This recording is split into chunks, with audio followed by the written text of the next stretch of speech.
Okay, it's gonna be this is gonna be a very short starting soon screen, so I'll be right back. I'll be ready to start this thing up in about...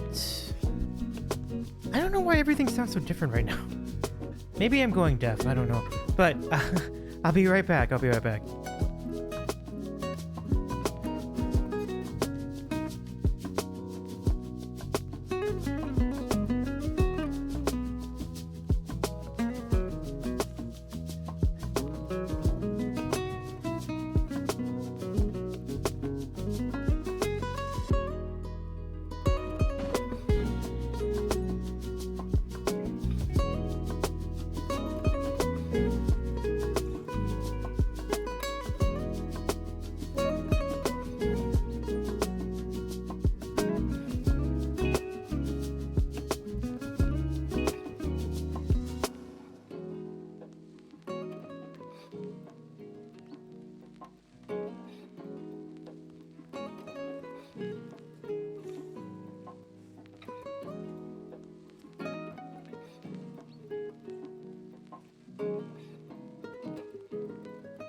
I think the mystery has been solved.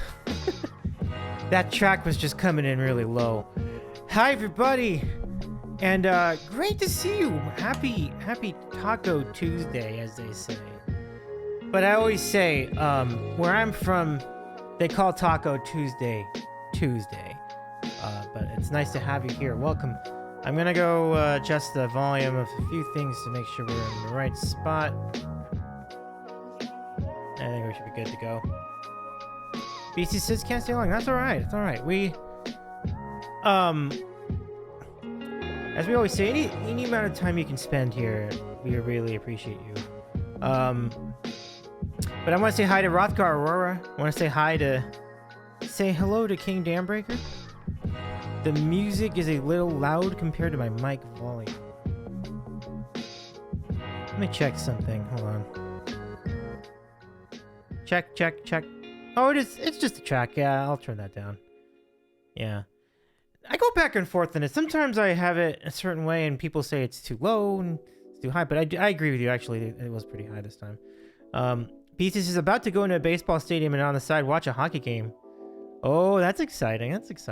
Well, have a good time. Like, I know that the Blue Jays are playing...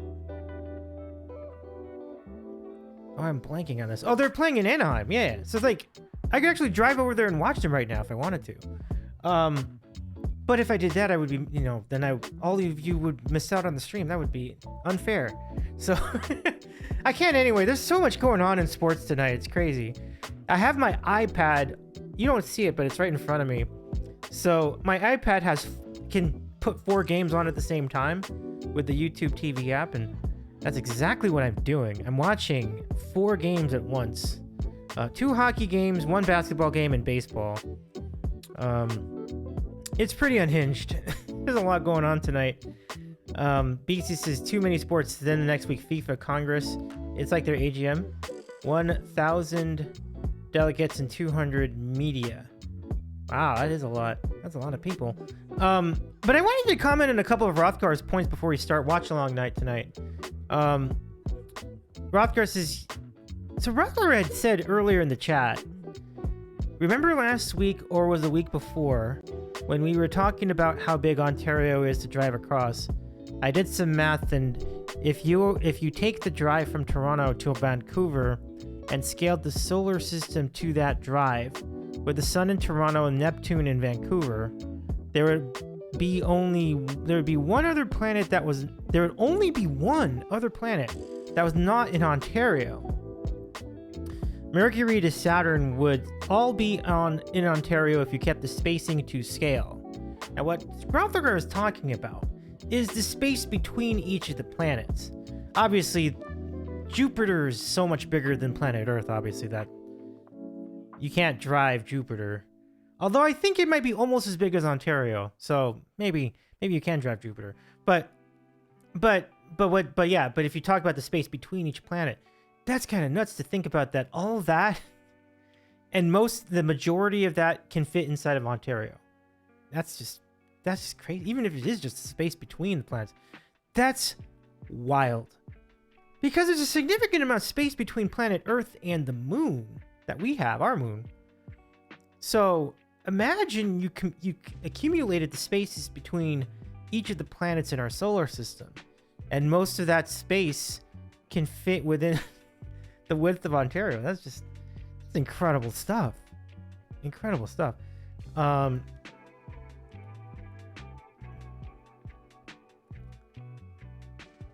BC says baseball is Vancouver Canadians. Blue Jays high A team. That's so cool. Yeah. So, even more of a reason to be a Blue Jays fan, right, BC? Pretty cool. BC says Ontario, you got to drive around all them lakes. Yeah.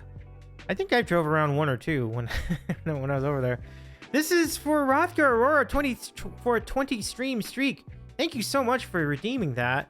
It's great to start off the streak burger with the bun. Rothgar says also at that scale, Jupiter would end up being a circle that is like 11 centimeters across. Wow. Man, that's just so fun to think about, you know? It's fun to think about for sure. So tonight, this whole week is going to be very, very unusual here at the Sandwich Show because I will not be able to stream on Thursday, and I also will not be able to stream late Friday. So our Friday stream is the Pets of Twitch Final Four. That is our finale for the contest. And it means that we have our you have 4 remaining contenders. They're going to go up against one another.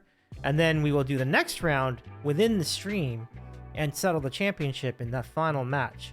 And in that match, you can vote for the winner, and the winner of the Pets of Twitch 2026 will receive this. This is the Toby Championship Trophy.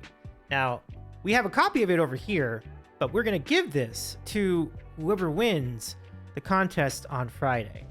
And this is it's a beautiful trophy to see in person. I mean, this is incredibly shiny. Like, I'm very excited to present this to the winner, whoever it may be. And we have 4 really great contenders. We have Mo from Just Streaming's channel. We have the Birdhouse Mafia from Nick Black Music's channel. We have Maverick and Goose, a dog and cat duo, from Divizzy Dog's channel, and from the Aaron channel, formerly known as EBX Aaron. We have the incredible Sean, a cat that has been the stuff of legend, really, and they all call Sean the biggest man. Very exciting to see that. BC says nice. Oh, absolutely.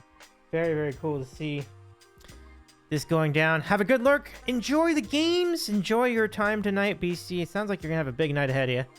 And then let me break that down a little bit more. So anyway, that's all happening on Friday.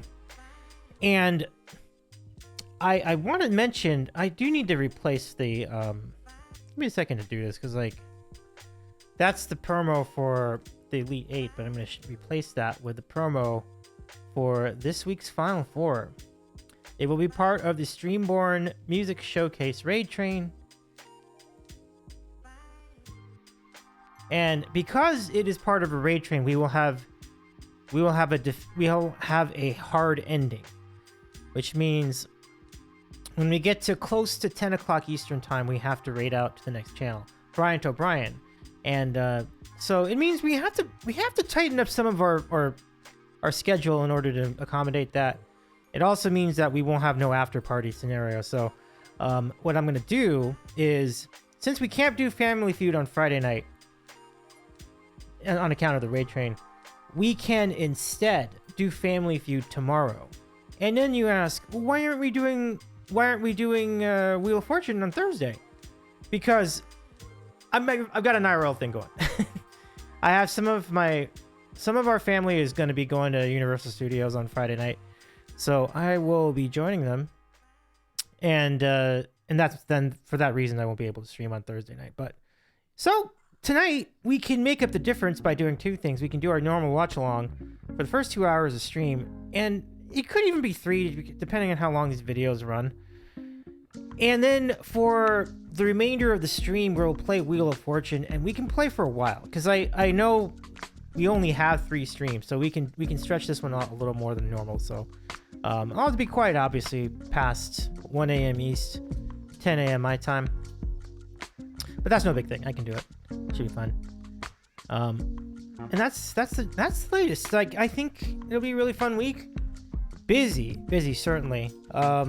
I had strongly considered streaming on Monday. I really had considered it, but if I had done that, I would not have been able to prep anything for the Final Four stream on Friday. So that did not feel like a realistic solution, and thus I didn't. I put all the prep into Monday, but that kept me up pretty late. But it was worth it, because we have some really great graphics for this upcoming Final Four stream with Jillian and with Ryan and Free Dane. It should be really fun. Rainwash says, what night is Jeopardy? Yeah, it could be tonight. It could be tonight, depending on how things go. We could do it on Wednesday too. We could just kind of do some feud in the beginning and then do Jeopardy towards the end, or do Jeopardy at the beginning and then do the feud towards the end. So it's gonna be one of the 2 nights, I think. I'm gonna guess it's tomorrow. So let's call it tomorrow. And I think that should work out all right. Rainwashed, are you in the Pacific time zone, or are you further east? That'll help me make the decision as to which one I'll do first, because then I want to do some Jeopardy too, so it'd be really fun. Can we do some tonight? I think we could do some tonight.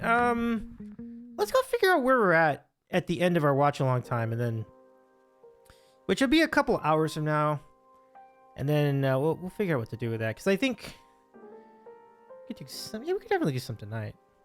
I'm fasting, prepping for surgery tonight. You're on Central Time. Oh, okay.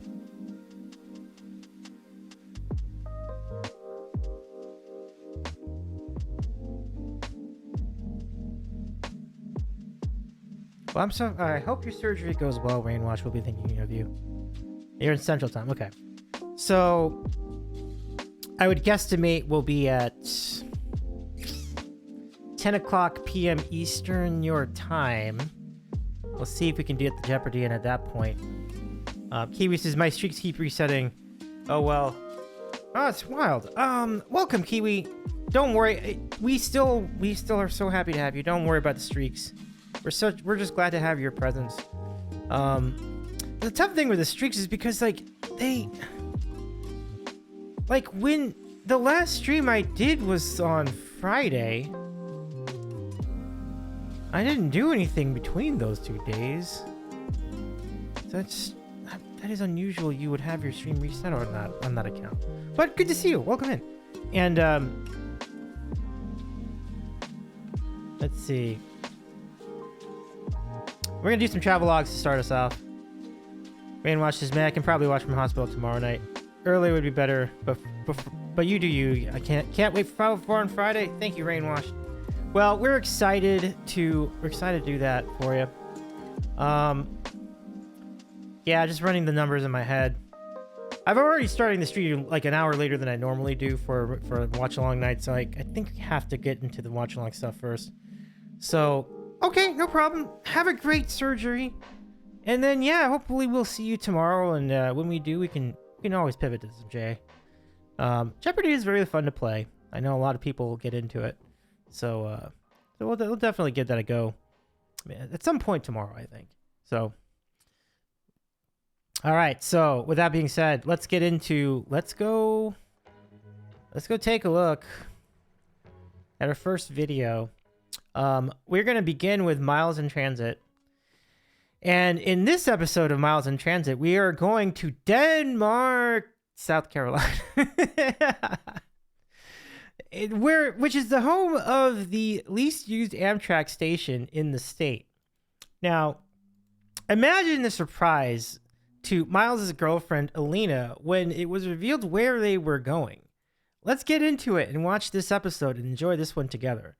Give me just a second to start to cue this up. It'll take a minute because I've got a pause. Okay, hold on. I think I got it.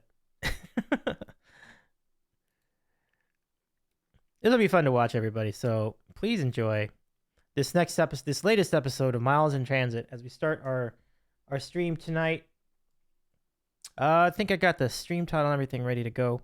So I just need to get because it's a Miles in Transit episode, I got to move me over here. And let's begin. Anywhere for my birthday weekend, right? I want to go to Denmark. South Carolina. You think you're really funny. All right, we are at William H. Gray the 3rd 30th Street Station. We're waiting for our first of 2 trains to get to Denmark, South Carolina. And that is the best. Oh my gosh. Miles has some guts to do that. That takes guts. That takes confidence in your relationship, doesn't it? Oh my goodness. Yeah, Rothgar says she is such a good sport about it. I watched that offline and just before it screened this episode a little bit. And that is literally the first thing I said to him. Like, man, she's a good sport to go through. To be told that you're going to go to Denmark, South Carolina. Oh, my gosh. King says Miles is already banned and sleeping on the couch. Which would have been completely fair, right? Completely fair. All right. Let's see. So what do we... Let's keep this going. This is going to get very interesting, you all. The least used Amtrak station in South Carolina. I would like to say how scuffed the boarding process is here. Yes. Our train is boarding in 40 minutes, and there's already a line. Here's your little 30th Street tip. Don't wait in the line if it's a regional. If it's a Northeast Regional or an Acela, if the train's going to come in at the same time, everyone's down the platform, you could just go down to the platform late, and you'll still be there in time for the train to get in. We're sitting on the best benches ever. They're completely non-hostile, and you can charge both USB regular and USB-C. 30th Street is probably the best train station in the U.S. Something bad in that hill. All right, we're officially boarding. All right, we managed to get like the last 2 seats together. Very grateful. You ran for it. I darted for it. I darted. By the way, for any editors of the Wikipedia page I inexplicably have, this is my birthday today. All right, we're leaving Philly at 10:07 a.m. If all goes according to plan, we'll be in Denmark at 1:23 a.m. tonight. It's so satisfying to be on the Northeast Regional, tearing past all the SEPTA stops at 108 miles an hour. So what's interesting about this trip is that Denmark is on the Floridian, formerly the Silver Star. So back in the day, this would have been a 1-seat ride from Philly to Denmark on one train, but we actually have to transfer in DC. We get about 2 hours there, which is kind of nice. Go complete lunch. Yeah. Body of water even. I do. I mean, this is incredible. All right, so what's this new game you're playing? This is not new. You know, this is Heyday, not a new game. This is an established game. And this is, I'm on level 39, but to be fair, this is my account. It's new to us. May I make a comment? I love the Baltimore housing stock. I'm getting passed by the Acela. You're doing homework. What am I supposed to do? Play Heyday. I'm not playing Heyday. Now it's time for a bathroom review. Woo. Okay, so the good news is that the smell ripeness is really not that bad in this bathroom. The bad news is that the visual ripeness could be bad. If I may make a clerical note, they actually announced the transfer to the Floridian. Alright, we made it to DC. We got like an hour and a half here.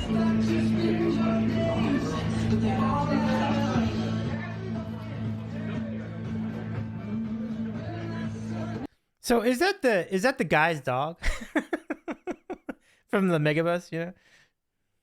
This is the amount of fries I got. Here's your Cane's tip. Oh. Never, ever, ever get it to go if you can help it. Except sometimes you'll say here and they'll give it to you to go because they can give you this stuff. That doesn't happen at the Canes I go to. Wow, man, what a ripoff. Ouch. I didn't know that. There's no way we're gonna have enough time for all this. There's a stamp gallery too. Here's the thing I find really interesting is like these vehicles are so iconic, but they're like changing them to those weird ones. Oh, the like Dr. Seuss looking one? Yeah. But my thing is that like these are so normal to us, but they're about to feel so dated once every mail truck gets replaced. I just find that so interesting. I just realized it took me looking at that to realize it's an eagle. I had no idea my entire I don't think it's a great logo because it took me a long time as well. I thought it was like a to realize it was weird an eagle. little envelope clapper thing. I want to exhibit on the history of that. It's the old Canada Post design that's not full of like crazy stuff that I don't like. I don't like the new design. Because I've noticed people will like put stickers on them and you can't tell they're stickers. You think they're just part of the design because the design is so busy. It's this guy's birthday too. I think I side with Miles on that one. We don't have too much time. We're boarding. We got the boarding details. You gotta get a picture of the dog and then we gotta go. There's a documentary about rail mail, which is so cool. Rothgar says those old mail trucks are also made by the same company that made warplanes in WW2. That was so much fun. Don't forget, we're entering micromanaging Amtrak now. We're gonna get assigned a seat. Yeah, the screw you car. Because we're getting off in the middle of the night. I know we're boarding. We have time for Annie. Hey, got some Sparrow. Alright, well, whatever line might have been here is gone, so let's go. Oh, well, it said Denmark. Alright, here's the line. Let's see where we get put. This doesn't bode well. We're leaving DC. The good news is that we weren't micromanaged and could sit wherever we wanted. The bad news is that this train is very busy. Rain says the busy mailboxes are made that way to discourage graffiti. And Rothgar adds, the new design was intentionally created to be so busy you could not see stickers placed on them so people would not stick stickers on them. Menu shot, right now you're looking No, at the menu shot. there's almost always a deliberate reason for things like that, right? Yeah, and I that's... feel like Virginia is not often looking It's like a clever this. idea. Yeah, here we I are. don't know What if did it'll you work, purchase, the cafe car?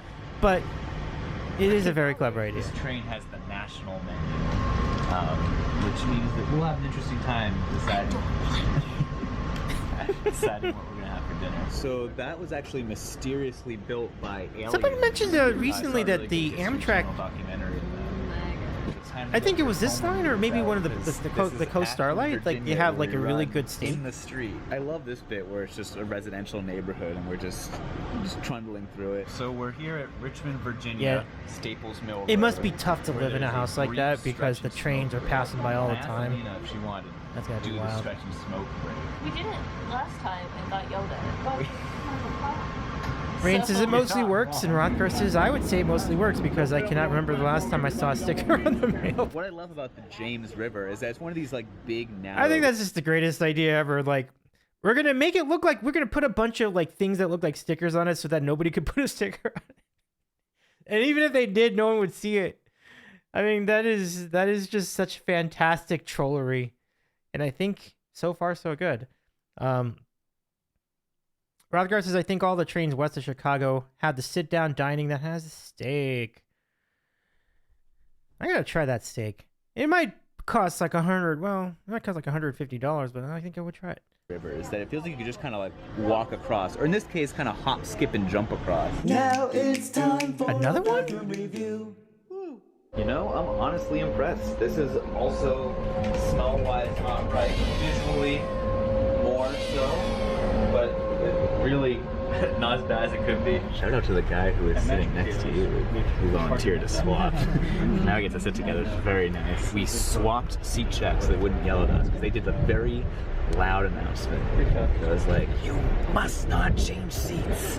There's a sign. Sunset stuns in new image. Look at the orange. The orange. We're on the street. We're on the street. We are on the street. We're in Roanoke Rapids, North Carolina, a new state. So we were just listening to an album and we figured we'd have dinner once the album was over. But it turns out the cafe car is temporarily closed. I would like to say that oftentimes we'll do like a 10-minute warning to kind of like, you know, one last call, but that was not the case. What album do you have queued up there? Oh, Is well, that the Miles and Music so album if available wherever you stream your music? If you're looking for an album to listen to, yeah, there's one right here. You're just. Do you listening have to that on your phone? mine. like, is that part of your play? Is that one of your playlists? One. And Rothgar? everyone else's favorite, it seems. Yeah, it is the most popular one. Turn around. What? Miles' Spotify rap has got to be pretty obvious, right? It's probably that album. A lot. Let me see. Rothgar says, I think you also need to be in sleeper class to have the sit-down dinner included. I'm not sure if there is a pay option to get it if you are in coach. We will clearly have to watch more Miles in Transit videos until we find an answer.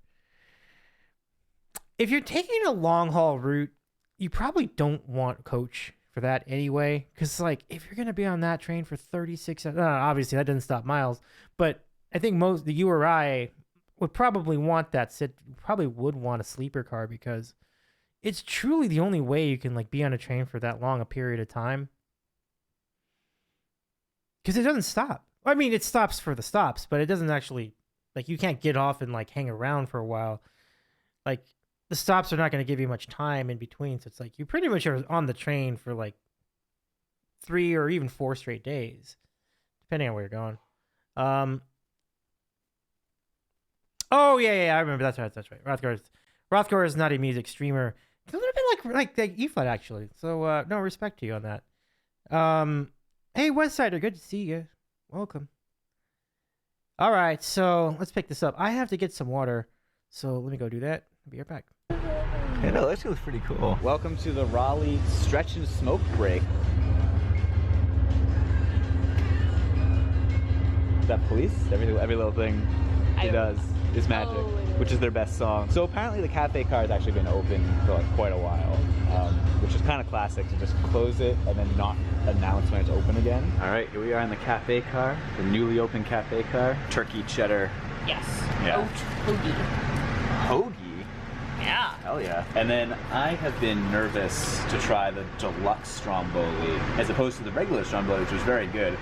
But today I bit the bullet. I got the deluxe stromboli, which has a bunch of random meats in it. But we'll see, maybe it's good. And of course, some not Snyder's and my classic cup of ice. How is your turkey cheddar special supreme? I don't taste much. You don't taste, well, better than tasting bad. I've gotten intel from Jeremy, who said that he likes it more than the regular stromboli. That's just Seems crazy. like heresy to me. That sounds good. It's fine. Hashtag bring back the old regular stromboli. Now it's time for a bathroom review. Woo. This is pretty close to breaking the scale.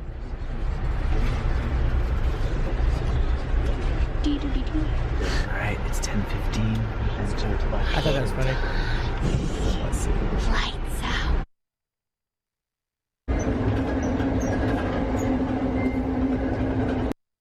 Rothgar says, I could not tell you what it is in a stromboli sandwich. If that is a sandwich, it's like a sandwich version of stromboli, I couldn't tell you either. But a stromboli itself it's literally just a rolled up pizza. Honestly, that's all it is. Because it's just the pizza crust, and they roll it up, and then inside you have mozzarella and pepperoni. I don't think there's any sauce. That's it. It's not as exciting as it sounds. It could be pretty good. Highway 41, we're southbound, we're going to Florida. Thank you. 41 or 40? 41, southbound, going to Florida. It's warm. It is warm, you're right. I don't know why I'm switched up. So that's 2 ons and 1 off, plus us.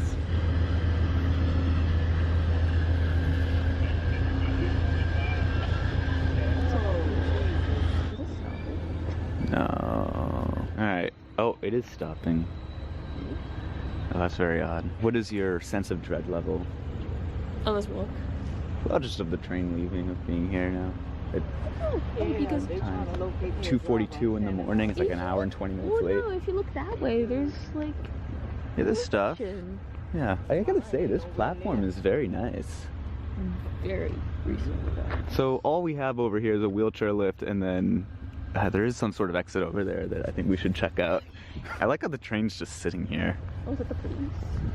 Is the police stopped by the train? Oh, that's very upsetting. I think this is technically an emergency exit and not a real exit, because it just ends like it's meant to be like a refuge area, but like, Oh, I got you. I guess it's a thing you can use. I guess we can't really complain about the lack of sidewalk here because you could just use the platform, and we've just opted not to. So there's a ramp here, and then these accessible parking spaces are maybe not done yet. I can't tell what's happening. I guess we can kind of count them because they will presumably be done soon. And how much is it to you? Oh my gosh, that's out of date. I mean, it still says Silver Star. It looks worse Okay, how much is it to you? How much is it? Oh, look at this. Non-hostile benches. It's warm in here. Very warm in here. We can review the water fountain if it works. Now it's time for a water review. Hey, Hoagie man, how's it going? But it is I see Hoagie. The aftertaste is odd, right? Hoagie says, I have not thought about a Stromboli in a There long are time. outlets. Probably been a while since I've had one. Now it's time Oh, for a bathroom speaking of review. which, My big thing in here, sink is fun, but I'm curious about the Bizarro waste basket. Does oh, this? It's just industrial. Wow. Wow. So cool. This is so nice. It's like a national park. This also feels like one of those station Trash can. buildings. Maybe we can test it out tomorrow, but it feels like one of those station buildings that's just like open all the time and no one cares. All right. So in terms of ridership, this is kind of in the higher end of these two stations. In 2019, because we always use 2019 data, it got 3,126 riders. So 9 riders a day. And then, yeah, so I guess the station review. So water fountain with a bathroom, there's these very nice benches. I was doing a bit of light reading, and it looks like the station was added to Amtrak mostly just to have a stop between Columbia and Savannah. I was like, let's just pick one in the middle. only. Yeah. Well, this also has a college, so I can just. Yeah, there's 2 colleges here. I think it's the least used just because it's overnight. It's kind of the worst possible time in both directions. I'll put those times up on screen, and I think that does in some way count against the station. Oh, that makes Also, sense. the town here is actually really small. Yeah. 3,000. Dang. College is very tiny. Wow. Its use is not at all surprised to me. What would you give it? Well, I mean, since I can't decide, I gotta go to 7 because it's 7. Okay. the least committal score you could give. I was gonna go 6. See, I was thinking 6, but I don't want to be like a hard ass. Oh yeah, I think that's fair. It's currently 3:15 a.m. and the train is still sitting there. It's still sitting there. What's it doing? We had a very nice small town exchange. This woman walked in who came from our train, and She didn't have a ride. yeah, she was trying to book Ubers Which at out 3 here, a.m. in Denmark, South Carolina. Not really gonna work. So we kind of waited with her, and then this other woman walked in who was waiting for her girlfriend coming from the northbound train, which is also incredibly late. We kind of managed to arrange for the train woman to get a ride from her. This foliage is amazing. Like, I just wasn't expecting this to be so well landscaped. We have a half-hour walk to our Airbnb, by the way. Yeah. Because there's Damn. one motel in town, and it has terrible reviews. But they Ooh, were very yuck. flexible with our hours, I have to say, with the Airbnb. Oh, an old theater. Oh, that's pretty Wow. Aw.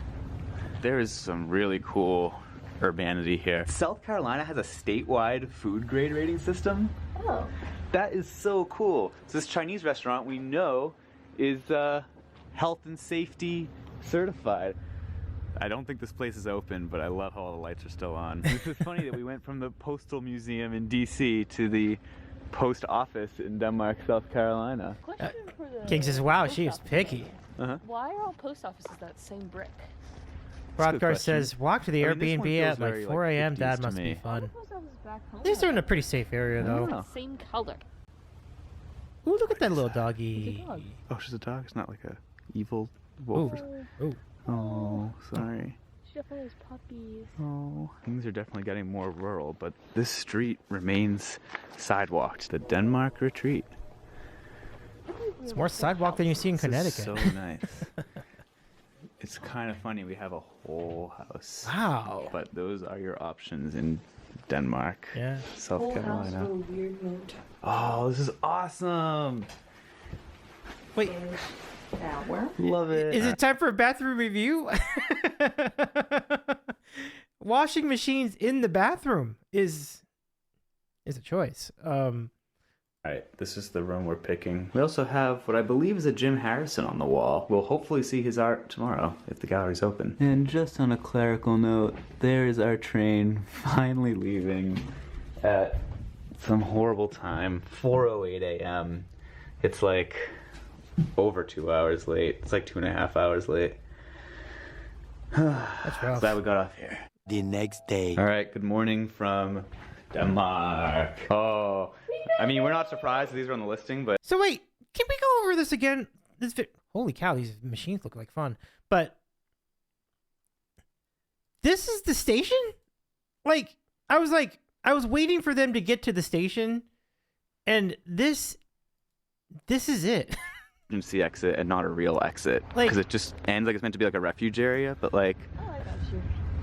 I guess I was just like, wait, where's the station? can't tell I what's get there, I was like, happening. okay, they're in this little, Kinda count they're in this them, little 'cause they waiting will room. presumably be No, done this is the soon. entire station, this little house thing. Oh my gosh. I that's was out of date. completely It still says unaware of Silver like how Star. small this actually was.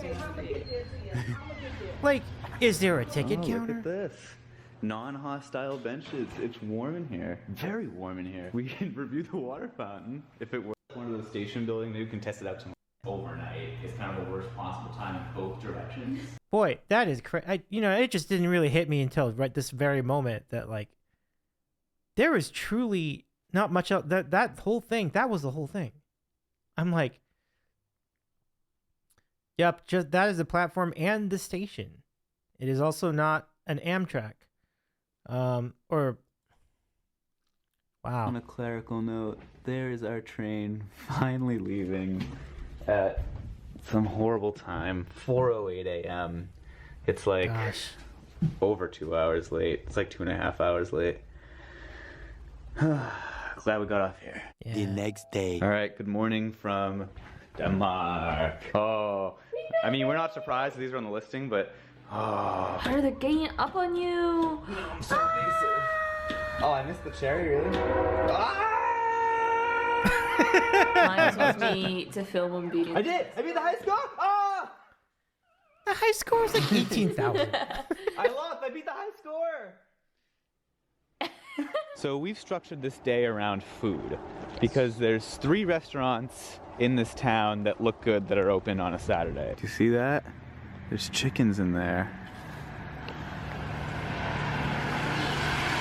I can't hear you. Okay, this light is crazy. Ready? I'm gonna push the button. Ready? 3, 2, 1, push. I really like this too. Yeah, this is beautiful. Alina and I love to go and visit libraries. Rothgar says, But unfortunately, Amshak. this It is one also was not an only Amshak. open Monday Amshaks are the through stations Thursday. built during a standardization program Yeah, in the Weekday 70s or Bakery. something. With lots of Miles people talks waiting about them in the outside, so I assume Floridian video. it's good. It's so busy in there. People are waiting outside because there's no room in the I agree with the building. Rothgar. Structuring a day around food sounds like an S-tier way to plan the day. People are probably driving from far away to get here. They had something called bear claws, which I don't know what those are, but they were out of them. We were surprised to see it seems to be an Amish or perhaps Oh, an bear Mennonite claws bakery. are pastry. Like it's like donuts, like they're shaped like a paw. They're pretty good. I mean, they're filled with like this whatever that filling is for pecan pie. That's what's inside of a bear claw. So it's basically a donut. Yeah. Which is surprising down here. I'm sure people know in the comments. They're playing Rothgar's- these like hymns over Rothgar's the... bear claw it's so all very good. Christmas music. Yeah. Nice, good vibes. Yeah, I got an apple fritter and Alina got a cinnamon roll. Did someone come and lock it? Wow. Yes. Oh, it would have been a really good place to eat these pastries. They're gonna sit under the awning. Aw. Wow, look at that one. That looks great. Here's my apple fritter. That looks really good. Oh, you have to try this. I had a really good apple fritter. So good. It's so. That might be the best apple fritter I've ever had. I would like to document this as proof that I do sometimes like sweet things. Now it's time for our tour start. Yeah, going I off brand there, huh, Miles? Gallery.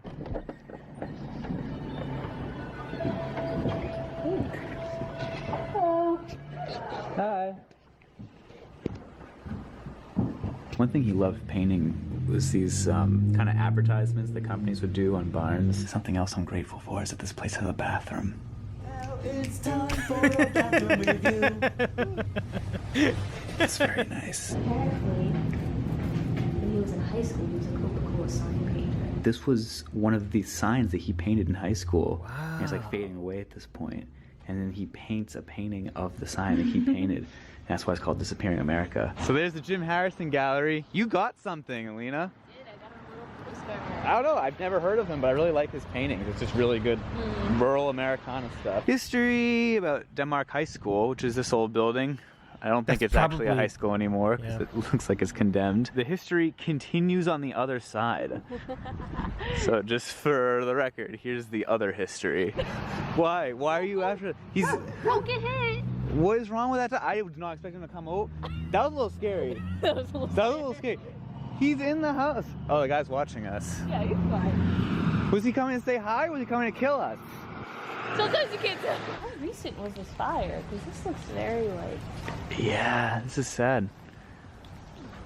Must have been pretty recent. This is our next stop, the like Caroline Antique Shop, something like that. Yeah. It's in an old AT&T building according to the history sign. Whoa, that's what AT&T stands for? American Telephone and Telegraph. Oh, you didn't know? You didn't know that? Alright, That's a fun fact. So we were talking to... I guess Miles is pretty young because like, I knew not forever. American Telephone and Telegraph, yeah, AT&T. Rothgar says I love the bathroom review jingle. Oh, I do too. I do too. Oh, you didn't know that either, King. Isn't that interesting? Isn't that interesting? Yeah, yeah. Well, look at that. Look at that. Wow. Well, that was that's a learning moment for a lot of us then. I mean, you dig it. You dig it. Sports updates. Okay, let's just get these to you. Boston's up 4-0 against Buffalo in the third period. So I don't think there's gonna be a dramatic comeback this time. But that series would be tied 1-1 if Boston were to hang on to their lead in game 2. Montreal is up 2-1 against Tampa Bay in the third period, and there's less time in that one. Only 10 minutes and 51 seconds to go. Still plenty of time for the Lightning to tie the game, but Montreal would go up 2-0 on Tampa Bay if they hold on, which is a pretty remarkable and very shocking start to their series because definitely not what people were expecting, but Montreal came into this a little hot. So King says, I did not know the Telegraph, but it makes sense. Oh, yeah. AT&T have been around a long time. I think, sheesh, like probably about the time they invented the telephone, they invented it. Like it is, but I'm not barely joking about that. It's like, it's almost like 250 years old at this point. Like it's 200 something years old for sure. You, Caroline, Yes. the owner of the shop, had mentioned that we filmed a video, and you said you would love to be on camera. Right, and here it is Caroline, not Carolyn. It's clearly L-I-N-E on the end, and I run into that with some of my northern friends sometimes. Anyway, this is Denmark, and there's nothing Scandinavian here, nothing at all. It was named for Colonel Denmark, who helped bring the railroads in. Now, if you go down the road, the next town is Norway, and Oh, that's going funny. to Norway, you'll go through Sweden, and if you turn at Sweden, you end up at Finland. So Wait. we do have a sense of humor, and I love. They sure do. They really do. That's impressive. Wait, is Iceland like up the freeway? It's so good. Oh my gosh. That when tourists come in, they're actually from the country of Denmark. They think they found their relatives, and there's just nothing here, and I have to break their little hearts, but it's okay. It should be. You know what's so ironic about that? We have a town up the state over here called Solvang, and Solvang is very much rooted in the history and architectural style of Denmark. So Solvang is so much more Denmark than Denmark, South Carolina. How about that? And that is a fun fact. A very big town, but pettiness and politics kept that from happening. It's the same old story. There were many industries here. My dad started his own plant in the next town over, and that's how we all made our living. Then something happened, around the late 70s, 80s, and all the industry went overseas, and my little town became a shell of itself. But it's still a wonderful place. It's a great location. I pretend like I live in the suburb of a big city. I can be anywhere I want to be within an hour. I can go to Columbia or Charleston or Savannah. So I highly recommend living in a small town like Denmark, and it's very reasonable to live here. It's not too expensive. And the antiques, my parents started this. Yeah, you know, that's an interesting call, like an interesting point. It is not expensive to live in South Carolina, and I think that's why I've seen a lot of people, some family friends have moved to South Carolina. A number of people have moved there. It's a pretty sweet spot to live, and yet it's still somehow not that expensive yet. But yeah, once something like that catches on, you know it's only a matter of time. This is their hobby. I had to stop what I was doing in life, which was my second career. I've been a paralegal, a school teacher, and now I do this to run their hobby. This building was the AT&T switching station. It was the largest in the Southeast. It was built in 1922 for $300,000, and the first transcontinental phone call came through here. And then in World War II, the Army. That's a really nice building to be just a switching center, isn't it? Like, isn't it remarkable how nice that building was? It looks like a mansion on the outside. We have quite a history. We saved the building. We never guessed that's all that they were doing there. Intersections in the state. So it's just a great place, and I'm so tickled y'all came through and came to check us out. This is the way to.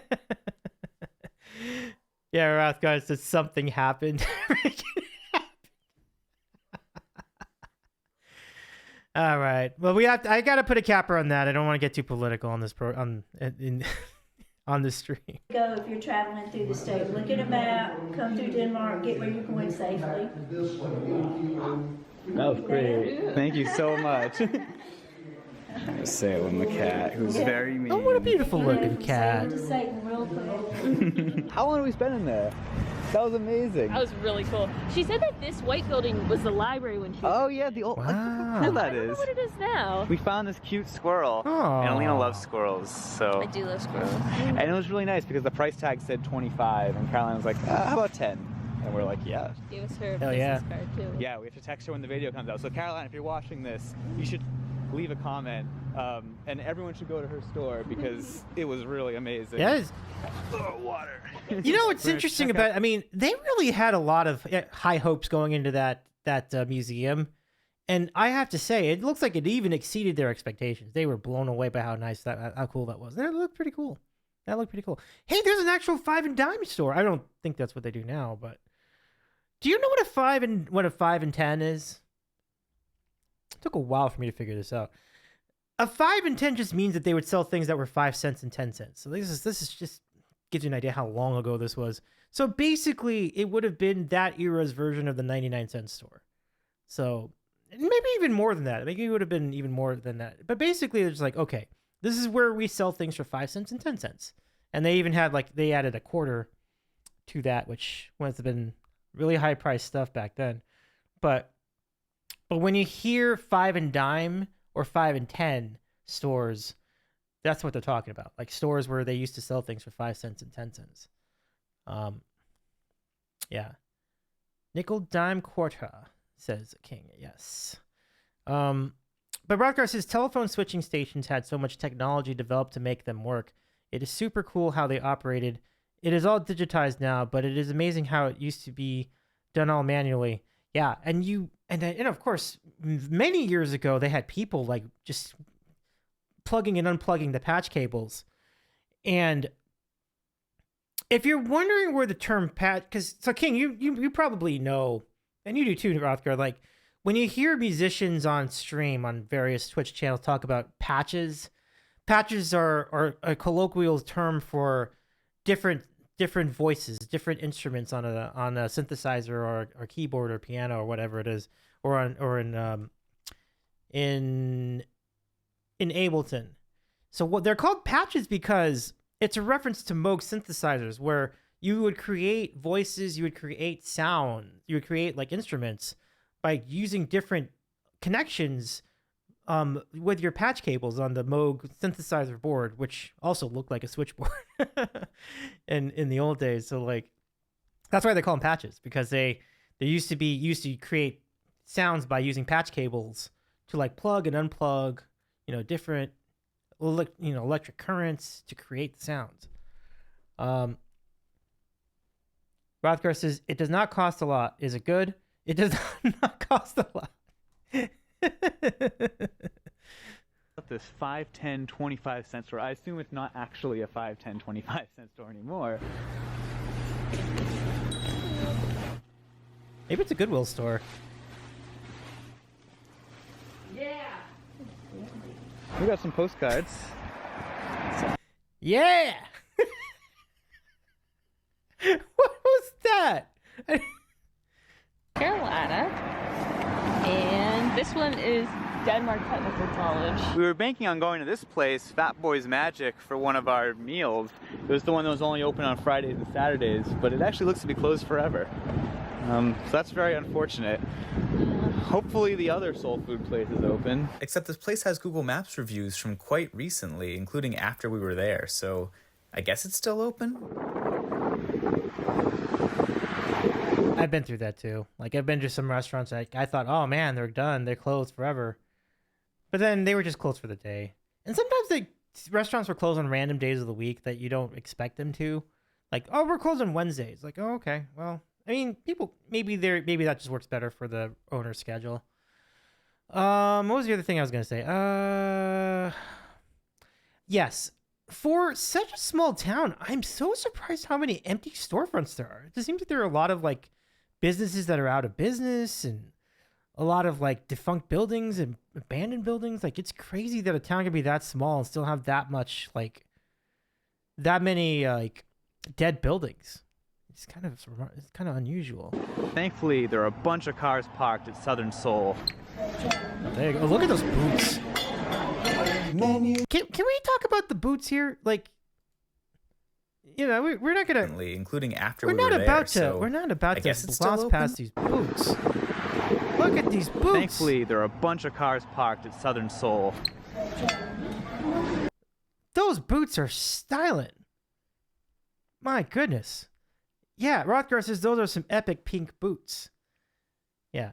Kings mentioned population 3,072. Yeah, well, that was mentioned earlier. Yeah, that they showed the population earlier in the video, so I knew there was only 3,000 people there. So it was like, for that little population to experience that much, like, turnover, and it's rather surprising. But again, I don't know enough about small towns. Maybe I shouldn't be that surprised about it. King says, is that you, Chappelle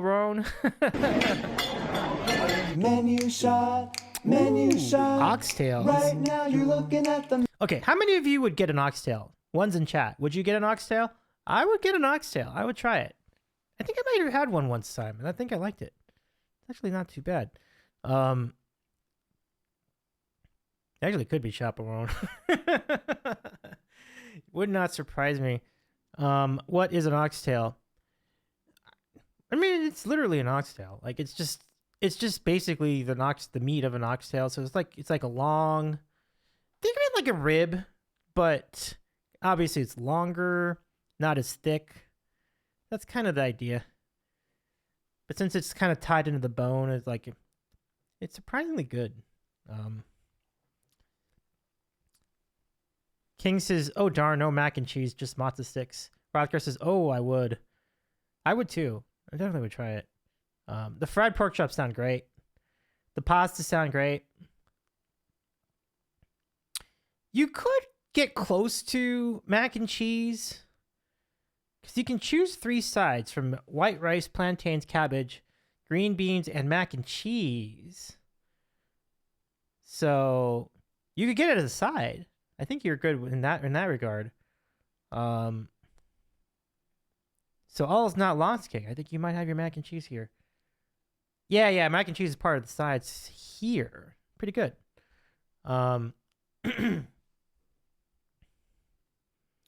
menu shot. Are they having the oxtail? Let's see. I also love these amazing. Like, What are they eating? Just Are they? thing of paper towels and like hand sanitizer. Yeah. It's great. That means it's legit. And I've been starting with my sides, which are like southern style vegetables and Yeah. rice. Oh, It's look so at that good. rice. Aw. Is that the same dog? We are leaving Southern Seoul, which was quite good. It was really good. There's a lot of food too. Now we're kind of walking off the very big meal by walking over to Voorhees University. That looked like a good meal. Historically black college. It is very interesting. Denmark is 89% black. That was our first experience on that side of town, as it were. We were the only white people in there. And when we were like in kind of like that like first intersection by the train station and the art gallery and stuff, we didn't see any, like very few black people. The funny thing is that the bakery is like the one spot we've seen where both white and black people have commingled. So it seems like the bakery really is so good that just brings people from all over. I will say we looked at the income statistics and they are pretty low here. Oh, wow. And that's definitely reflected in some of these residential areas. Yeah. This is surreal, man. You know, that just answers, so that all those questions I said earlier, I think that answers all my questions. Wow. Yeah, I guess that makes more sense now. It feels so rural all of a sudden. Rothgar on the dog says, Parents are gonna I think it was a different dog. Why? Walking down an old abandoned dirt road, petting strange dogs. No idea why it suddenly gets paved again. Oh, that's funny. Not complaining. King says, oh no, that looks like the beginning of a horror movie. Abandoned motel or something. Maybe related to the college because we're getting close. And then I don't know what these are. This is not help. This is abandoned certainly stuff adding right to that, there. right? So King? the This- Denmark the Technical abandoned College is hotel, down an there. unpaved road. But it's locked by a big Rothgar gate. says that So is a you very can maybe rural get dirt through road. it, But I Yeah. don't like the big gate.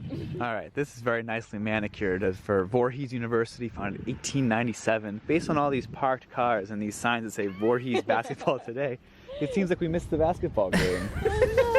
This is the founder of the school. The first African-American woman to lay the foundation for the establishment of an HBCU in Oh, way cool. 1897. Elizabeth Evelyn Wright was really the big spearhead of this school. And then she got donations from Ralph and Elizabeth Voorhees from New Jersey to make it happen. I guess there's not much going on today because it's a Saturday. I'm glad I got to see it. It's a very historically important school. It's charging my phone. Look, literally it says T charging pads, Wow. and it's charging my phone. This is an amazing little amenity here. I would also like to mention pretty one good. attraction that's somewhat close to here but not walkable, unfortunately, is the Bamberg Healing Spring. Someone put a pipe in the ground and it's like supposedly holy water and you can go there and get Unfortunately, holy you water. need a car to get there. So. Yeah, I mean, we could walk for like 4 hours or something. But I personally wouldn't want to do yeah. that. A couple of attractions here. We have a little park. It's like a basketball court and a tennis That's a nice looking court, court, right? and a playground. And then here we have the water tower. Ooh, the green jungle gym thing is kind of fun though. Oh, I could not do that as a kid. Hi guys. Aww. Pop music. Greetings from the kitchen. We... Do you record me doing that? Yeah. We took a nap, and now we've discovered that there's some food in here, because everything's closed now. It's 10:06. And also everything's a half hour walk. The train 10:06. You know you're in a small town when ... is like 25 minutes late, I think, but it has a lot of time to make that up. So we're considering on time for now. 5 hours of the train. Oh, but I had a surprise for Alina that she guessed off camera.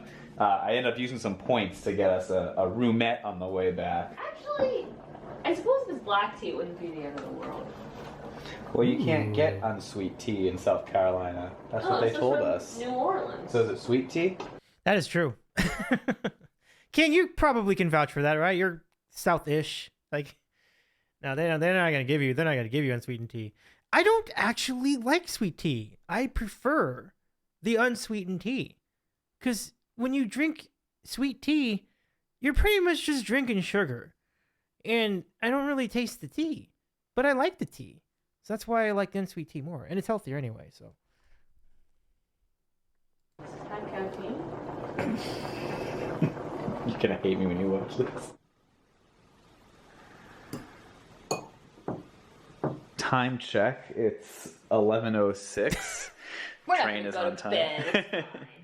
Look at this, 30 pages of games.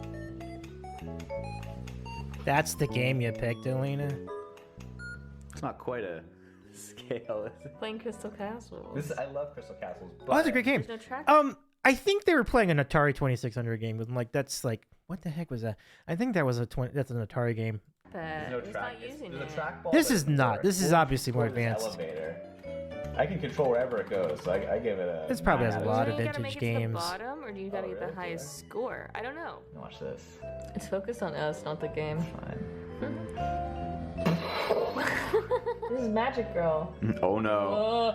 What is happening? Oh, I'm pretty forgiving. What? I like how your bombs are Jewish. It'd be like- And that's a pretty awesome game. Like 1941 meets Animal Crossing. That's pretty. This game can't get it straight. Is it bloopy or bloppy? Oh, there's Whoa. So I'm actually almost out now. Wait, okay, I'm good at it now. I'm good at, I figured it out. There we go. Oh no, why did you do that? Alright, we're about to get a Tetris here, yeah. They seem like some janky versions of all these games, but they might be actual games. I finally got Miles to stop playing Crystal Castles because we got to pack up our stuff and maybe take a nap. Yeah, we're not gonna leave here until like 2:15, but... Nap time! So, we... I watched that channel weren't too. tiring enough. So now we're watching the Pluto TV Vintage Price is Right channel. I think part of it was that we're too nervous to miss the train. So Yeah. This is not Alina's bread and butter. I'm kind of making us watch this, but I love 80s Price is Right. All right, it's 2:19. Hey man, me too. Yep. Jeez, it is creepy. That looked like an episode from 1982. Don't ask me how I know that. I just let's just move on. It's like foggy out. I have to say, Rothgar though, says, that was "Come the on down." perfect Airbnb to like. It's funny, like even when we're doing this watch along, we're still doing prices right. It's so funny. We should let Miles know about all our prices right streams. Like we've been doing so much prices right lately. Rothgar says, I assume with how much Miles has ridden Amtrak that he has an ungodly amount of points with them. Oh yeah. King says, yeah, you're gonna get sweet tea in Austin unless you specifically ask for it, and by asking for it, I mean verbally argue about it. King says, see? Horror movie. Oh my gosh, I know. The Blair Witch Project must have taken place here, and if it didn't take place here, it was inspired by people walking around this area, and they're like, you know what? We should make this a movie. Spend time just killing time waiting for the train. Yeah, there was a lot to do in it. It's about a half-hour walk back, so we'll see you at the station. Last view of downtown Denmark. It is horrible out. We are so bad.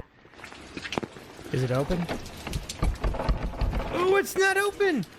Really? There's a police car that sits there every night, and we thought they were the ones that opened the station up. But I guess not. This has major implications on the score of this station, because there's no benches besides the inside of the building. There's no amenities, it's just this shelter. Sure, they could have put a bench under The times are terrible. It makes it impossible to visit this town as a tourist. I'm gonna go 3 out of 10. Wow. Now that there's no inside bed. Yeah, it should be open for every train, and evidently if that's an unreliable thing, then 3 out of 10. Yo, you're so bad. I am that. What a timing-wise, you left at a good time, though. Only got to wait 10 minutes. Good thing the train didn't get late on the walk, because we have nowhere to wait. You are such a little turd when you want to be. Okay, notably the train is in sight, or in earshot. They're just now opening the station. Yeah, nice look at sunshine, says I'm sorry, but Rothgar. that's kind of insane. I mean, Ooh, Foamer locomotive! Oh no, it fades space, whatever. so you know that we know that there are a lot of stations in that basically operate the way light rail stations do, where it's essentially the Amtrak platform and like a little roof like what you see here to give people shade, and that's the entirety of the station. And I mean, I don't even know if there's a machine to buy tickets at this thing. I would like to hope there is, because man, like, what's the point of having a station if you can't even buy a ticket? But honestly, this is pretty much like any other suburban like train platform you'll ever see. So it's not a lot of a station other than that little house thing. But as Miles has very astutely pointed out, the reason this is one of the least traveled stations or least used is because of the strange schedule. It's like phase 6 or whatever, or phase 7, I don't know. What new is that? That's actually like pretty new. All right, we should probably hustle. All right, so we just made the coach stop. 1 on, 2 offs. 3 offs. 3 offs. Now I'm gonna do a second stop for us sleeper passengers. Hi. It's an older car. They had the old paint color scheme. Yep. Your beds are already down for you guys. Thanks so much. No problem. Oh wow. So we got one of the old ones with the toilet in the room. Ooh. This is impossible to do. It's so hard. Cozy, right? I don't really sound agree.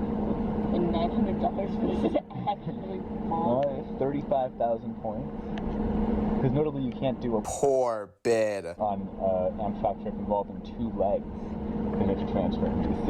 Alright, well, who gets hopped on? Why did I say that? Excuse me. Oh, sorry. Yeah, step on the toilet, and then... There apparently is a bed here? This is kind of crazy. I don't know where they got $900 out of this. This is just... Up here, there's this net to keep me from dying. I got a nice pouch up here to put stuff I need to. meant to keep me from dying. We forget that, like, that's a real thing. Because, like, you know, there could be, like... The train could run into a bump or something like that, and you could get you could truly get bumped off of that bunk. So like I think there's something to that. And then I get my own little window, which is really nice. Oh, and here's a fun Amtrak Foamer fact. The windows up here are Amfleet 1 windows, and the windows downstairs for Alina are Amfleet 2 windows. Now that is a fun fact. Thank you. Yeah, so I guess there's 3 pillows to share between us. So Alina gave me her second one because she wasn't going to use it. Well, of course, let's talk about waking up on the wrong side of the bed. I suppose. I mean, at least Miles has a complete bed. I don't know what the heck's going on with Alina. I don't even know if Alina has like the full length of a bed there. Second light up here. Yeah. All right. Good night. The next day. How late are we? 15 minutes. That's amazing. Did you sleep well? I did. I want to sleep more. Yeah, I know. We should come back after breakfast. Menu shot, menu shot. Right now you're looking at the menu shot. Isn't this the most amazing car ever?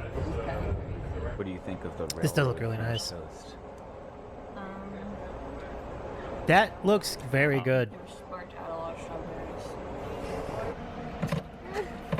I'm going to try to word this as tactfully as possible. I thought it was interesting how the waiter/service attendant, I guess, treated us in the same way that an Amtrak conductor might treat a regular passenger.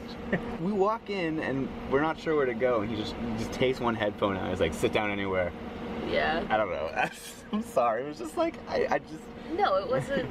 Certainly was not the best service. We also just made an interesting discovery because Alina was talking about how this mattress is very comfortable, and I was like, oh, that's interesting. It actually gives... The upper bunk, as it turns out, is very stiff. Well, we were about to take a nap, but we just got an interesting announcement saying the only seating for lunch is going to be 11:30 a.m. So I'll set an alarm. Yeah, I guess I'll set an alarm. We got on the train at 3 a.m. You must have on headphone devices to listen to those devices. Thank you. I like how we get that announcement too. It's so loud up here because I'm right next to the speaker. It's okay. Miko, thank you so much for the raid. Welcome in, everybody. My name is Davey. I'm a variety streamer based in Los Angeles. How was your stream, Miko? Shout out to Miko. Miko's channel. Friends eventually. I don't know. Menu shot, Ego says, hi, Davey. You're very welcome. What are you playing tonight? Let's, King, if you got a... And then I've got... Oh, the Who is isn't going down. You can use SO2. SO2 will do the same thing. Also, intriguingly, Stream was pretty good. Nice. We are having a fun time so far. We're watching... Definitely not. Alright, let's all give a shout out to the watching some YouTube videos to start our stream tonight, and then later we'll play some wheel. People always say dessert's the best. And currently we're watching Miles and I would Transit's. agree with if I like dessert. So now that we're back in our room, you found that it's magically changed. Miles' commitment to the bed is amazing there. We can both stand at the same time. I really like that. I keep thinking these are little Biscoff bars. No. Oh, I'm also totally stealing this toothbrush. Sonny said that on first use the bristles like came out, so. Well, I'll steal the lotion. Okay. There's 2 shampoos, no conditioner. Huh. I think you have to ask for conditioner. This is kind of funny because we're stopped at Richmond and someone has to use the bathroom. So Miko in the room, says, so I did community games with others. Oh, that sounds so much fun. I'm glad you enjoyed. Sheena891, good to see you too. But yeah, the toilet Miko says Fall Guys and Super Battle Golf, and then I did a hidden object game. And even then it's a little weird. Good Friday. Awkward. This is the auto train. We're in Sanford, Virginia. So this is where you load your cars onto those auto racks. Okay, checkers? No, we can't because the next stop is DC. If you ask, will they provide you with checkers? No, not that I know of. I've never tried. We're crossing the Potomac. You have to bring your own checkers. BYOC. We're incredibly close. I always get. It's a more stylish way to cross the Potomac, am I right? No boat. No tiny boat like George Washington had. Okay. Well, Shane, nice to meet you. Thanks for joining in on the raid. Very sad when our roommate trip is about to end. I mean, we can complain all we want about the fundamentals, but at the end of the day, being in a roommate is like the coolest experience ever. You can know. Yeah.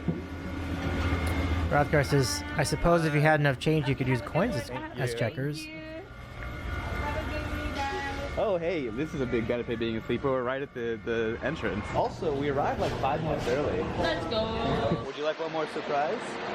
We're taking the Acela back. Have you been on it before? No. Oh, great. Because we have same-day sleeper tickets, we have access to the Metropolitan Lounge, so we can like drop our bags off. Now it's time for a bathroom review. There you go. Welcome to the DC Lounge bathroom. We dropped our bags off in the bag storage thing, and now we're gonna use the bathroom and go to the post museum. Oh, but I'm reviewing this. This is good. This is not. Oh, jeez. Ready? Yeah. I don't have the hood. Oh. I don't think Miles saw that coming. Do you guys like our stamp? Give me a stamp. The famous Jenny stamp that was printed inverted. All the stamp foamers are going crazy right now. Look at this. It's a pneumatic tube that was used to send the mail in Manhattan. Well, the rain has become snow. Well, it was hail. Hail. Now it's snow. Strongly recommend the Postal Museum. I guess we can kind of say we've been to it now. Yeah, I sort of think sped through it in 2 hour-long chunks. I've seen everything I wanted to see. Now, can we stop at Antietam for our train? Yes. Yes. So here's the nice thing. Our train is boarding, but it doesn't actually matter because we have assigned seats at the Acela. We board the Acela from here. They've updated the lounge with new artwork, which is nice. Wow. This lounge is pretty cool. You just go straight to the platform. There can't be very many stations that have that, right? You're talking about maybe the biggest cities, right? Having that kind of a lounge. But I've always wanted to ride an Acela train too. Like, these look really cool. Miko says, BRB, we're going to do some after streams. Yeah, right on. Definitely take care of yourself, of course. And take as much time as you need. All right, let's head back to... Wow. We'll see. Car 5 business class, because there's no coach class on Acela. Everything's business. Look how these ones look boarded. Yeah. Isn't it funny, the comparison where like now everyone's like, hello, welcome aboard. Like, Acela, you're treated like a businessman, even if you have schlubby sweatpants on and anti-ant bag. Tray Table of Doom is a little rough. And I do maintain that these seats are less comfortable than the Amfleet seats. Why? I have to say though, I picked a good seat in picking these tickets because we have infinitely reclinable seats. There's no one behind us. Oh, doesn't really go back. I also like how they have to make as much of an airplane as possible, so it's like luggage. It really feels like an airplane. But you do get huge windows, which I love. And then I suppose for the sake of completion, we got lights. Leaving DC, our last leg, we looked, and this saves 6 minutes over the following more regional train. 6 minutes. I know. Also, shout out to the guy that recognized us, and then I forgot to ask his name. But if you're watching, please tell us that you're you. So the thing that's really nice about these Acela trains is we're going 89 miles an hour right now, and it just does not feel like it. I mean, at least not to me. It just feels so smooth. No, especially because like the regular ones are going this fast. Yeah. You're able to play your heyday so much easier because the Wi-Fi is so good on the Acela. It literally just right on. And then they open the cafe car right away. Like, They do say a lot of everything's good things step about the higher Acela. on the Acela. Now it's time for a bathroom review. Thoughts? It's purple. Have you ever been this close to the end of the station? No, I didn't know this was here. Wow, I've never seen this before. The thing I am sad I didn't capture was the fan clear the closing doors. Here we are, everybody in Philadelphia. You're so proud. 76ers. Would you rather go to Denmark, South Carolina, or Denmark, Denmark?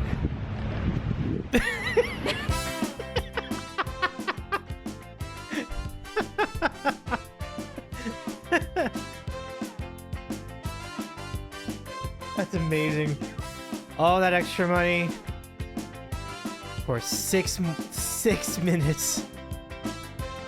A 6-minute advantage. Progress is such a way to end that. Yup. Notes that there was no comment about the ripeness of the Acela bathroom. They're doing their job. King says, Miles is such a troll. Run, Alina.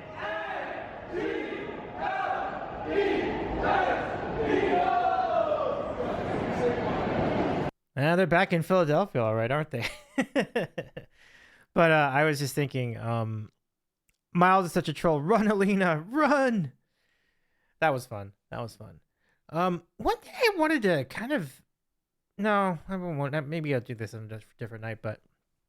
Oh, hey, Kagami, good to see you. Welcome in. Okay, so, I think this is our streak burger currently.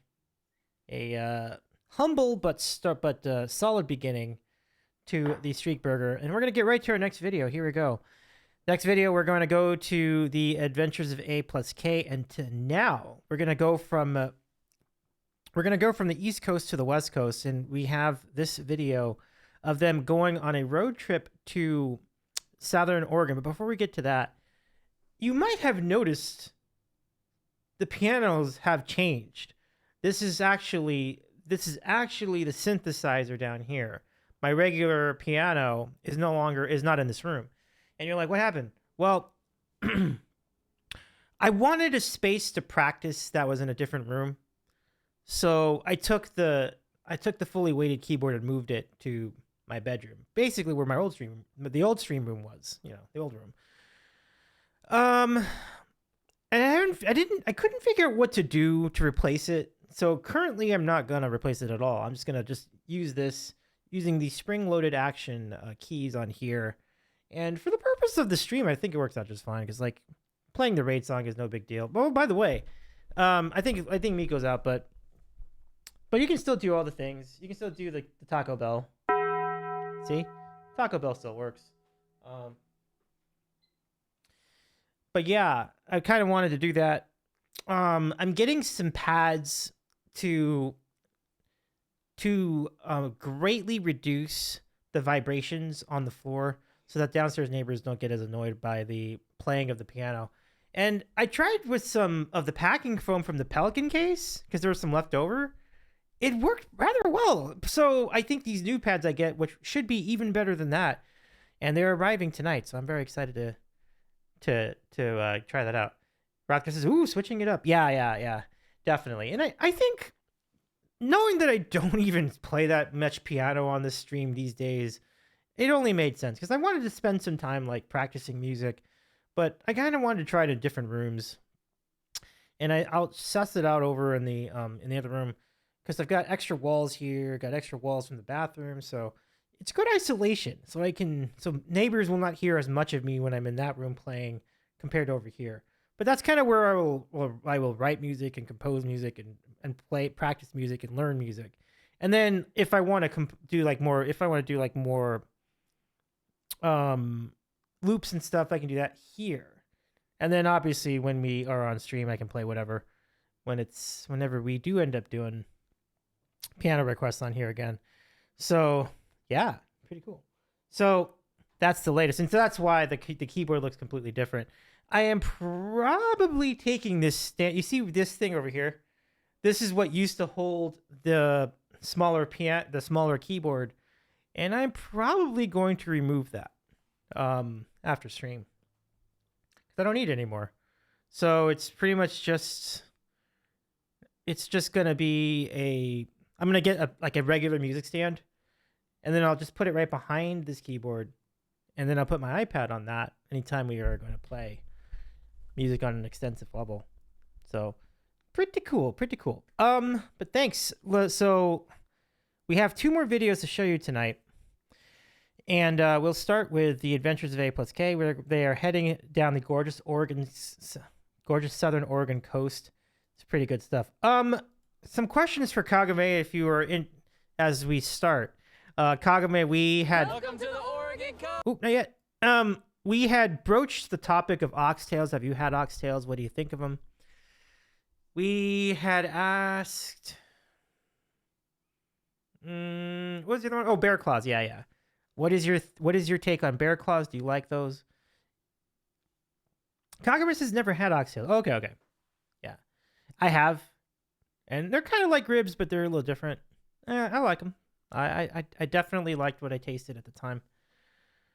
And then, feel free to weigh in on the bear claws. So now, let us go to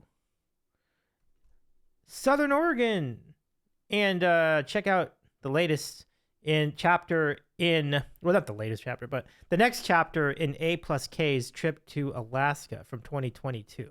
Welcome to the Oregon Coast.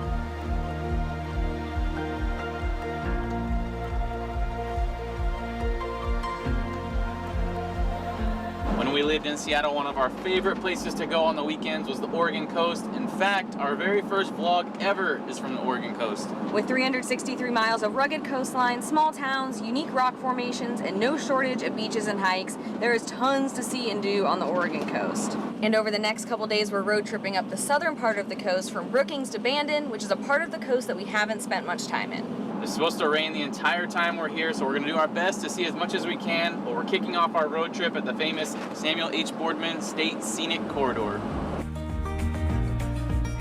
Kiwi says, oxtails are nice. Awesome. I love it. Kagame says, bear claws is in the pastries. Yes. Northwest, baby. Kagame says, I'm more of a cinnamon bun or honey bun person when it comes to that type of pastry. But Kagame said those are okay. Gotcha. Hey, Mitty! Look at the sandwich I sent you from Vegas in Discord. Hey, Mitty, welcome in. How's your trip going? Good to see you.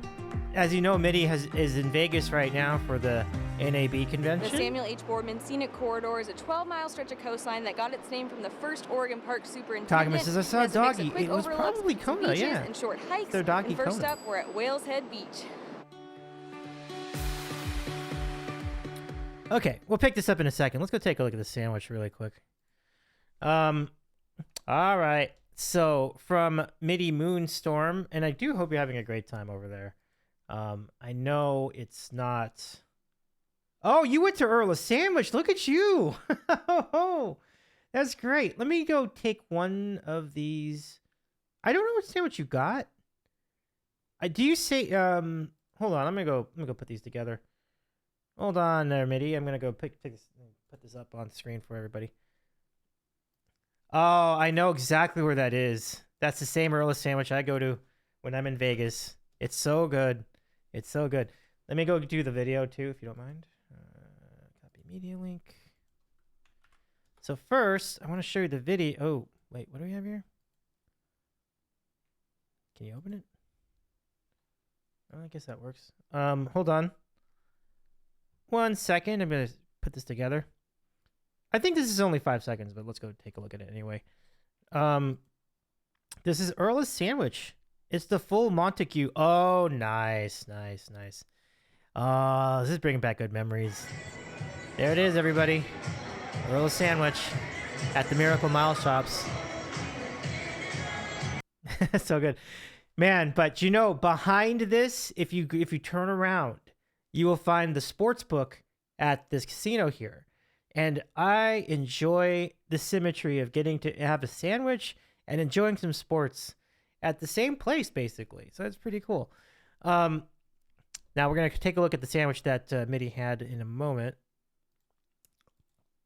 And here it is. Oh, that's a quality.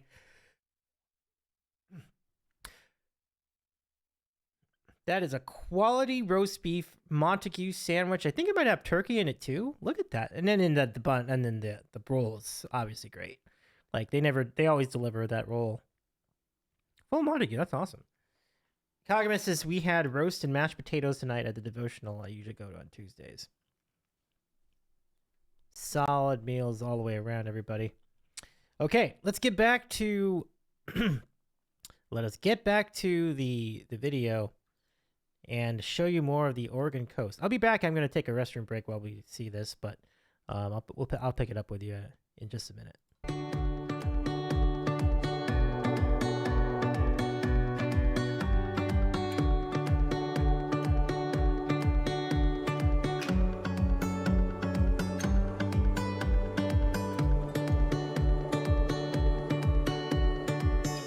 So to get to this beach, there is a parking area, but we read that the road to get to it is pretty rough, so we didn't want to park there, so we parked at the overlook parking and took a short trail to get down here.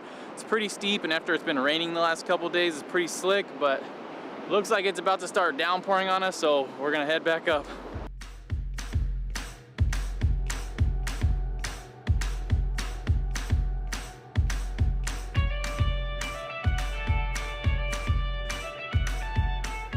One of the most popular stops in this area is Natural Bridges, which are 7 arch rocks and blowholes. You very likely have seen a photo of this place before because it's probably the most photographed spot in the southern Oregon coast.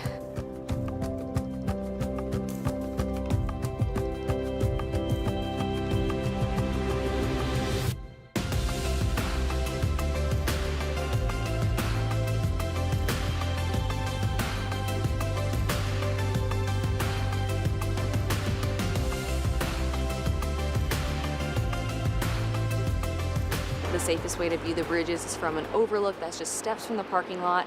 There is a side trail you can take to get closer to them, and some people walk on it, but we would not recommend either. We did try the side trail last time we were here, and it's just super steep, pretty sketchy. We did not feel comfortable, so we're gonna enjoy it from this safe overlook this time.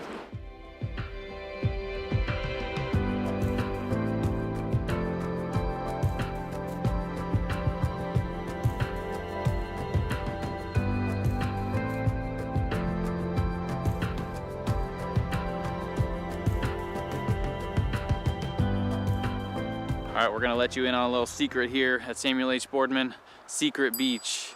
Just kidding, it's not a secret. It's actually pretty well known. It's even marked on Google Maps, but the parking area and the trail aren't very well marked, or actually not marked at all along the road, so it is easy to miss. I might have to run that We found back this again. route on Sorry, All Trails that takes you to Secret Beach, and it looks like there's a few different. The road to get to it is pretty rough, so we didn't want to park there, so we parked at the overlook parking and took a short trail to get down here. It's pretty steep, and after it's been raining the last couple days, it's pretty slick, but looks like it's about to start downpouring on us. Ah, so there's we're the gonna picture. head back up. My bad. I hopefully I ran it back enough so that we can just basically re-watch this properly. One of the most popular stops in this area is Natural Bridges, which are 7 arch rocks and blowholes. You very likely have seen a photo of this place before because it's probably the most photographed spot in the southern Oregon coast. Look at that.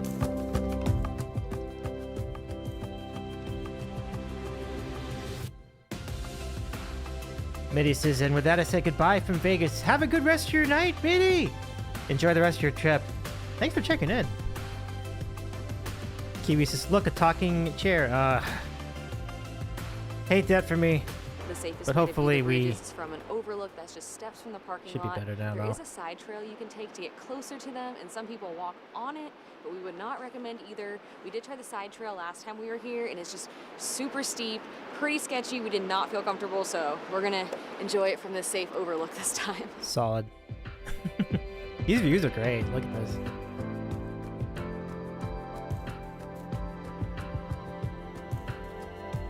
I believe they said that some of these views came in the description. It said that some of those views were acquired by way of a drone, but you have to always. And All right, they we're said, gonna let you in on a little secret here at Samuel H. Boardman Secret Beach. I Just kidding, it's not a secret. It's actually but in the description they make a very important point that you need to check with the regulations of each of these national parks or natural parks, state parks, what have you, and make sure that you are authorized to use a drone in that park, and figure out where you're authorized to use it, so that you are getting the footage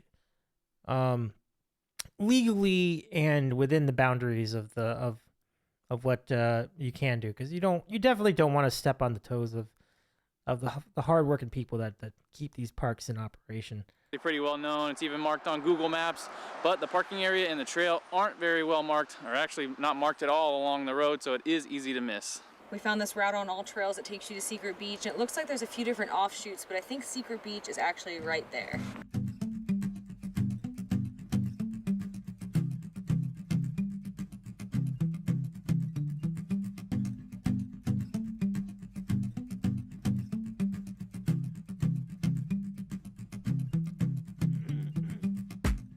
I enjoy rainy days, so like this just feels like a great day to me. Look at that waterfall. We too. came across this little waterfall on the trail, which was very unexpected, and it is super beautiful. Just being surrounded by waterfalls again, all this green, even the rain. We're just so happy to be back in the Pacific Northwest. It still just feels like home to us, and yeah, it's hard to explain just the amount of joy this part of the U.S. brings to us.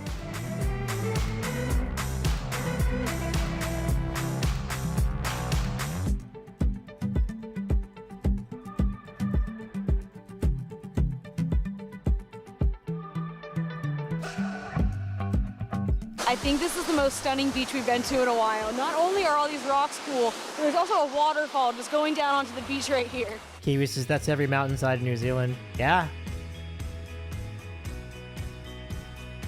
You're right about that, Kiwi.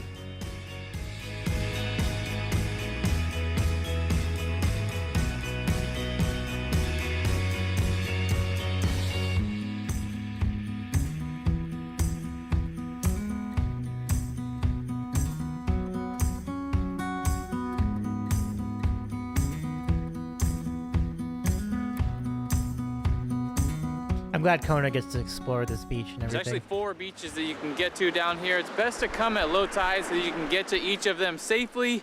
It's kind of a bit of a scramble to get down here too, and we're getting rained on, so we didn't get a chance to get to see all of them, but it's so beautiful down here.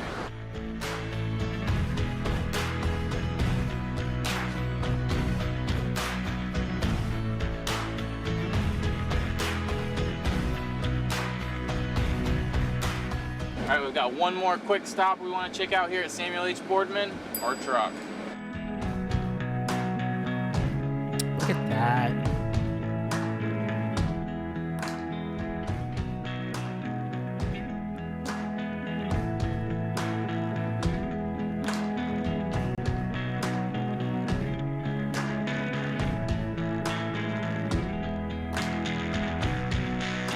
So fun fact about the Oregon coast, it's Oregon law that the entire coast is open to everyone, which has given it the nickname the People's Coast. And because of this, there are just so many spots to explore going up the entire coast.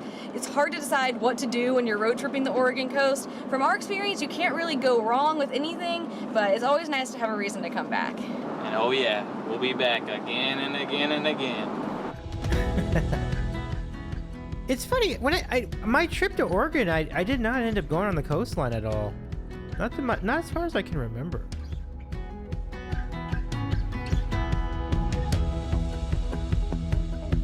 Not a bad lunch gorgeous. spot, huh? Oh.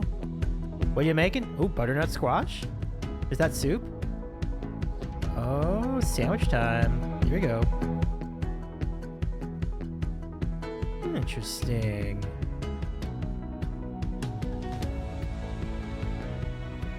We thought on this rainy, dreary day that the perfect meal for lunch would be soup and sandwiches. So the soup we've got here is inspired by a restaurant we went to in Silver City, New Mexico. It's a butternut squash soup. Hey, look at that. We've It got it been wanting right. to recreate it in Nice. the van ever since. Now out our window, we've got these epic views of the rocks, the beach, the ocean. Just can't beat it. Oh, yeah, that's really good. Yeah, it turned out super well. Mm-hmm. Wait. Yeah, it looks like it is a turned ham out and pepperoni sandwich, super Kagame. well. Super well. Look at you. I think they might have been low on ingredients because I'm like, I don't think you would put ham and pepperoni together normally. But you know, they've been traveling for a while, so maybe that was all they had.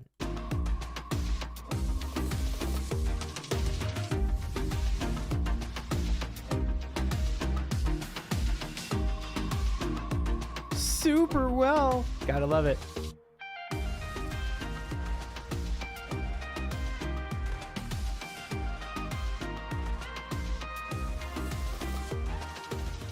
Holy cow, y'all. Check out these huge rocks. We just drove 30 minutes up the road to Sisters Rock State Park, which is a newer state park here in Oregon.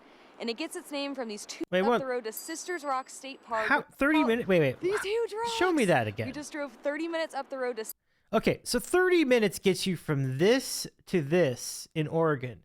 You know what 30 minutes of driving gets you in Los Angeles? It gets you like here to here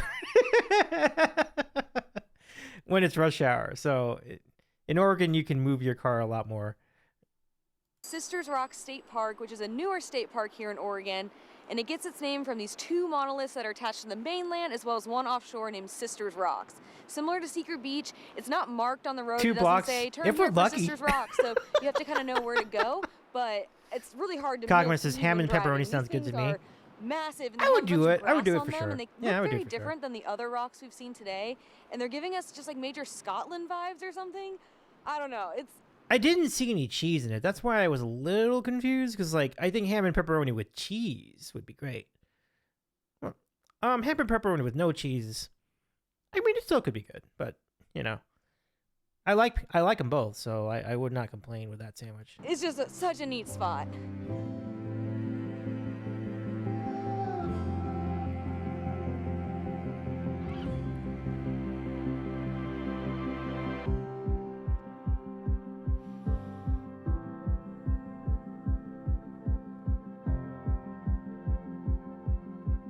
It is mega windy out here, though. Looks like they're the only ones there.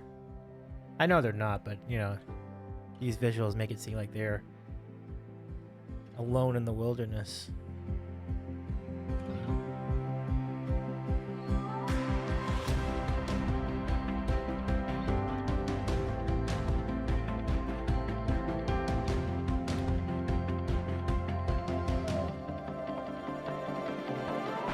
We're here at low tide, and one perk of being here at low tide is that there's a sea cave up there.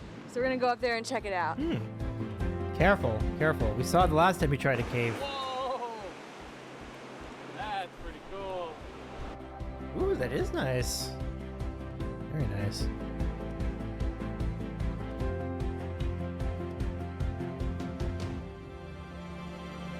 That is so gnarly.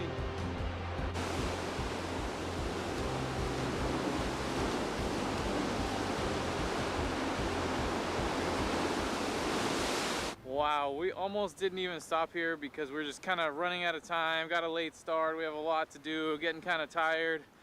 But man, I am so glad we didn't because I think for both of us, this was our favorite stop of the day.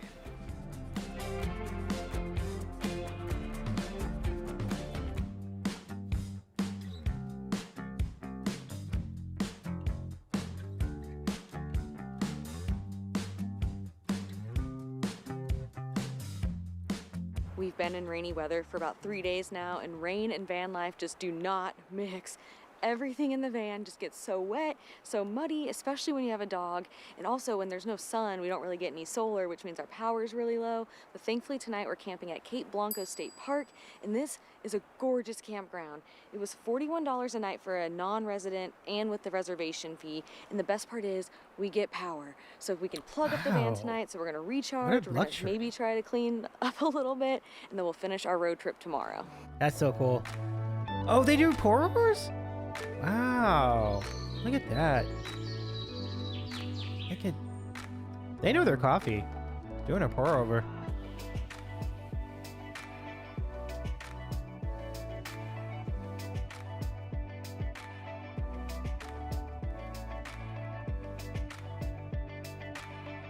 Before we get back on the road, we wanted to check out one of the top sites in this state park, the Cape Blanco Lighthouse. Ooh, look at that lighthouse, everybody. That is gorgeous. Wow. That kind of looks like South Carolina too, right? Doesn't that the lighthouses in South Carolina look a lot like this? Kagama says cheese would make it better, but sounds good without cheese too. Mark for Rub says I live near a lighthouse. Check you out, Mark. That's awesome. Kagama says neat lighthouse. Yeah, isn't it beautiful? Beautiful lighthouse. Yeah. But actually, you know, if you saw the way they grilled the meat, the ham and the pepperoni, I definitely think that would work in retrospect. Rockstar says I love a good lighthouse. Yeah. Mark, good to see you, Mark. 1870, and it holds a few Oregon records. It's the longest standing lighthouse on the Oregon coast. It's the most westerly lighthouse because this is the westernmost point in the state of Oregon, and it has the highest focal plane above sea level at 256 feet. Ooh. And we can't confirm that it's the windiest lighthouse in Oregon, but we hear it gets really windy up here, and if you can't tell by my hair, that's proving to be very true today. How you doing, Mark? Welcome in. Mark says it is called the Little Red House. That was the subject of a children's book. Good to see you and your lighthouses. Thank you, Mark. Good to see you too. For the rest of the day, we're gonna head about a half an hour north up the 101 to Bandon, Oregon. It's known for its unique rock formations, being the cranberry capital of Oregon, and it's home to my #1 golf destination that I've wanted to play for so long, Bandon Dunes. Maybe one day I'll get to play there. It's gonna hurt to be so close, yet so far away. Any avid golfer would have the same experience. I feel you there, Adam. I do.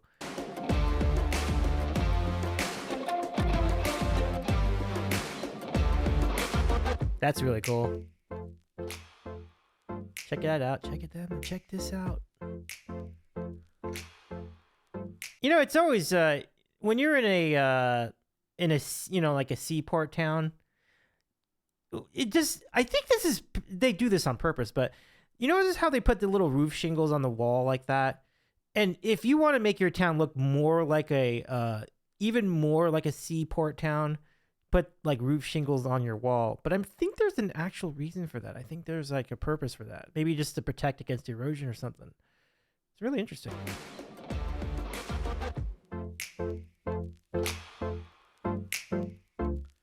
Yeah, so you see more of it over in that toy room building. That's a cool fish market. Let's see. Nice. Menu shot. Menu shot. Ever since getting back to the coast in California and here in Oregon, we've been craving fish and chips. So we came to a spot called Bandon Fish Market and finally scratched that itch. So they have a few different types of fish to try. I like their we chances got the here. halibut, which came very highly recommended. And first impressions, these are big pieces of fish. They're just, oh, meaty, fishy goodness, and they feel so hot. Oh. Mark says, I don't even know what the capital of Oregon is. The capital of Oregon, I believe, is Eugene. But it could be Olympia. I'm not exactly sure. I'll go and check that for you after this video. I'm so excited. Yeah. Hot.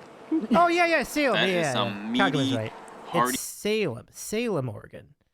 Yeah, correct. Kagama's ahead of us. Very nice. Thank you, Kagama. Hot.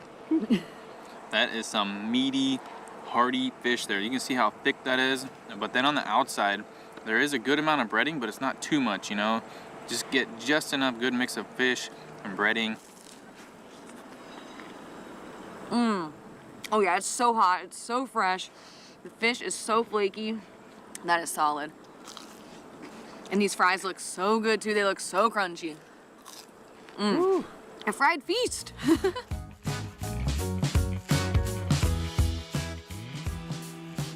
Oh, that looks amazing. I'm glad they're having a great time with that. That looked fantastic. So fresh. One really interesting thing here in Bandon is an organization called Washed Ashore who takes items that have washed ashore from the ocean and turns them into sculptures in order to create awareness about ocean pollution. They do have a gallery in town, but unfortunately it's not open until next week, so we can't check it out this time. But we're at a beautiful park in town called Cronenberg County Park, where they have a puffin sculpture named Cosmo. Looks like, do they paint it? I think they do. You don't often see them paint sculptures like this, but they are, wow. Says a lot, doesn't it? So on this sign, they kind of challenge you to see if you can find all these different kinds of debris on Cosmo here. There's combs, lighters, a paintbrush handle, flip-flops, bicycle seat, fishing poles, all kinds of stuff that just does not belong in the ocean, huh? Nope. I'm very curious how a bicycle seat happened to get in the ocean. It's really sad to think about all these things that are out there, and it's sad that these sculptures even have to exist, but it's really cool that they're turning trash into art to help create awareness for a good cause.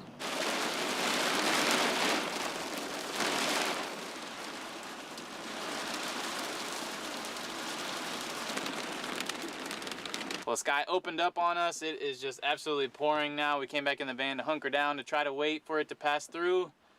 Doesn't look like it's going to.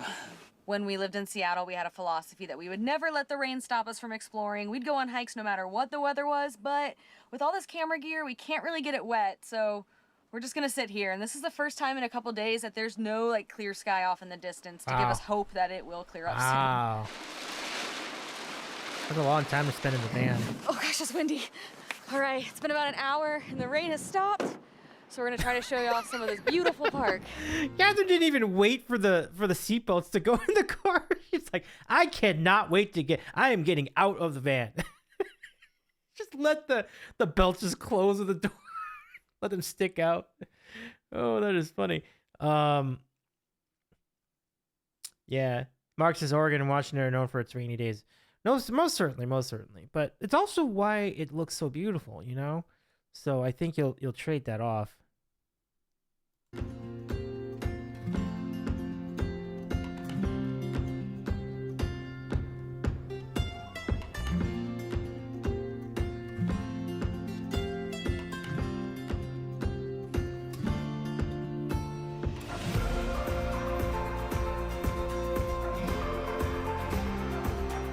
We see a seal on this rock over here. How cool. Oh, nice. Neat, nice. That is cool.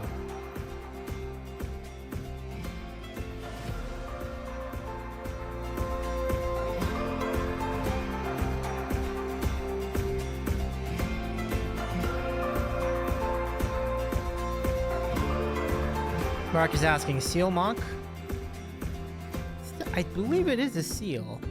I don't know if it's a seal monk. Those steps look really nice. They took really good care of, like, they keep that. It's starting to rain again, but we're gonna make one more quick stop. I'm trying to say something.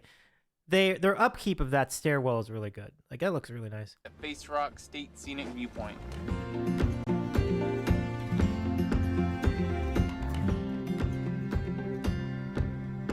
They're making really good use of their jackets in this episode. This area is known for a couple of very unique rock formations, including Face Rock back there, which seriously looks like a man just laying down in the water. You have his forehead, you can see his eye sockets, his nose, his lips. It's pretty crazy. And there's also Wizard's Hat, but to be honest, quite a few of them kind of look like Wizard's hats, so we're not totally sure which one's the right one.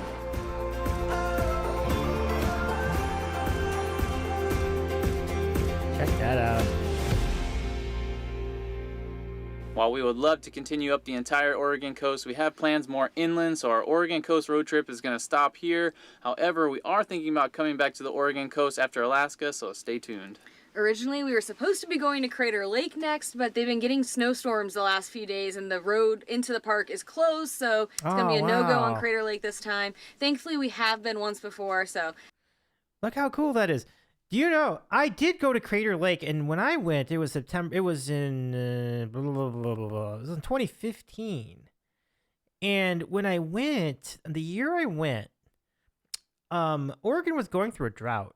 So we did not get the customary amount of rain we normally would at about that time of year. It was, I think, it was summer at some point. I don't know exactly what month, but yeah, Crater Lake is a natural choice. You know, when you're going up the coast like this. It's too bad they didn't get to go, but I'm glad they have been there previously. And I'm sure they've been there since then, too. That's okay. But next up, we're going to be showing y'all one of our favorite cities in all of Oregon, and we cannot wait. I wonder what that is. You're a wizard, Harry. I call the stance. It's very cold and windy. I don't know what that is, but I like that. There you go. It's pretty good. Okay, so we'll pick up the next episode straight away. What is their favorite city? Would you know what? Why don't you take a guess at it? I already know, obviously. I queued the episode and everything. So, but I'd like to give you an opportunity to take a guess. So let's start up a poll. I'll start the poll.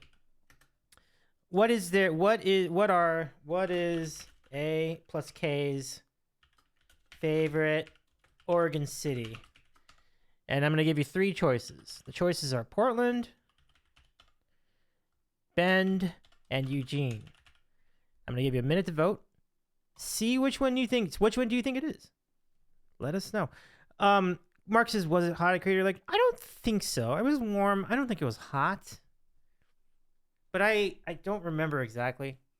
It was definitely not cool. It was pretty warm, but I don't think it was hot. It's all right. I think it's all right. Welcome back, Lady Miko. Good to see you. Nice to have you back. Rothgar says, time for me to head to bed. Have a great rest of stream. Rothgar, thank you so much. It's good to see you again. Thanks for hanging out for a little bit. Rest well, Rothgar. And I'm sorry about the situation with where you live now. Rothgar said, I miss having rain. It only gets a little wet out for maybe a couple hours at a time where I live now. Hardly ever get real rain. Yeah. Well, I've been used to that forever since I grew up in Southern California, but I would love to have regular rain. I just think it would do so much good for the environment. So, yeah, I know what you mean. But have a good rest of your night, Rothgar. Good to see you again. And okay, so the people in the poll have believed that that A plus K's favorite city is Bend, Oregon. All right. Well, let's go and find out. I'm sorry, their favorite city was Eugene, is what I meant to say. Let's go find out what the answer is. Is it Eugene? Let's see. No! You can see right there. It is not Eugene, but I love it. I would have honestly, if you had asked me the same question, I would have said the same thing.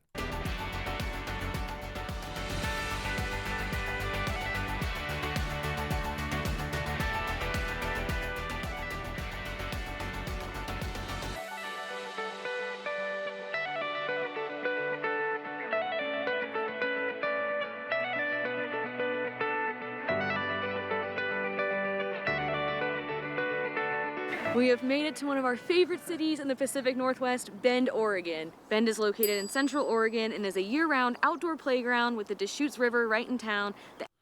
So Mark says, I've never heard of Bend. You will. This will be very, very educational in this regard. What I know about Bend is that they are the home of a couple really, really cool things. They are great. They are the home of several microbreweries, so they're really known for producing great beer. And I believe Tillamook isn't far away from there, so Tillamook is nearby, and that's the home of Tillamook Cheddar. and other cheeses, and butter. Epic Cascade Range to the west, tons of hiking trails, lakes, skiing, water activities, and so much more. We first visited Bend back in September of 2018 and instantly loved it. In fact, it was here in Bend while on a hike to a spot called No Name Lake where we decided to pursue van life and travel full time. So this place is a special place for us. And we are extremely excited to be partnering with Visit Bend to explore the city and the surrounding area over the next 4 days. We're here in mid-April, which is the shoulder season, so not everything is open and accessible, but there are still tons to do.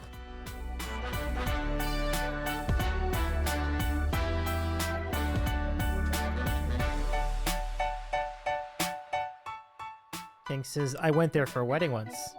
Sweet spot for a wedding. So a little bit of history about Bend. Back in the early 1900s, Bend was a logging town with 2 main logging corporations dominating the area, and the Old Mill area where we're walking now is where most of these operations existed. You can still see some of the smokestacks and old buildings, which is a really awesome way to keep that history alive. Today it's a retail area right along the Deschutes River with a really nice walking path to enjoy.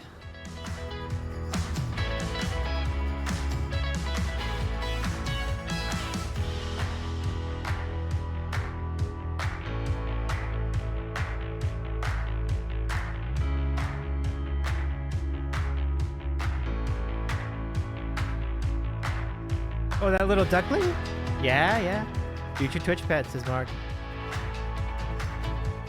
Even though Bend isn't on the coast, you can still catch some waves. Should I go hop in the lineup? Oh. Oh, is he doing... Is that him? That's someone else, I think. That's just some... They had to blow out that person's face. It's a charming downtown area, no?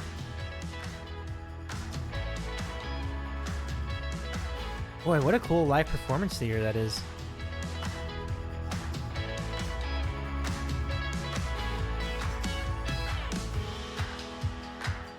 Ooh, Thai restaurant. The big one. We have ventured into downtown Bend, which has that charming small town feel that we absolutely love. And for lunch, we came to a spot called Wild Rose, which is a northern Thai restaurant that has come extremely highly recommended from basically everyone we know who's ever been here. Wow. So I got their khao soi, which is my favorite Thai dish. It's a yellow coconut curry with egg noodles and crispy egg noodles on top, all kinds of other delicious goodies inside. We had heard that Wild Rose's khao soi is about as good as it gets, with khao soi being outside of Thailand. So we You know,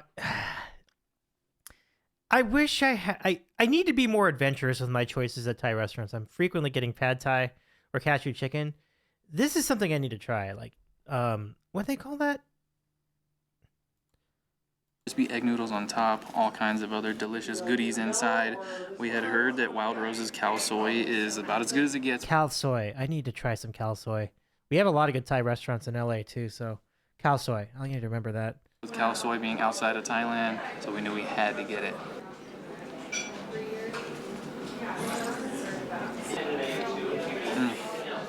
This khao soi is the best one I've ever had. It's sweet, it's creamy, it's got a little spice in there, and then the textural elements. You've got the little noodles here, and then the crispy noodles give it a little bit of a different texture change. And Asian foods and Thai foods, they kind of have that fifth flavor element of umami, so it's kind of hard to describe and pinpoint what all these flavors are, but there's just so much in there, and it is so hearty, so delicious. It makes me happy. So we're here for lunch, and we hear that dinner gets pretty crazy here and you have to have a reservation, but lunch is super chill so far, and they have a lunch menu. So I got their house curry off the lunch menu, which today was a red curry with chicken. It's quite a bit smaller than Adam's dinner size khao soi. Look at all the portion, red but it's pepper also flakes on there. a really good price. I think this is just $10 for this and Wow. rice.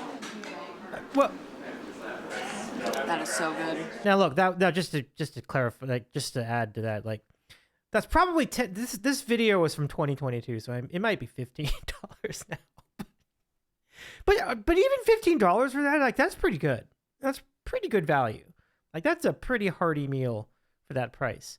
Let's see. Kagami, Mark says it's like California without the sun and the heat. Kagami says that's a cute little city area. Mark says no sandwich, Davey. No sandwich today. I did not. No, well, not on stream. I had a really good. I've been having like these really good sourdough, half sourdough American grilled cheese sandwiches lately. I had one for breakfast. I know breakfast, but you'd be surprised how good that could be for breakfast. So I had that. That was my sandwich today, but it was only like a half sandwich. But it was great. I really enjoyed it. Unfortunately, nothing today on the stream. Thai sandwich sounds pretty good to me too, Mark. This looks great. I would gladly have this between 2 pieces of bread.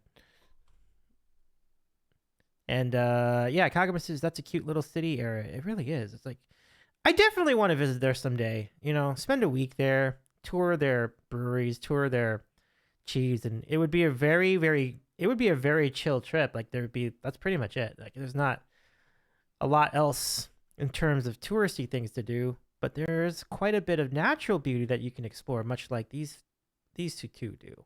I cannot tell you what it tastes like besides so much flavor, and it's like Adam's just creamy. The perfect spice level. We got spice level 3, and it's not bad at all. Oh. I don't know what their threshold is, so I don't know. That looks so good. They're going right for the gelato. Dairy's gotta be so good at Bend. Yeah, look at that. And they have a vegan option. Cool. These look good. That looks good. Bonta. Y'all, the weirdest thing happened. We were just walking around and we got a little turned around and lost, so we just went to the first place we could find, and it happened to be a gelato shop. What are the odds? Okay, just kidding. Y'all know us. We came here on purpose. Bonta Natural Artisan Gelato. Yeah, we know you. Bonta We know you. Goodness in Italian, and after having a couple little bites of this, that is an accurate name. Ooh. So this one here is the coffee break. And as you can see, there are massive pieces of donut. I'm so glad here. he's trying this Oh one. my goodness. And then I got also the classic stracciatella. You I get love the these two, huge too. pieces of donut. That is such a cool touch. That looks great. Oh yeah, the texture on that is amazing. It's amazing, like the amount of decadent foods they eat all the time, and they can still stay in shape. It just gives you an idea how much they are how much they hike, how much they run, how much they keep. You know what I mean? Like they are always exercising and moving around and doing things, and it lets them eat really, really great food like this. King says massive amount of donuts, tiny ass utensil. I think that adds to the charm. Yeah, Kagama says all that walking. I mean, you see it in the videos. They're walking a ton wherever they go. So it's like they definitely don't eat like that all. Even and you know, when they're not at a restaurant, they certainly eat very reasonably. They don't make huge portions. So they definitely are very smart about the way they eat. And Mark says, I like grilled cheese or grilled American as I know it as. In this situation, it is, yeah, I mean, it's quite literally grilled American because it's a grilled American cheese slice, which, again, I don't know why it hits so much, but man, it does. It really does. I might even have another one after the stream tonight. King says, I heard grilled cheese. You did. Kagame said, that reminded me of an argument I saw online. If there can ever truly be half a sandwich because it's still a sandwich. Cinnamony, a little bit of coffee flavor. Awesome. Oh man, this just tastes so high quality. I'm so glad he tried this. So good. I saw it in the case, and I'm like, thick and creamy this gelato is. the coffee break made me so curious. Like I really wanted to try it. I was really curious about what's in it. The dulce de leche with sea salt. And this dulce de leche one has such a unique flavor to it. It is just incredible, and the other one's delicious too. They're both so good, and the best part is they go so well together. So I can just mix them, and oh yeah, this is insane gelato. It just looks like it's cloudy every day. That's like my dream home. I want to live in a place where it's cloudy every day like this. Bend is located close to quite a few volcanoes. In fact, there's a volcano right in town that you can drive or walk up to called Pilot Butte, which is a cinder cone that last erupted 250,000 years ago. And to see more of the area's volcanic history, we're heading a little bit south of town to the Newberry National Volcanic Monument. These are the adventures of A+K, Mark, and they have YouTube. Let me go shout out their YouTube.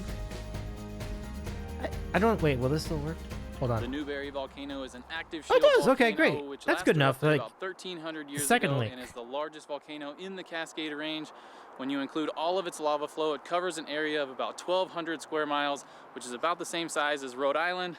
And on top of that, it is considered one of the highest threat volcanoes in the United States. Oh, wow. Makes sense. If you're going to have a place called Crater Lake, I mean... it began with a bang. Actually makes sense.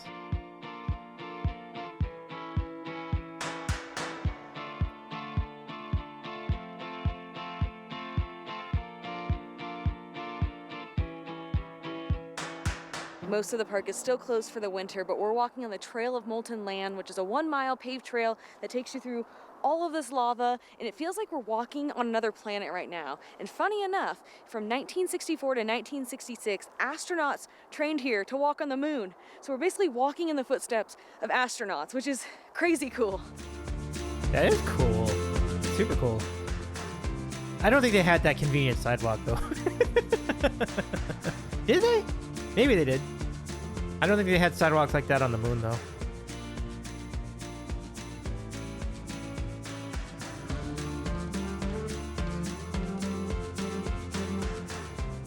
Oh, wow. I was not expecting a view like this.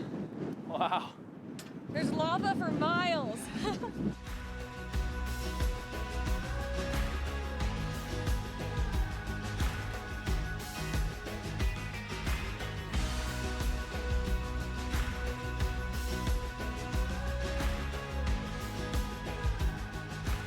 So all of this lava that we've been walking through and that you can see off in the distance comes from this guy right behind me, Lava Butte, which last erupted 7,000 years ago, and is where we're headed next.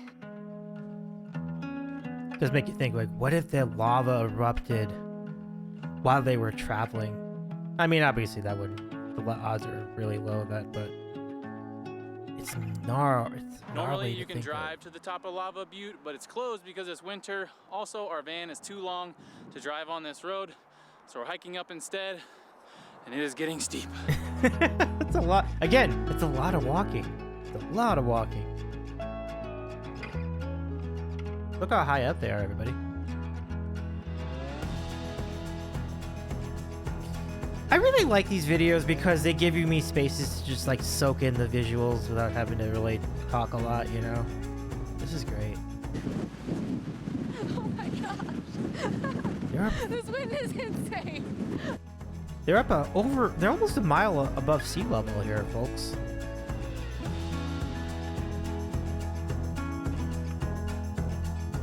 Besides the crazy wind and amazing views up here, there's also a fire lookout, the Lava Butte Fire Lookout, which is one of 3 fire lookouts in the Deschutes National Forest. And this one here is one of the busiest in the Pacific Northwest. In an average year, they report over 125 first reports of fires. Wow.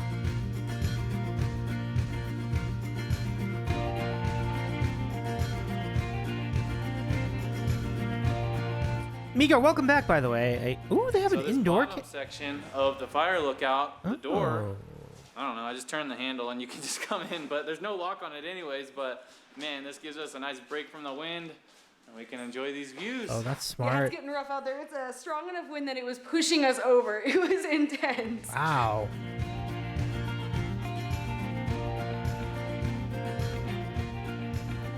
Gosh, what an incredible view from here.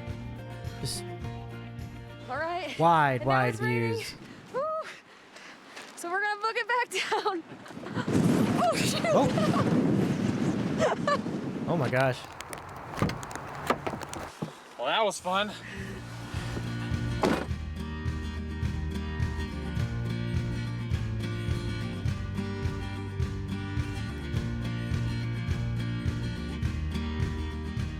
While here in Bend, we're staying at a spot called The Camp, which is an urban RV park right in town. It was built in 1950 and then won in a poker tournament in 1969 and held by that owner until a few years ago when they passed away. The new owners have totally revamped it, and even though RV parks aren't allowed in city limits anymore, this one is grandfathered in because of its history. It's a super cool spot with tiny cottages, vintage trailers, and RV spots, plus the essentials like laundry, restrooms, and showers, as well as a common area with a fire pit and 2 grills, which we're hoping to use one night while we're here, but maybe on a night that it's not raining.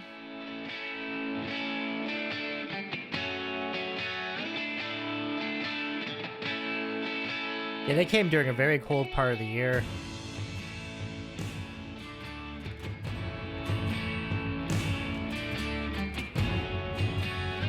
We bought these snowshoes a couple weeks ago, thinking we would have a couple giant. times to use them by now, but we just haven't had the chance, so today is finally the day. Yay. That's cool. Stuart has talked to us about snowshoes, and so Stuart is very, very well versed in using snowshoes. Yeah, those are nice. Ah, poor Coda.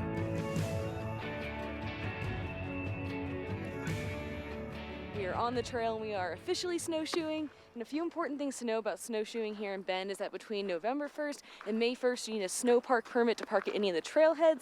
These vary in cost depending on how many days you need one for. And also during this time frame, dogs are not allowed. There are a bunch of different routes you can do in this area. And originally we wanted to do this one called Tumalo Mountain. Oh my goodness, Trina, no worries at all. Great to see you. Welcome in. Thank you for your 10 stream streak. I will see you on Friday, Tina. Thank you so much for redeeming your 10 stream streak. We are now up to 2 layers tonight. But thanks for checking in. Have a good rest of your night. No worries at all. And I do, since Tina mentioned it, let's tell you that Friday night's going to be a big one for us. We are presenting the Pets of Twitch Final Four for you. It'll be part of the Streamborn Music Streamer Showcase Raid Train, which is coordinated by our good friend Mocker Plays. And I am thrilled to co-host this with that E-Flat guy, Jillian Hayek, and Free Dane from Free Dane and Friends. Those are your 4 remaining candidates: Mo, Birdhouse Mafia, Maverick, and Goose and Sean. And one of them will win the Toby on April 24th. Who will it be? Join us as we count down to these great matchups, which will decide it. And what does the Toby look like? Well, this is it. I have a copy of the Toby here. Look how shiny this is. This trophy will be going to the winner of this contest on Friday. So we'll send a copy of that to them, a brand new one, just like this, to the winner. And on it, we'll put the name of the champion on the trophy. So it's very cool.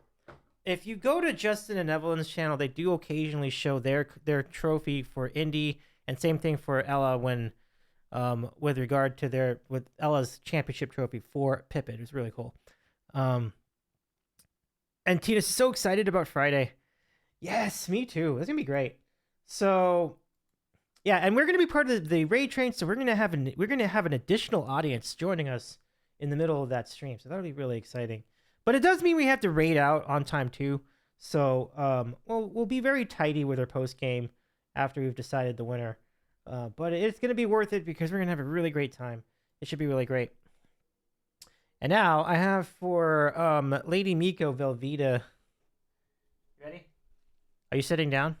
Miko, are you sitting down? Okay, ready? Velveeta!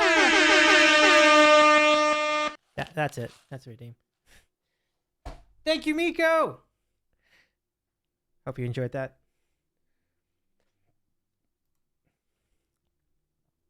Let me wait till your ears have stopped ringing before we continue the video. Tina says, it's funny. I have Twitch friends who haven't known Davey or the pets, yet they are asking me when they can vote again. That's so cool. That's so cool that people are coming out of the woodwork to participate. We really appreciate that. Like it's been really fun to see all the different communities coming together to partake in this event. Tina says, love this color on you. Oh, thank you for that. Yeah. It actually goes well with the stream room too, so I appreciate you. I got this shirt at Burgers, Bait, and Beer during was it the last trip? Maybe the year before? When I went to,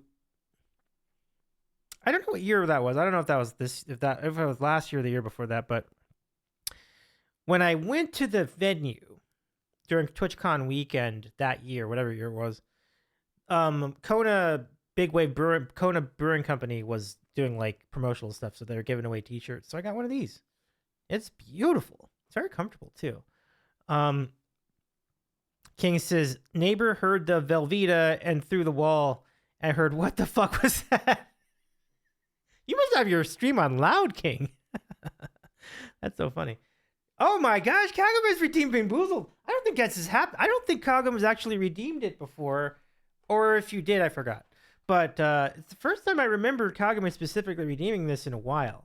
So this could be our moment, Kagame. Thank you so much for the redeem. Let us do a bean. I saw Jordy checked in. Hello, Davey and friends. How are we doing? Doing well, Jordy. It's going to be an unusual week on the Sandwich Show, so we're doing a double stream tonight. We're doing watch-alongs, and then we're doing wheel on this stream tonight. We'll do the wheel later. We are doing Family Feud and possibly Jeopardy tomorrow. Or maybe we'll do Jeopardy first, and then we'll go to Family Feud after. So, and then we're going to do no stream on Thursday. So remember that, folks. No stream on Thursday because I have some IRL stuff going on. And Friday, we've got Pets Twitch. So, what happened to my lighting? Why is that all... oh, gosh, that is weird. Oh, there we go. I was like, what the heck? That didn't make any sense. But anyway, this is for you, Jordy. Thank you so much for your 35 stream streak. That's impressive. Thank you so much. Okay. Jordy says, you got blue all of a sudden. It's like I had that gum. Remember that gum that Violet Beauregard ate in Willy Wonka and the Chocolate Factory, or Charlie and the Chocolate Factory? And then her face turned blue. And it was, or was it purple? Well, wait, blue or purple, whatever it was. So that got a little scary there for a second there, but thank you for the maple bean, Lady Miko. Okay, Kagame. Let's do this. Yeah, Kagame says, let's see, do I get a good bean? I'm rooting for a good bean, Kagame.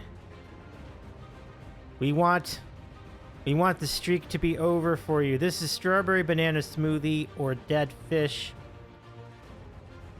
Now let me tell you something. From this box, I've had so many dead fish beans in a row. We are due for a good bean. We are due for a good strawberry banana smoothie bean. We're due. Let's see if Kagame. Oh. Still no. Kagame denied. I'm sorry, Kagame. Hopefully the next one will be better. It was a bad bean this time. Still no good bean for Kagame. Wah, wah. But thank you so much for your redeem, Kagame. To help balance the book a little bit, we're gonna go do a maple bean for Lady Miko. Thanks again, Miko. And shout out to Lady Miko's channel too. Awesome community game streamer, much like myself. It's a really fun time. And this is for you, Miko.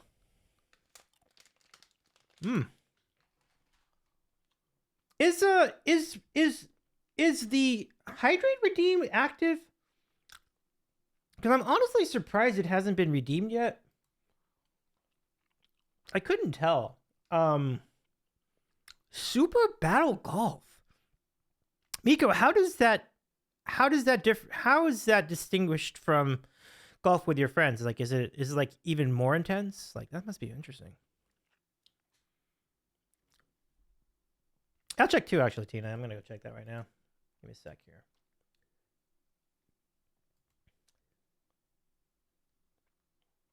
I mean, I disabled a lot of stuff. I know that, but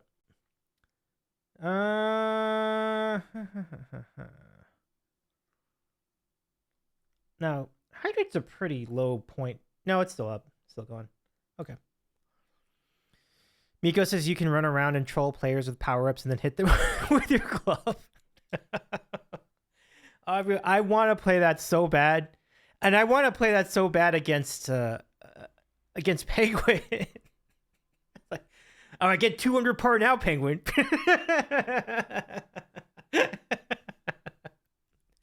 Oh, that's funny. That's great. That's great. I gotta get in on that one, Miko. Miko says it is way more intense than golf with your frenemies. Yeah, I'm all about it. Let's go give that a shot sometime. We'll play that one for sure. Tina says seems all good. Nice. I think we're looking good in that for sure. Well, I'm gonna do a hydrate regardless. I need some water. So. Jordy says they should combine two of the bad flavors to make another flavor. What would the flavor be called? Bad? Like extra bad flavor? like double bad. Like, you know, it's interesting. So like both of them are already bad. it's like stinky socks or stinky so. It's either stinky socks or barf. Like, there's no good flavor in there. No, both bad. All right, let's get to it. Back to our foray into Bend, Oregon. Here we go. Which has amazing views of the mountains here, but it looks to be a really cloudy day and we didn't think that the views would actually be there, so we went to the Swampy Lakes Snow Park instead. We're hiking the Swampy Lakes Loop, which has a pretty cool feature along the way. They're doing that with their snowshoes, you all. This is in Oregon. They are currently checking out the Oregon coast. Actually, they're going a little more inland this time. Because they, so in this episode, they're not necessarily on the coast. They have been hanging out in Bend, and this is like one of the hiking trails that is near Bend, Oregon. So they are kind of in the middle of the state. It's pretty cool.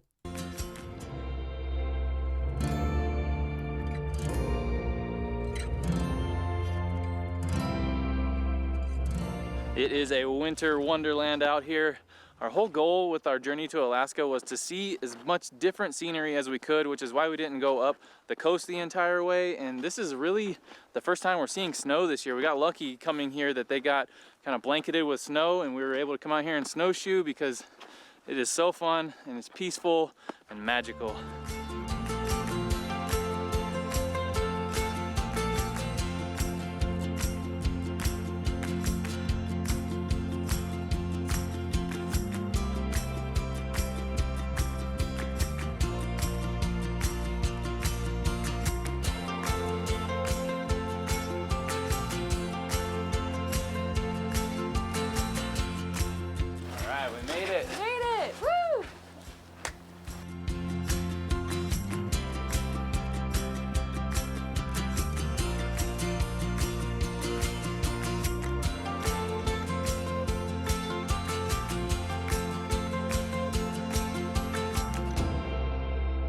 One unique and fun feature at some of these snow parks out here is they have warming huts, which is basically a shelter here with a wood burning stove inside, so you can go inside, warm up a little bit, and it looks like we got here perfect timing because it's starting to snow on us a little bit.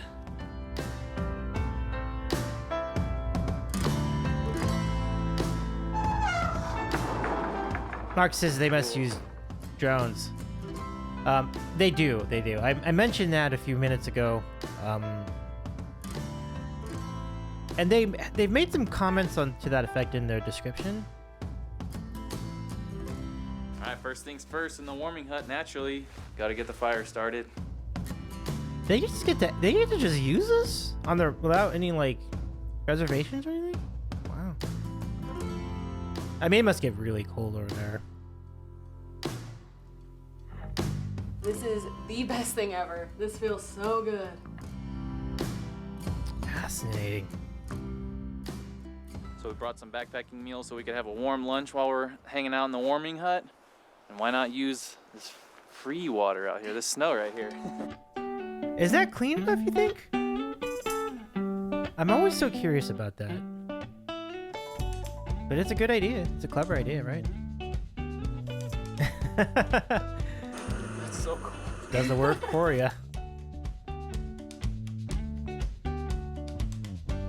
Snow water for drinking, yeah. How about it?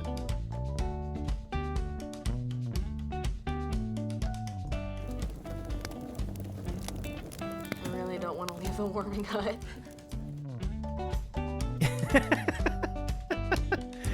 I totally get it. Who would want to leave this? It's so beautiful and it's so nice in there.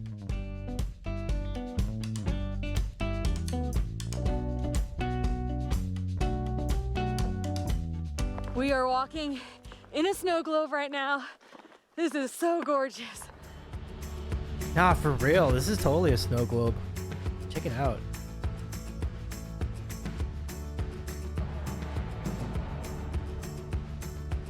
Now that the warmth from the warming hut has worn off, it's time to go get warm again with some coffee.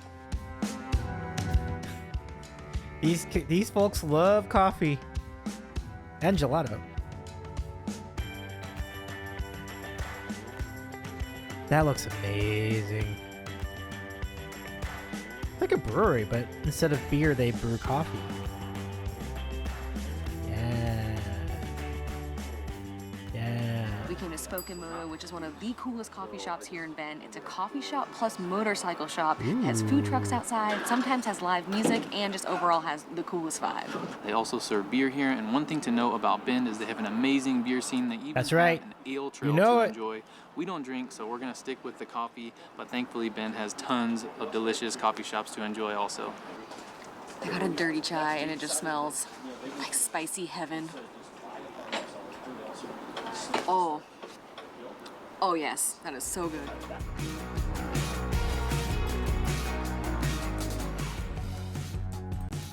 Where did they get that steak? Did they go to a store nearby?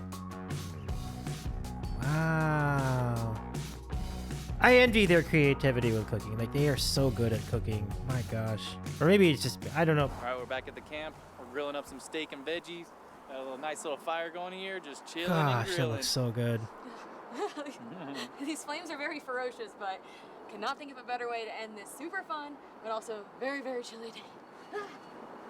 If I'm missing an eyebrow tomorrow, you'll know how it happened. Gonna get you. I know, I'm scared. That looks great. Adam did great with that. Wow. Mmm. You see how big those steaks were, though? Golly, that looks so good.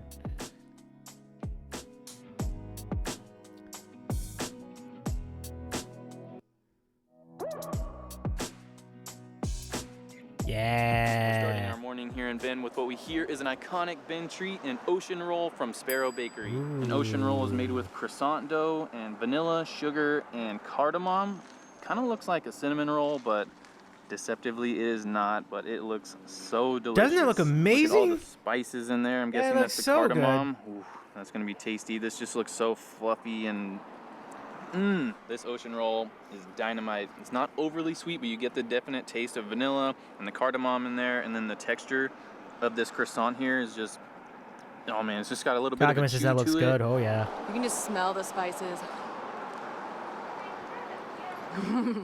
It is the perfect amount of Jordy sweetness. says the steaks looks But on the nice and bottom marbling. here, you have all this kind of like caramelized sugar, so it gives it a nice crunch, and also just like that sweet flavor. The flavor is just unlike anything that I've ever tried. My favorite part is all that cardamom in there. It just gives it a little spicy flavor. looks- But the best part I need to is write that this very down. centerpiece. This It looks is really just good. so gooey and fluffy and, oh man. All the spices. Everything's Oh. just concentrated in there. All right, let's go hiking. Oh, let's go. You're gonna need some hiking after that. Y'all had some big old meals. Like massive steaks. Massive croissant thing. It looks so good. Jordy asked, are you a coffee drinker? Oh yes, very much so. I love coffee. We've headed about 40 minutes north of Bend to Smith Rock State Park, which Yeah, Mark says croissant. Kagama says that looks good. Miko says I want. I want to. Jordy says that croissant looks nice and airy. Yes. But there's like a density to the dough too. Like it was like not just all flaky. It was like all kind of like it was flaky, but it was airy and flaky. But they also had some good meaty dough. And then it just looked like they had so many good like spices or whatever you call that. That just looked amazing. is known for its insanely striking rock walls and spires, which are made up of volcanic ash from volcanic activity millions of years ago and shaped over time by the Crooked River below. This park is very famous for rock climbing, but we're going to stick to the trails instead, and we're going to hike the Misery Ridge Trail plus Summit Trail Loop, which is about 6 miles.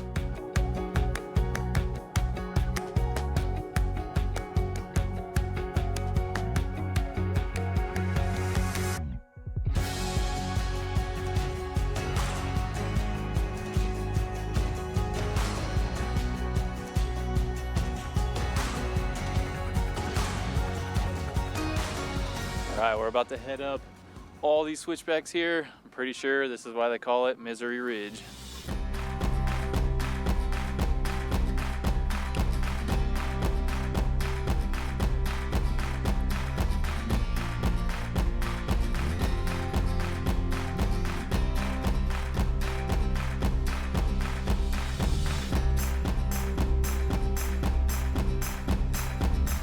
I see it lives up to the name. Kona seems to be You having in fun, misery yet? There are so many steps. Oh my gosh, they got to go up all that. Oh my gosh. That's crazy. I hope it's easier for them going down.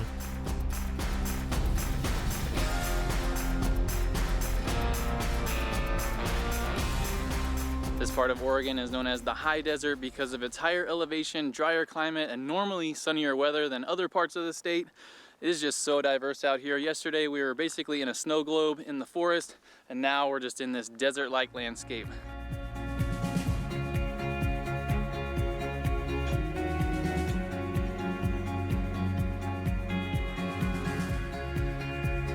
Look at that rock formation. This crazy rock formation right here is known as monkey face, and it's basically just a big rock tower that supposedly looks like a monkey face. We're debating if we think it does right now. We're not sure if this is the right angle or not, but this is a very popular climbing route. We even see a rope just dangling down, so we're hoping as we get closer to it, we can see someone climbing it. What an interesting challenge to climb up that rock face. All right, from this angle, it is starting to look more like a monkey face to me. Plus, there's someone climbing it over there. How cool. Oh, look. Jordy says, how do those rocks not fall?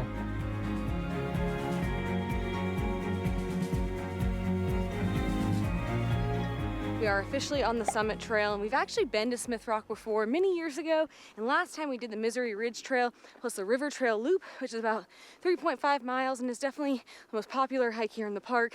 We thought it would be fun to try a different trail this time. It's quite a bit longer, but we're excited to see some different views. I think they'll be happy to stop climbing uphill. I think they made it. Now that's a view. Ah, what a view. You can't get that in Kansas. No, don't put down Kansas. That's not fair. But what a beautiful view, right? Like, that's the bigger point. Look at the mountains over there. The farmland over there. These rock formations. Smith Rock State Park is Wow. considered one of the 7 wonders of Oregon, and we can totally understand why. Yeah. This is one of my favorite state parks I've ever been to in the entire United States. Jordy says, come on, Davey, just say it. It would be low-hanging fruit to really go there with Kansas. Mark says, All right, awesome now back natural to Bend beauty. for a very unique Yes. and one-of-a-kind stop. Oh, here you go. Here, who mentioned the Blockbuster? Who mentioned the Blockbuster? Who? Somebody in the chat mentioned it's the last, the last operating Blockbuster. Well, here it is. Oh, Jordy, was that you? Yeah. Well, here we are. We're gonna get a little tour of it. Yeah, Mark says he did. You did, Jordy. Well, here it comes.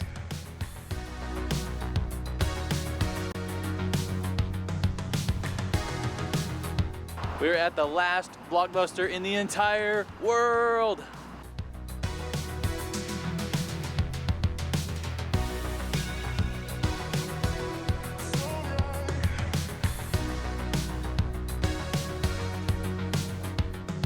For those of you not familiar with Blockbuster, it is a movie rental store. It started in 1985, and over 20 years it became the largest movie rental business in the world with up to 9,000 stores at one point. But in 2010, partially due to the rise of Netflix and Redbox, they filed for bankruptcy and all of their stores closed down.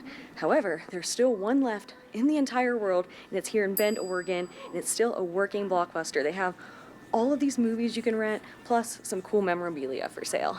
We both grew up going to Blockbuster, so this brings back so many memories. I can still hear my mom saying, hurry up, pick something already. So thanks, Mom, for being so patient with me. Memories. That's a good call by these two going into here. Mark says Blockbuster went bust. Look at that. Mark going for a ding. Mark, you win.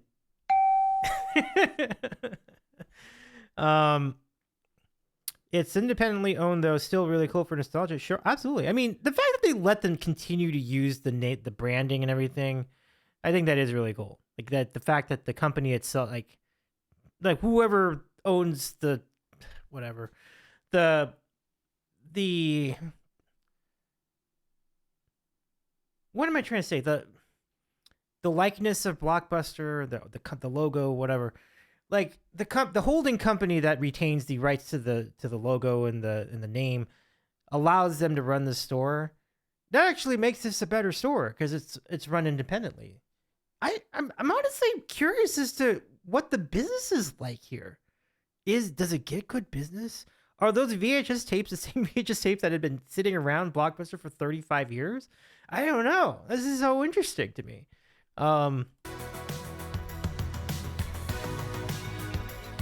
At one point in my life, I could recite this whole movie from start to finish. And I know all of the words to this one. Also, fun fact, we watched this movie on our first date. Let me tell you, it's kind of an awkward first date movie. I love the lore here. This is great. This is so great. What do we have here? I wonder how many people have a VHS player today? I don't know, like 1 out of like 1,000, I think, at this point. But people might still have one just because they just never got rid of their TV with the VHS thing in it, you know? So it might be still sitting around for some people. Does it still work? I couldn't tell you. I don't think my parents ever got rid of their VHS tapes, which is a little surprising because I know my dad loves to get rid of stuff. But we still have all of ours, and I think, I don't know about all of ours, I think most of ours. But then I'm like, when are we ever gonna watch them? And if we do, like, are they even gonna look good at this point? Don't know. But let me see. Jordan says, I loved going to Blockbuster to rent video games. Yeah. Jordan says they sell on eBay for some good money. Yeah, I mean, when something becomes a collector's item, it's always interesting how they find a second life that way. Fascinating stuff. We don't have a DVD player, so we can't rent a movie, but we did get some candy so that we can have a movie night back in the van, back at the camp. I mean, they're watching a movie just fine on the laptop. It just kind of explains why there is no Blockbuster, right? Just simultaneously, it's really cool, but then you illustrate, and then you see this, and it illustrates why it doesn't exist anymore. So kind of funny. But it looks like fun. Like having a nice, cozy night watching a movie.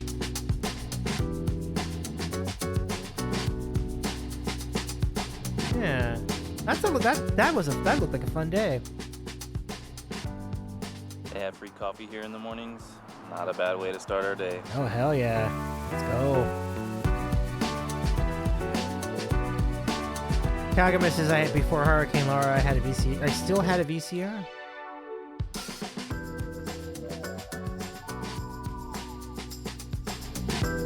One spot we have always wanted to check out here in Bend is Tumalo Falls, and today we're finally gonna make it happen.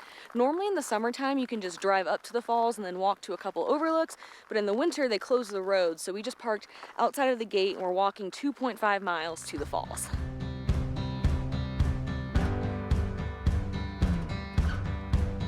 I could wait till the end of the video to do this, but I kind of need to do it now because if I don't, I'll forget. So we just talked about the last operating Blockbuster, but Jordy, do you know Pioneer Chicken, Jordy? Because I think you might be a little younger than not.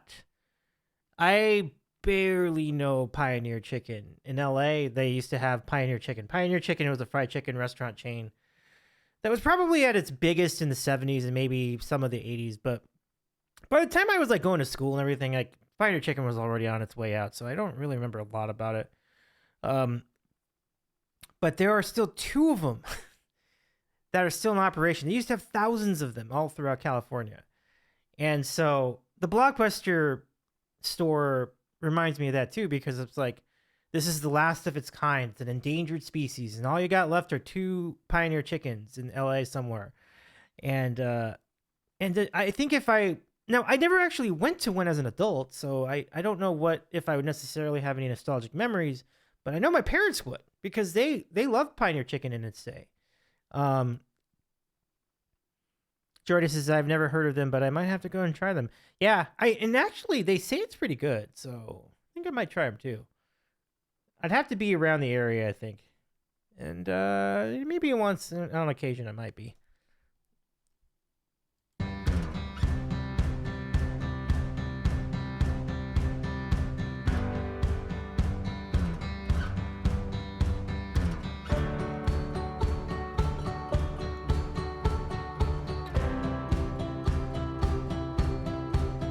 All right, we have made it, and we're about to catch our first glimpse of Tumalo Falls. I can kind of see it, but I'm trying not to look. Wow! Ooh, that is gorgeous. Now that's a waterfall. There you go. There you go.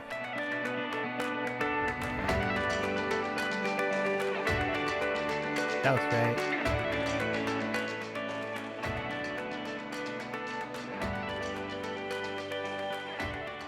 So this is Tumalo Falls. It's a 97-foot waterfall, and it is picture perfect.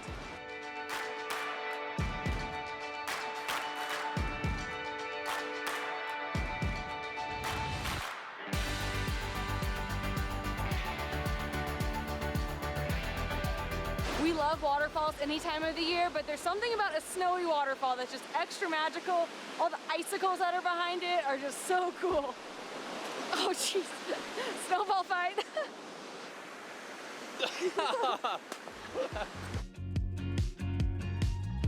That's a good catch.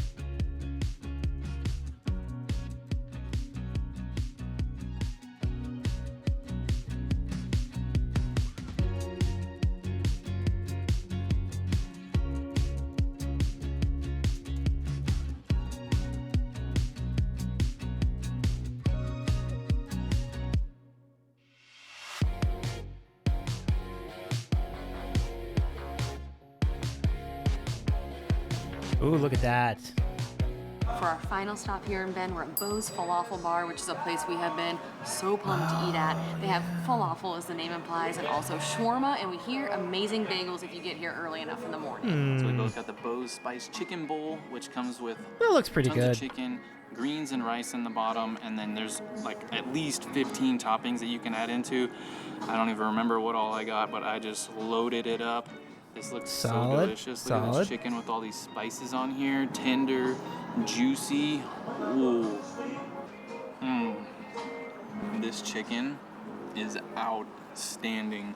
It is so juicy, so tender, so much flavor on there. I got a little bit of spice, but then also like other kind of Middle Eastern spices. I love this kind of food because it's almost like your own personal feast. You just have so much going on here, so many flavors. This is hitting the spot. So we actually extended how many days we were filming this video because Bo's isn't open every day, and it wasn't open the previous days. We wanted to come here so badly, and it was 1000% worth the wait. This is incredible. There's so much flavor. I could eat this every single meal, every single day. It's just so fresh tasting. Some veggies in there, some nice creamy sauces. Oh yeah. We also got a side of falafel because it is Bo's Falafel Bar, after all. That I looks don't eat a good. ton of falafel, but these are super delicious. Ooh, Crunchy on the nice. outside, Nice. nice and tender on the inside. Tons of flavor in there. I love this place so much. I don't blame you. That looks great. A Jordy's- huge thank you to Visit Bend for sponsoring this video and for helping us explore this gorgeous part of Oregon. We barely scratched the surface of all there is to do here, so for more ideas, check out the Visit Bend website, as well as our website, where we have a guide and itinerary written based on our experience on this trip, as well as on a previous trip during the summer. And before you plan to visit Bend, please read the Bend Pledge to learn how you can explore this area responsibly and respectfully. This is a very special place, so please do your part to help keep it that way. We'll put a link to the pledge below so that you can check it out, and if you sign the pledge, you'll be entered to win a free trip to Bend. Holla! We are super bummed to leave Bend, but we know we will be back many more times. But for now, we're gonna hit the road to check out one more spot in Oregon. Oh, look at that. That was a great video. Dodge a wrench, you can dodge a ball. That's the way the cookie crumbles. We're watching This Is Us.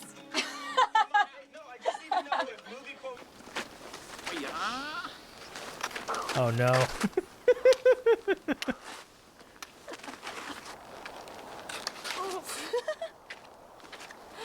idea. Yeah. Oh no. Oh no. Not a good idea. Yeah, bad idea. No snowman. Oh, there it goes. Oh nah. You just destroyed the snowman.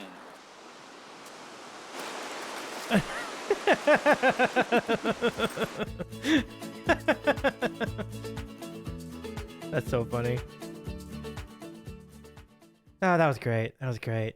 So that was great. That was the Adventures of A plus K, and I'll show you the link again.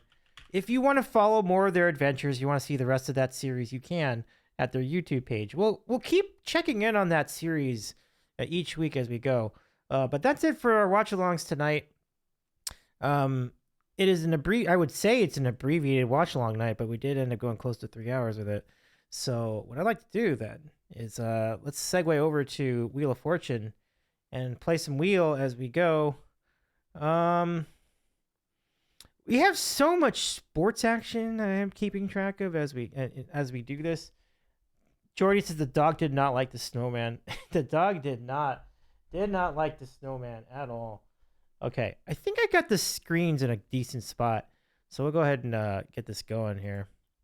But thank you everybody who watched. Everybody, thanks for watching along, everyone. That was really fun. Maybe what I'll do, I can probably do that. Maybe that. I think I got what I need. I'll tell you what, if the Lakers end up beating the Rockets again, the Rockets are just I'll tell you, the Rockets with or without Kevin Durant, they ain't all that, man. Like I've not been paying attention to them this year. That team is so overrated. Like I'm now kind of thinking if the Lakers do find a way to win this, I think they're going to win the series, but we'll see. Still a long ways to go. Oh yeah, Jordy says go Kings. Yeah, that too. The Kings they've had a wild one, that's for sure. I haven't been able to watch most of the game because I've been watching these videos, but they are hanging tough as well. It's 0-0 in that game. They're trying to replace a piece of the ice at the arena in Denver, so we'll see what happens with that. So let's just play some wheel. Let's just play some wheel. I have no real goals or anything. Let's just have a good time with us tonight and do it. So Wheel of Fortune Deluxe, let's do the thing. I don't know if oh hey Carlo, welcome in Carlo. We'd be glad to have you play with us. But let me give some love to our pal, the stream scribe. There you go. Here we go. Wheel of Fortune. Oh, it's go time, everybody. You ready? Okay. Let's see. We gotta do some puzzles of the day to start.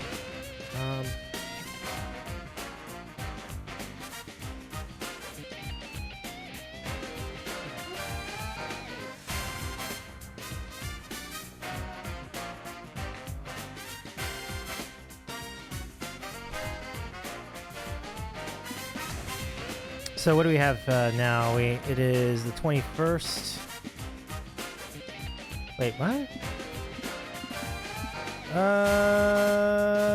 Okay, got it. Rhyme time tonight.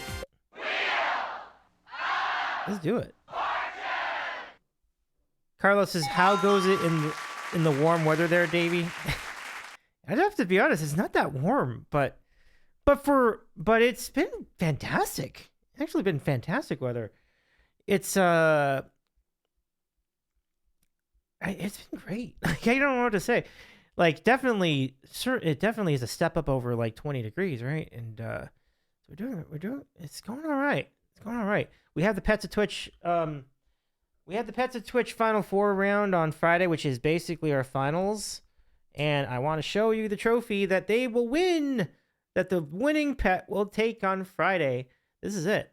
We're going to send one of these to the winner of Pets of Twitch 2026 on Friday night. I'm very excited for that.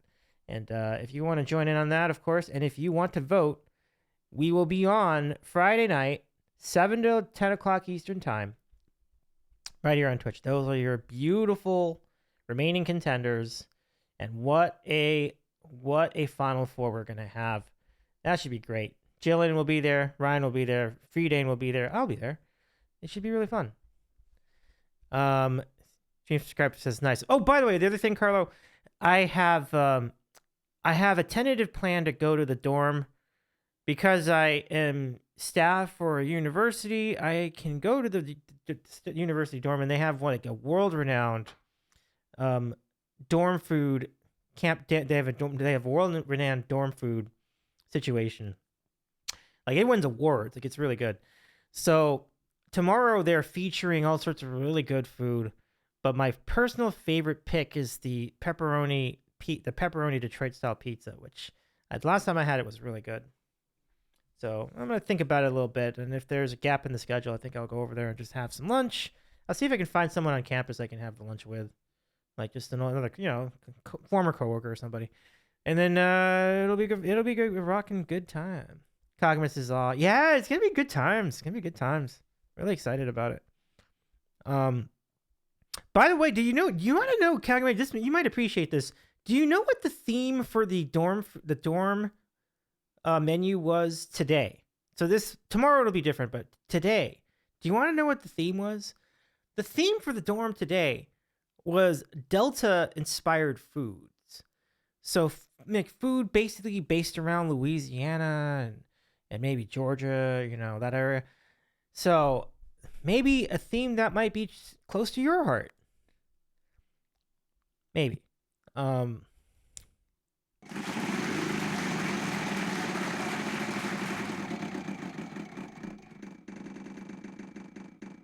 Kagame says when college food is good, that's amazing.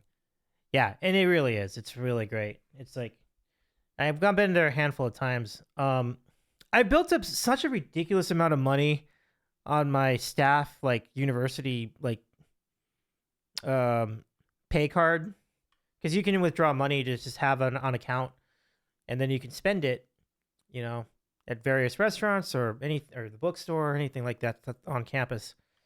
So it's been ridiculous, like how much money I have on there. Like I have enough to buy a PlayStation. I have enough to buy an Xbox. What is the new one? The Xbox X or something. I'm not gonna do that, but I would definitely have bought a Switch if they offered that at the bookstore. I was looking, but they don't. So I'm like, let's give it another spin.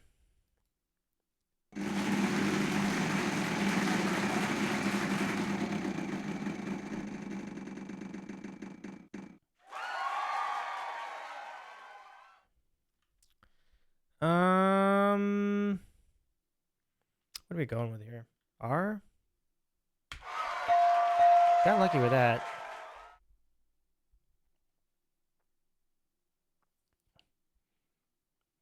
Okay, ready? Shall we?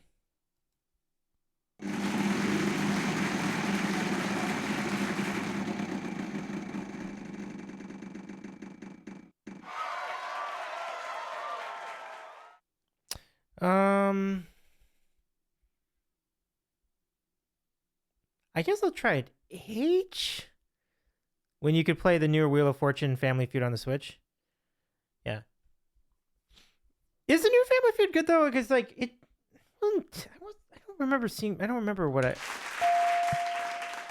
Well, the biggest thing about the Switch is that it means I can play against Zizzy because Zizzy plays on Switch. Like I'm down to play that. That would be. I'm gonna get my butt kicked. I know, but I think it'd be really fun to try. I'd have a great time trying.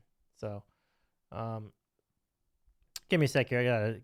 I gotta recalibrate my multi-view thing. Give me a second. Okay. I think I got what I need here. Cause I'm missing. Oh, this is it. Why is there? Huh? Oh, I don't know what's going on. I guess. Okay. Turn that frown upside. Oh, is that the solve? Okay, let's not too shabby. That's pretty good, Kagame.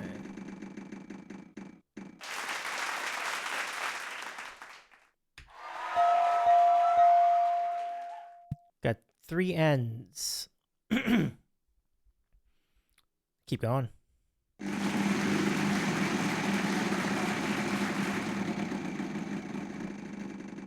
Oh no, oh no, no, no, oh my gosh. That was scary. W. Keep going.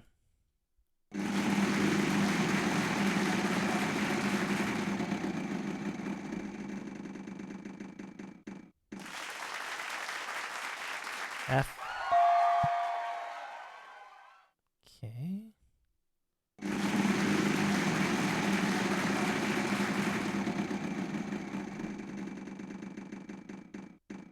Oh no! Hold on. I forgot to do a thing.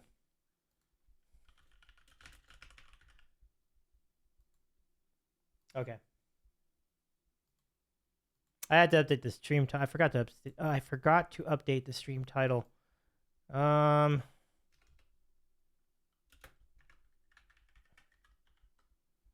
it's a special Tuesday. Special. Come on, let's call it Tuesday. There we go. Okay.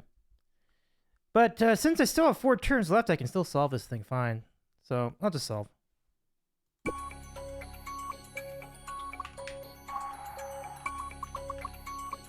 There we go! Nice. Alright, folks, let's get to it. You ready? Kagami says if they had good chicken and sausage gumbo, good chicken and sausage jambalaya, good red beans and rice. They had the red beans and rice. That I know, because I saw that in the menu. I think they have a chicken thing. I didn't check on the gumbo situation. But I think that's what they're going for. They want that kind of flavor. They were going for that kind of flavor today.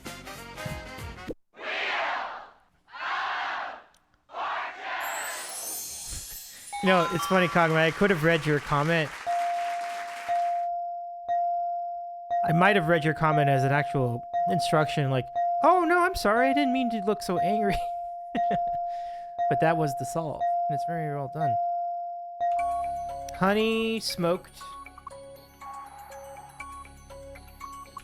turkey. You know I'm gonna get a sandwich solved. Yes, sir.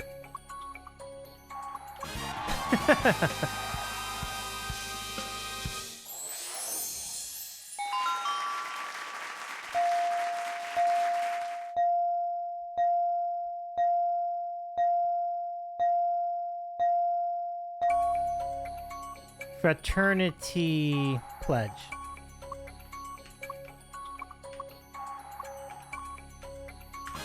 There you go.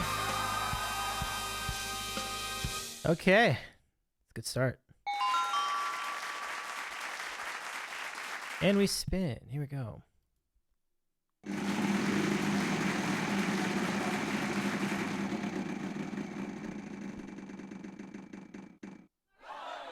Oh, that's no good.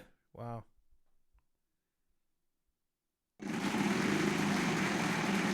Well, that gives me opportunity to see the Kings get a goal here in the second period.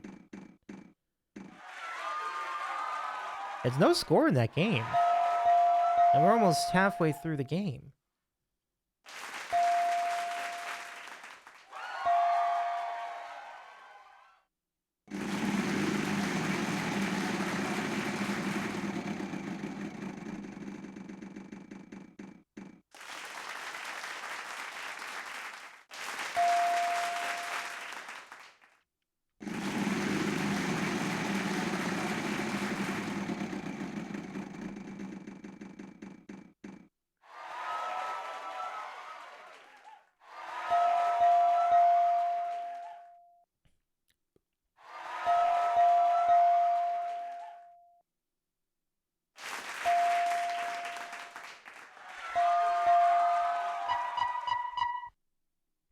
Groundbreaking ceremony. I've seen this one before.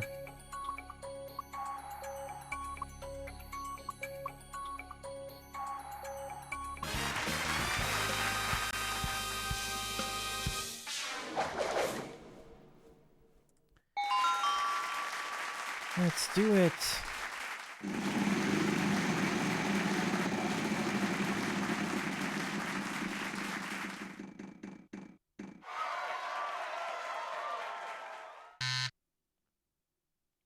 think it's Penny's turn, right? Penny?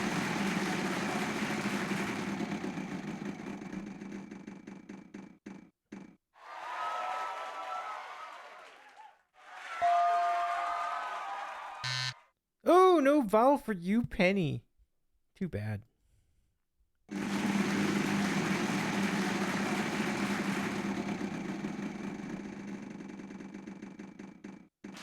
Okay.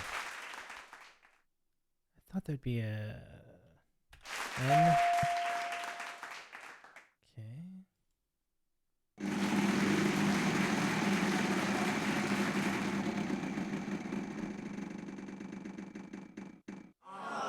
Oh no!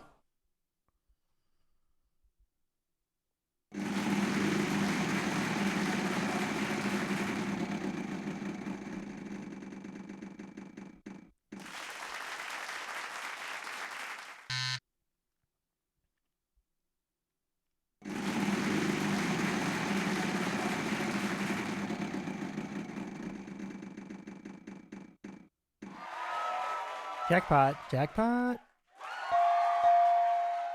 I did not tell you guys what I had for dinner tonight. It was really good. I had some garlic chicken, Chinese food, Szechuan chicken with garlic. Yeah, Szechuan chicken and garlic sauce. And I had it with like the biggest bowl of hot and sour soup. It was really good. And it was so much food that I ended up putting half of it in the fridge. I'm trying to be a little better with my portion sizes, so I might. Oh, I know this one. I know this one. And I can't solve it because freaking Penny. Reunited and it feels so good. Do you know who sang it? I know. But do you know?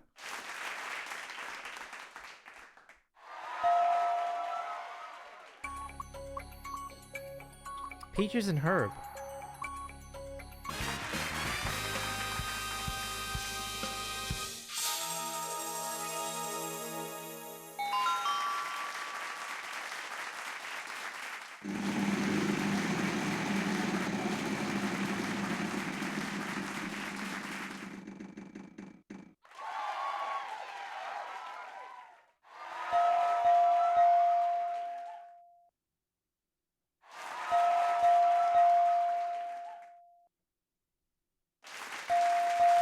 Give Penny $1,500. It's gonna be all vowels. Ah, no A's. Sucks for you. Phrase. If or it? I'm gonna say T. T is a good move. It went down the wrong pipe. I shouldn't solve with just that, though. Let me go.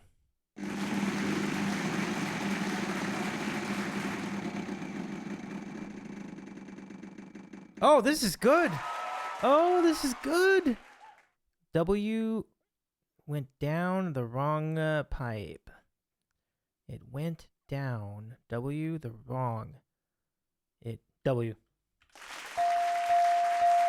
$3,000. No, no, no.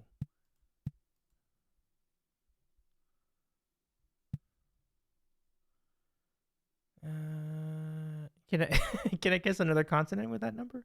No, I have to spin.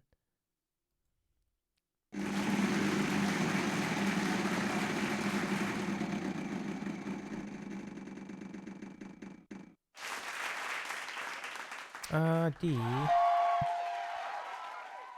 And then we have R and P and H. R, P, and H.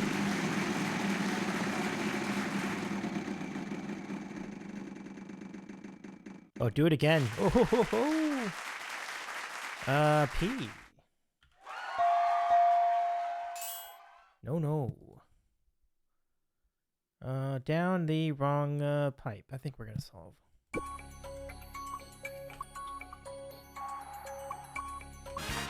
Yay. Is that enough? Yes, it is. Bonus round. Here we go.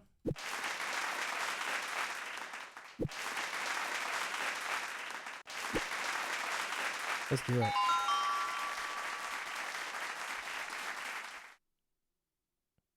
All right.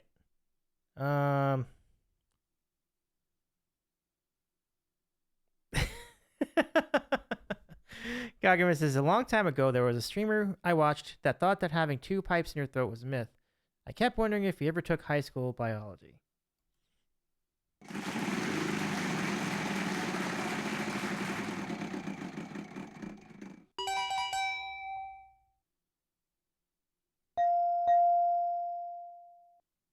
Oh, that's it, huh? Okay.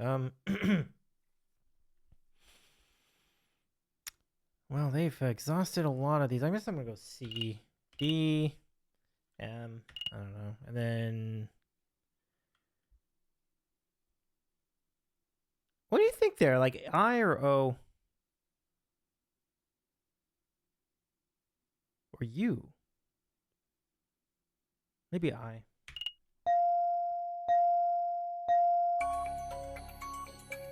Oh wow. Chevy Impala.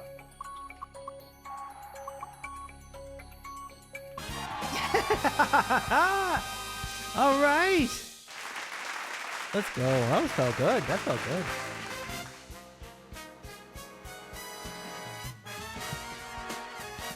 Jordy says those are great cars. Yeah, definitely.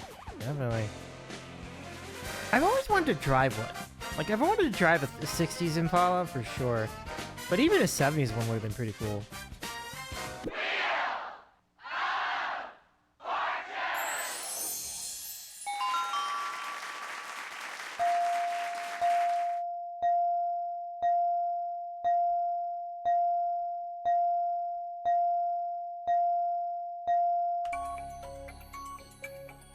It's careful.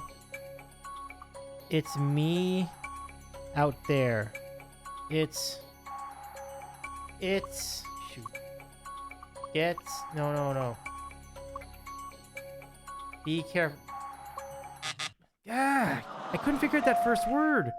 Oh, let's be damn it. Let's be careful out there. Too bad. Jordy says, yeah, the 60s Impala stick, that looked really nice.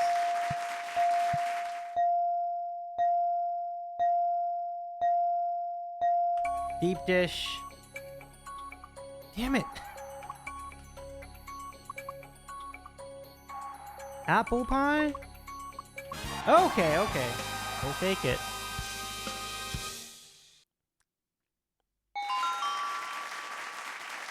So yeah, the 60s Impalas looked really nice. Jordy, those Impalas were so big, you could host an entire, like, you can host a DavyCon in the car. Like, we would have enough room for everybody to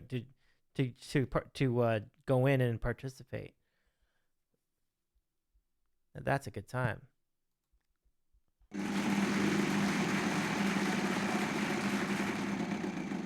When cars were the size of boats. But then you're like, where would you park that? Like, yeah, that's a good question.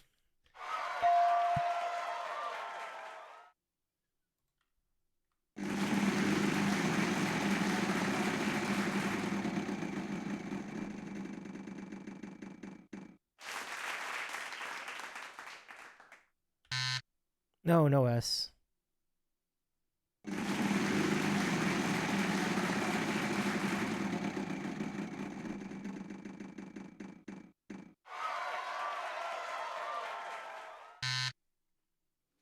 Well, that's the thing, Jordy. You have to consider they had to keep reminding people to put seatbelts on back in those days. So, like, people were not very careful about driving, and I think we've learned a lot since then.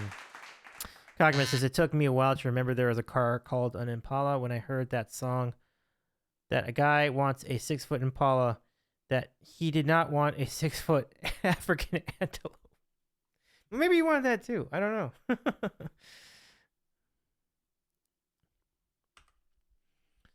It is nice to know that if I do crash in a car, I won't die. Except for some extreme cases, of course. But it is actually kind of remarkable how well protected you can be in a car.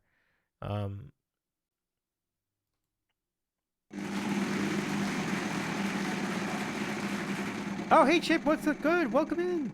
Thank you so much for your 30 stream streak. Good to see you. Yeah, Jordy, I get that totally. I didn't even realize that until we were watching some of those old Price is Right shows, you know? Oh, damn it. Why did I say H? All right, Chip, I got you. Let's give you a redeem for your 30 stream streak. Thank you so much. And I hereby christen the layer of onion for you as a thank you for that 30 stream streak. Thank you so much. We're doing great tonight. We are off to a good, so many stream streaks so far. Unfortunately, the Twitch system undermined Kiwi, so Kiwi could not redeem his streak this evening, but we still are so glad to have Kiwi here too. Chips is boyging me, yay! We love it. Love to see it. Let's see. Yeah, maybe he does. Maybe.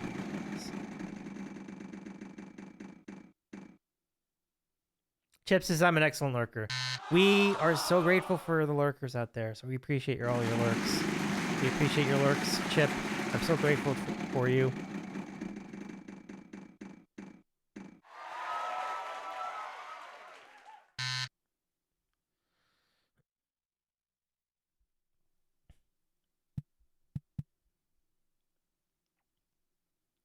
Let me think. I missed this 2 times. I should have done an N both times. I did not. I'm going to fix that here. I'll take an N this time. Give me an N. I don't know what took me so long. National. Okay, so I think an L is probably going to be up there.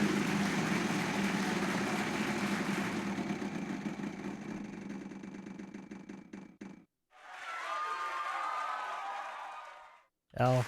Watch this. Okay. It's not what I thought. Bye, Val. Give me an I.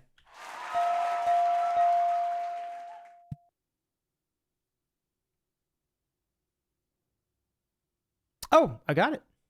I got it. Carlos says that needs to be a shirt. Oh, yeah. Hey, do you want me to show you something? I would like to show you something. I have not announced this yet.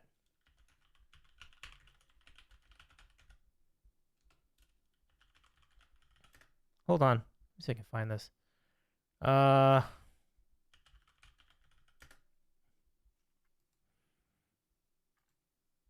think I have it. Okay, hold on.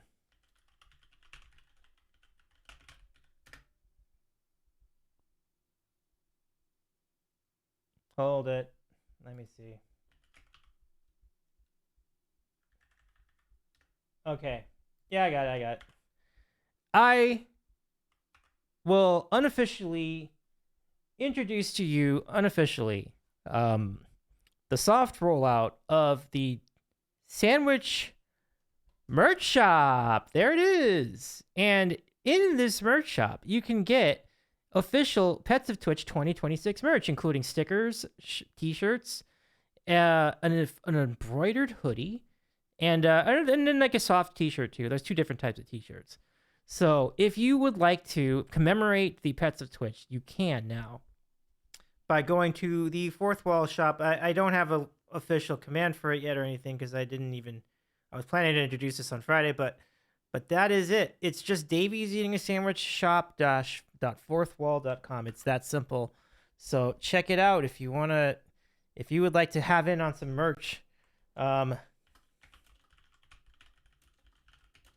It's right here. Check it out. Do I also have hats? I plan to. I haven't figured out what to do for a hat. Because I'm like, what would I put for a hat? Like, I'm trying to think, like,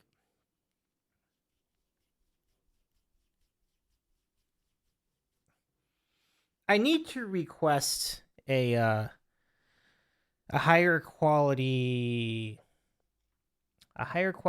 like image file of the logo, because it'd be a really good hat, and I think I would get a hat for myself. But But I still have to work on that. I was prioritizing the Pets of Twitch merch because we're gonna be doing that on Friday, but I will be adding like general Sandwich Show merch as well in the days to come.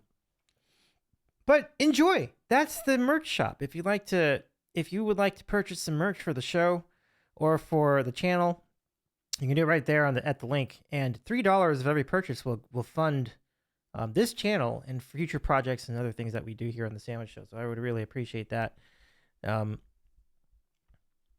Yeah, it's a pretty cool way to make. It's a pretty cool way to support the streamer because you get swag out of it on top of it. So it's pretty good. So here, am I spinning? I know what this is, so I've got this all. Lakers looking good. They're up by 7. Kings are still tied with Colorado. Vegas and Utah are tied in their game. Lakers basketball, the other two are hockey, respectively. Let's see.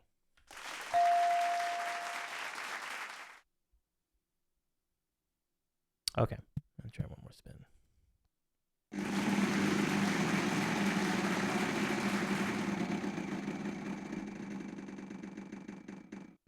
Oh, so lucky. Okay, I think I'm gonna do a P. I can milk this just a little more.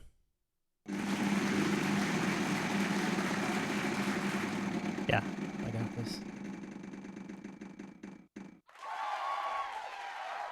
Give me a B. 2 more consonants, I believe, are up there.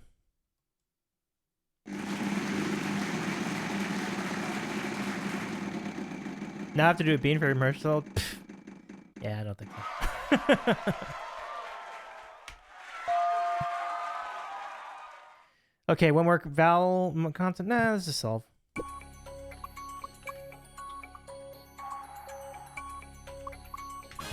National Public Radio. Good stuff.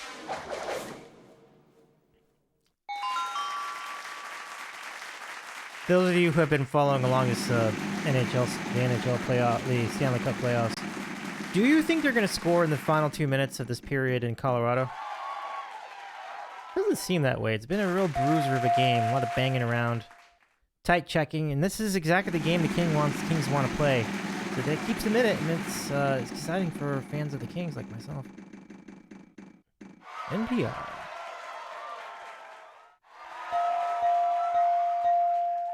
Lots of L's.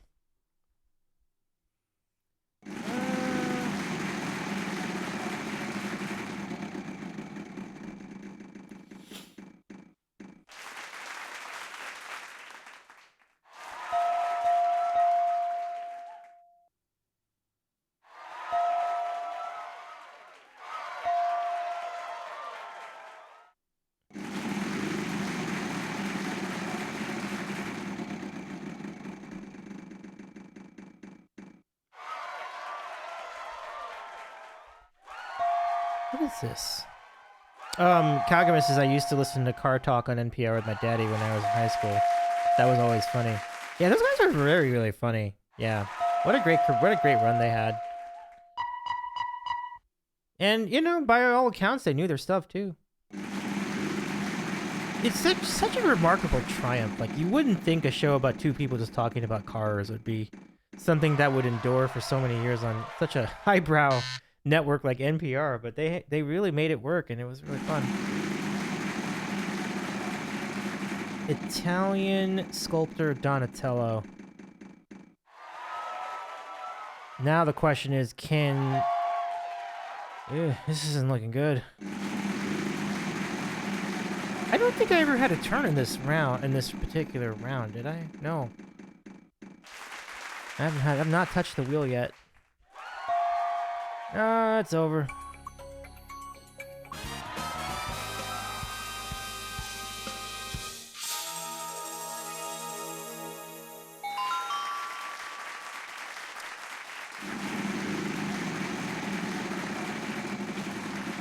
Yeah, the NPR does the Tiny Desk concerts. That's right.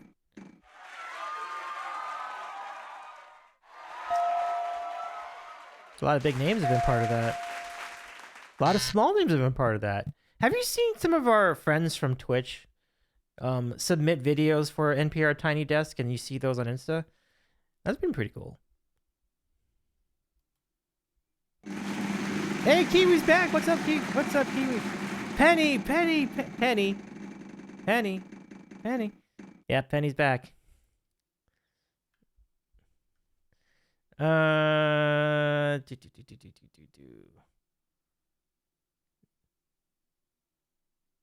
It's a title. Try an N. Is that available? Yeah, it is. I'll take it. Free spin. Kagaman says, yeah, sometimes I watch the Tiny Desk concerts on YouTube. Yeah. A lot of good content there. Period is over. No goals were scored at the end of the second period. So it is still 0-0 in the Kings Avs game. The Avs had the best record in the whole NHL this year, and thus they received the President's Cup trophy. But I've said for a long time, I felt that the team with the best record in the NHL plays at a disadvantage in the modern era. I tell you, it just seems like it's a curse. Like every time I see the team with the President's Cup, they lose in the first round. And in the last 5 years, it's pretty much been an automatic situation. So I think if the Avs, I mean, the Avs won game one, so they'll be okay. But it's gonna get very interesting. It's gonna get very interesting if they don't win game two here, because I mean it's only 1-1, but they're gonna go to LA, and you know it's Kopitar's last year, so I think the crowd in LA is gonna be fired up now. That's the same night I'm doing Universal, so I won't get to see the game, but it should be really, really fun to follow along. So, we'll see. Am I choosing a letter? I'm choosing a letter.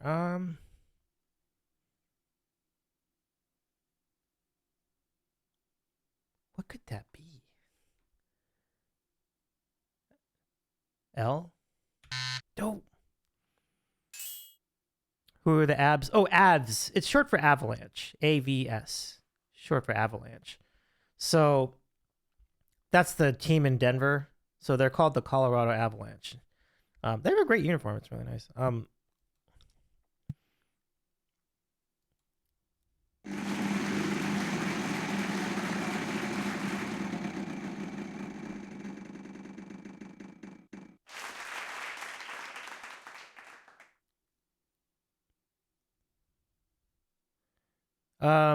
Jordy says some are great. Oh yeah, some of them are very great. I think I'll try an S.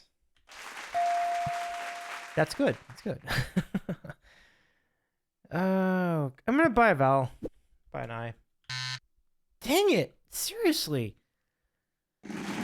So Jordy says, I am just glad Kopitar made it to the playoffs one last time before retirement. Yeah, that's gonna be a nice little ending to his career. I think, you know, the odds are very low or very tough. The odds are very long for the Kings to actually win that series outright. But if they win like a game, that's pretty cool. Kiwi says, I know a little of the rules of ice hockey. There's a lot of similarities between hockey and soccer. They have offside, you know, they have goals. They have the periods are, they're spaced differently, but it's the same idea, you know. Rather than 2 45-minute periods, you have like 3 20-minute periods, you know. So because the puck can come out of the ice a lot, they tend to stop the game more in that sport. But you know, a lot of the same ideas behind the two games. Obviously, fewer players, but smaller surface, you know, smaller playing surface, but.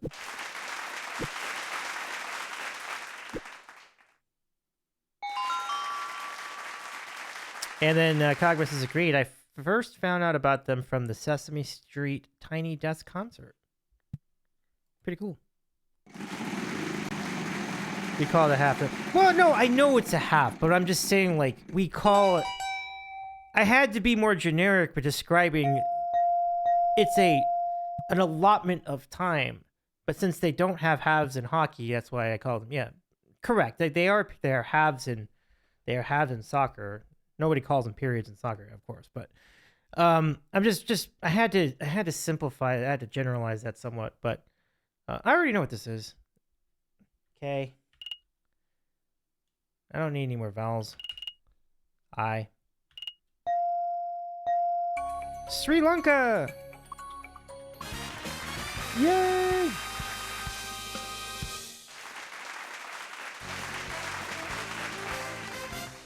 So, Kiwi, question for you.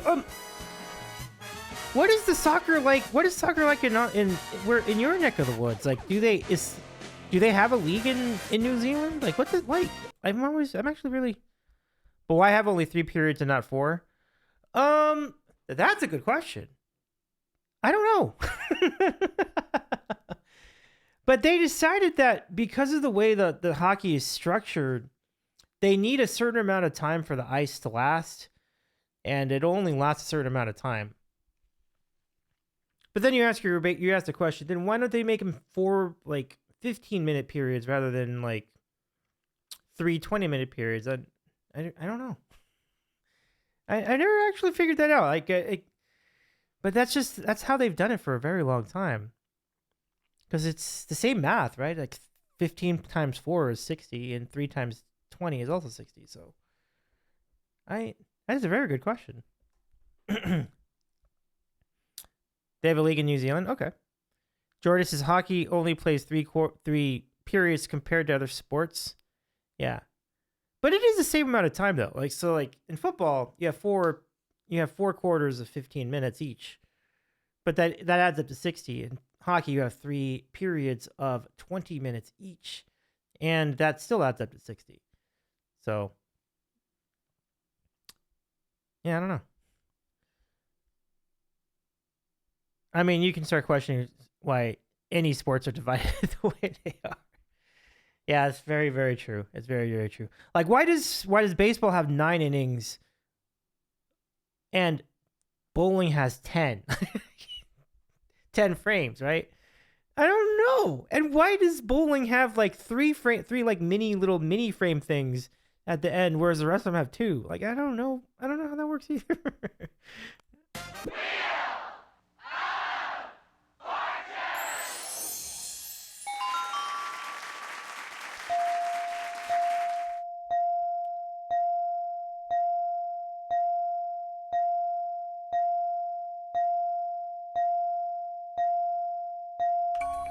Okay.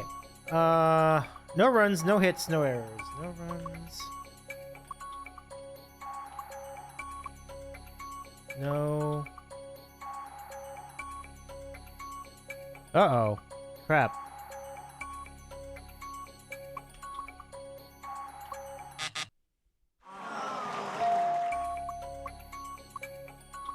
No runs, no drips. No trips? What does that mean? I'm not familiar with trips. Cogman says, yeah, I don't know why in bowling, just how to score it. It's so crazy. You still don't know how to score bowling by hand? That's tough to do. I've never figured it out.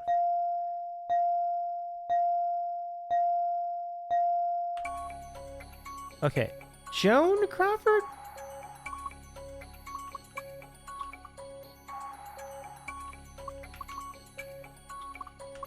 The Women? Why is it called The Women? It seems like bad grammar, but I guess it's good.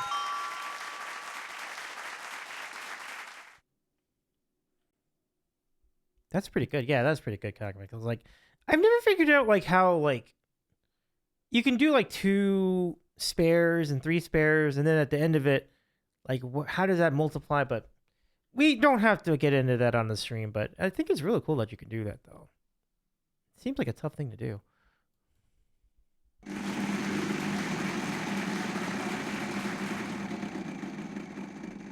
I can score a baseball game, although I don't think I'd be particularly good at it right now, but I think with a few tries I would get good at it. S. I can go Discord. Yeah, no, it's all right. It's all good. It's all good. But I do think it's really neat. I don't know when that skill would ever be used, But maybe if the computers at the bowling alley broke down, you would be in a great position. And everybody in that bowling alley would lean on you to score the game properly. And you could score for everybody. Like that must feel pretty good. That's a good, like, fun fact, you know? Like, you can tell people at parties, like, I can score bowling by hand. Like, whoa, that's so cool. How do you do that? Like, all the numbers are different. Like, I know, but I can.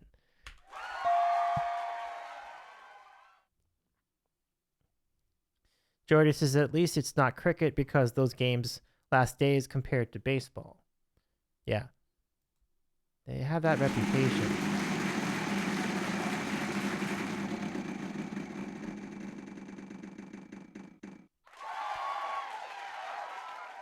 Kiwi, I did want to mention that Mitty stopped in earlier tonight, and I would love to show you the sandwich that Mitty had tonight. If you've got the time, I'll show it to you. Because it was really it looked really good. I will say bowling on TV looks easy, but it's not. No, it's really, really tough. It's tough to just keep it straight on the lane. Like,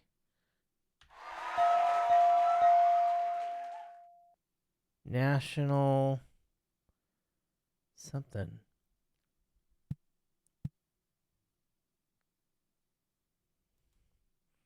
Try now.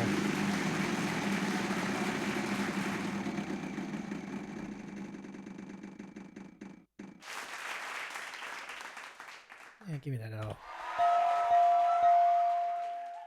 National. Okay. Something wall of something else. Or no. Sorry. Not wall. It's Hall of Fame, I think. Give me an H. Let us...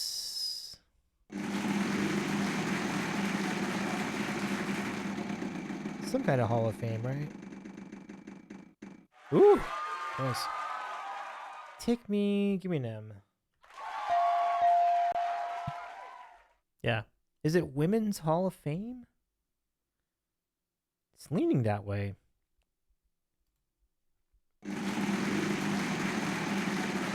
Kagami says, I started learning how to score bowling when I was little because my parents volunteered as Special Olympic coaches. That's awesome. That is awesome sauce. Yeah, Western jumps in at the end. National Women's Hall. Yeah, I think we're all on the same page here. I will put in, what's the number 6? I'm gonna put in an F. All right, let's solve.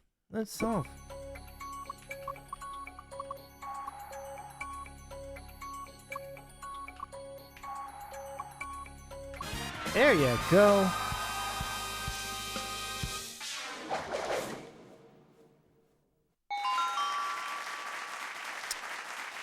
Jordy says, if you could coach a sport, what would it be? I don't think I'd want to coach a sport, to tell you the truth. Like, it's a thankless job. I probably wouldn't want to do it.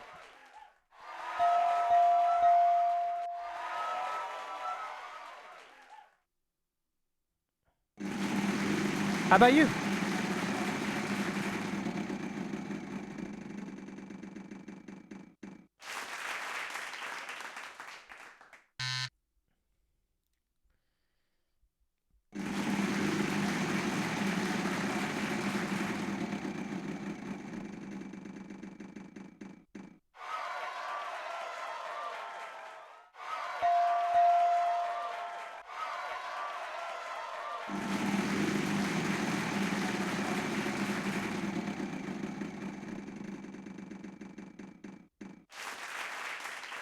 I think there's an and in there.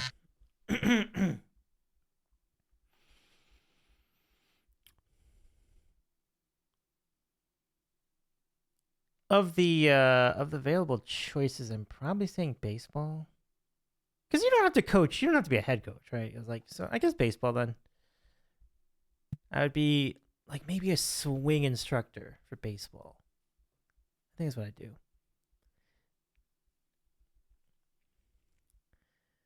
Jordan says me either, but it would be cool to commentate on a game. Oh yeah.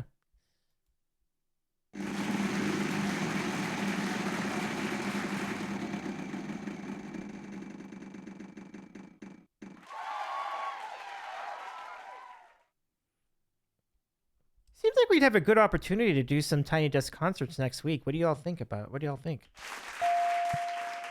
If you've got ideas for acts you want to see, and remember, there's some submissions that were made that it didn't make it officially to the segment, but people people submitted it for consideration. So we have like that too. We could run on the sandwich show. Jody says I would like that. Yeah.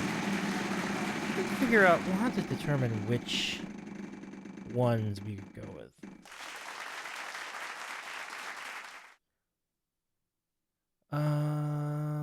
Our showbiz. Okay. Star of stage and screen. Oh yeah, we saw this one before. We've done this one before. Let's get some more money on the board though. 1,100 isn't very big a number.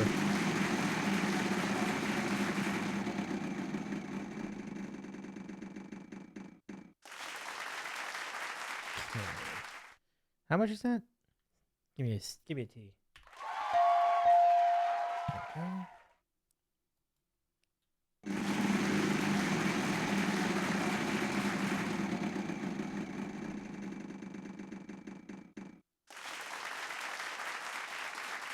Okay, I think I'm gonna do.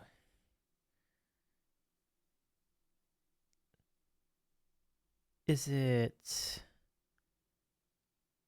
I guess I can do an F. Yeah. I think Kiwi's got the solve too. Yeah. So we have G and we have C left, yeah? So. That sounds good. Oh my god, no! I guess it had to happen sometime.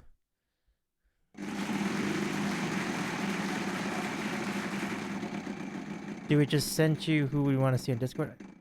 Let me get back to you on that. Like, put it in the music channel. Yeah. Okay, so chat. Head to Discord.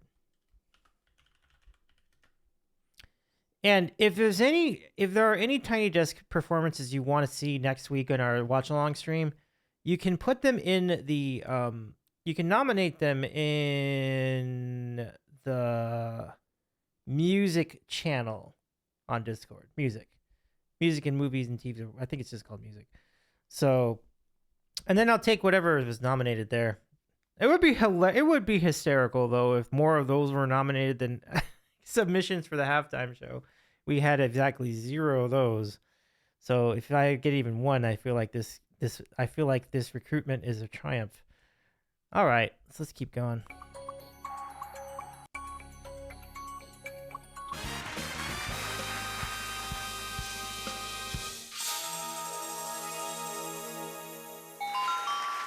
I think the fourth quarter is starting in the late game.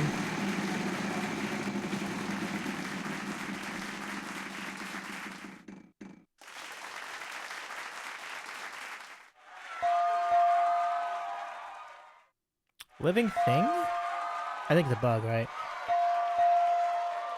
We might be running out of puzzles. I'm seeing a lot of puzzles I remember from before. Yeah, I think it's like lightning bug. There's a G's in there. Katie is playing tonight. I mean, I should know that, but should have already figured that out just from watching the game. But remember, Katie did not play in the previous game, and I did not think that Katie being in the lineup really affected my opinion of the Rockets. I just don't think they're that good. But that doesn't mean the Lakers are going to win. They're still up by 10. Still plenty of time, though. I'm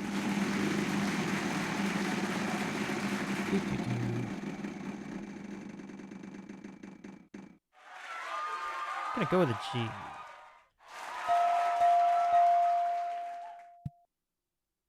I should have done that with a higher number, but that's okay. Let's just go solve. No. Yeah. Is it lightning bug or plug? It says nope. Plug is right.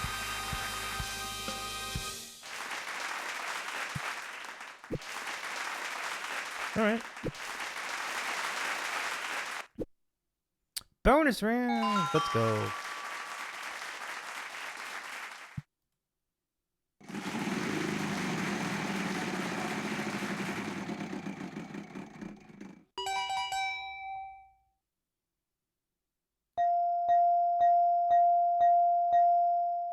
That is very hopeful. North.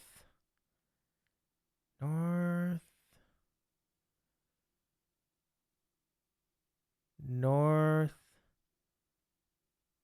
country? Could it be?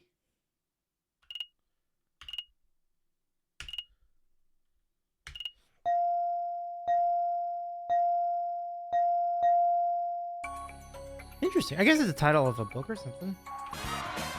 We'll take it. A lightning bug is the same thing as a firefly. Ah, that's cool.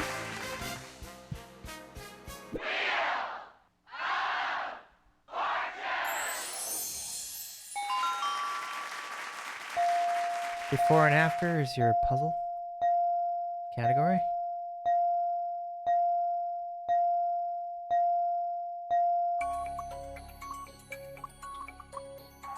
Martial arts and crafts. That's clever.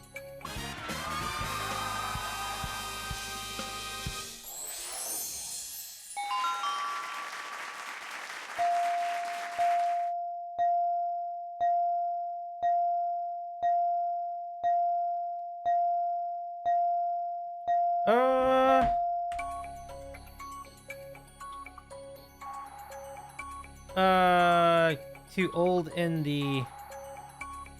What? I don't know. What is that first word? Oh, learn to fly in the... what the hell? Bees Daily Streams, welcome in! So nice to meet you. Hi, everybody. How you doing? Welcome in.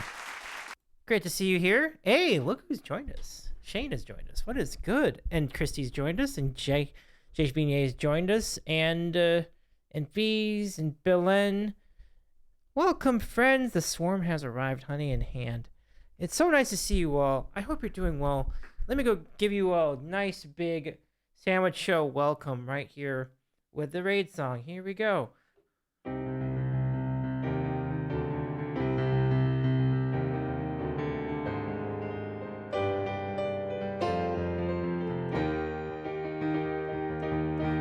I predict a riot.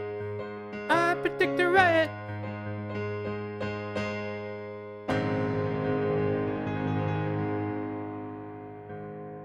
Thanks so much for the raid, you all.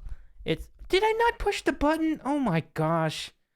I'm gonna do it again then. There we go. I predict a riot. I predict a riot.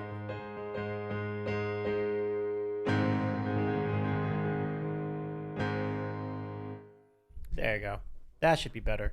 How are you doing? How is your stream? Can we give a shout to... Oh, thank you for the hug, Jay Beignet. It's Bry in Bee's clothing. Oh, is it really Bry? Well, Bry, welcome in. Green Guy's here too. Oh my gosh, Bry, how are you doing? Now, I think we're going to raid you on Friday, Bry. If I have the proper Bry. But I hope you're doing... It is the Brian that we're going to be raiding on Friday. Well, hello. Thank you so much for raiding. It's nice to meet you. Nice to see you all. My name is Dave. I'm a Friday streamer based in Los Angeles. And I am the host of the Pets of Twitch tournament, which is all for the Toby. And this is it. They're all going to be competing for this final championship trophy, which we will send to the winner of the contest on Friday. So let me tell you that a little bit more about that. Because what an incredible time it's going to be. We will be on the Streamboard Music Streamer Showcase Raid Train. These are the pets that will compete for all the marbles and the Toby. And one of these beautiful pets, or pairs of pets, or groups of pets, will be the winner and receive all the glory. So please join us between 7 o'clock and 10 to find out for the Pets of Twitch Final Four championship stream. It'll be great. And then we will raid Bry at the end of the stream. So what more could you ask for on a Friday night? It's going to be a really great time. Be there for all of it, everybody. Should be really fun.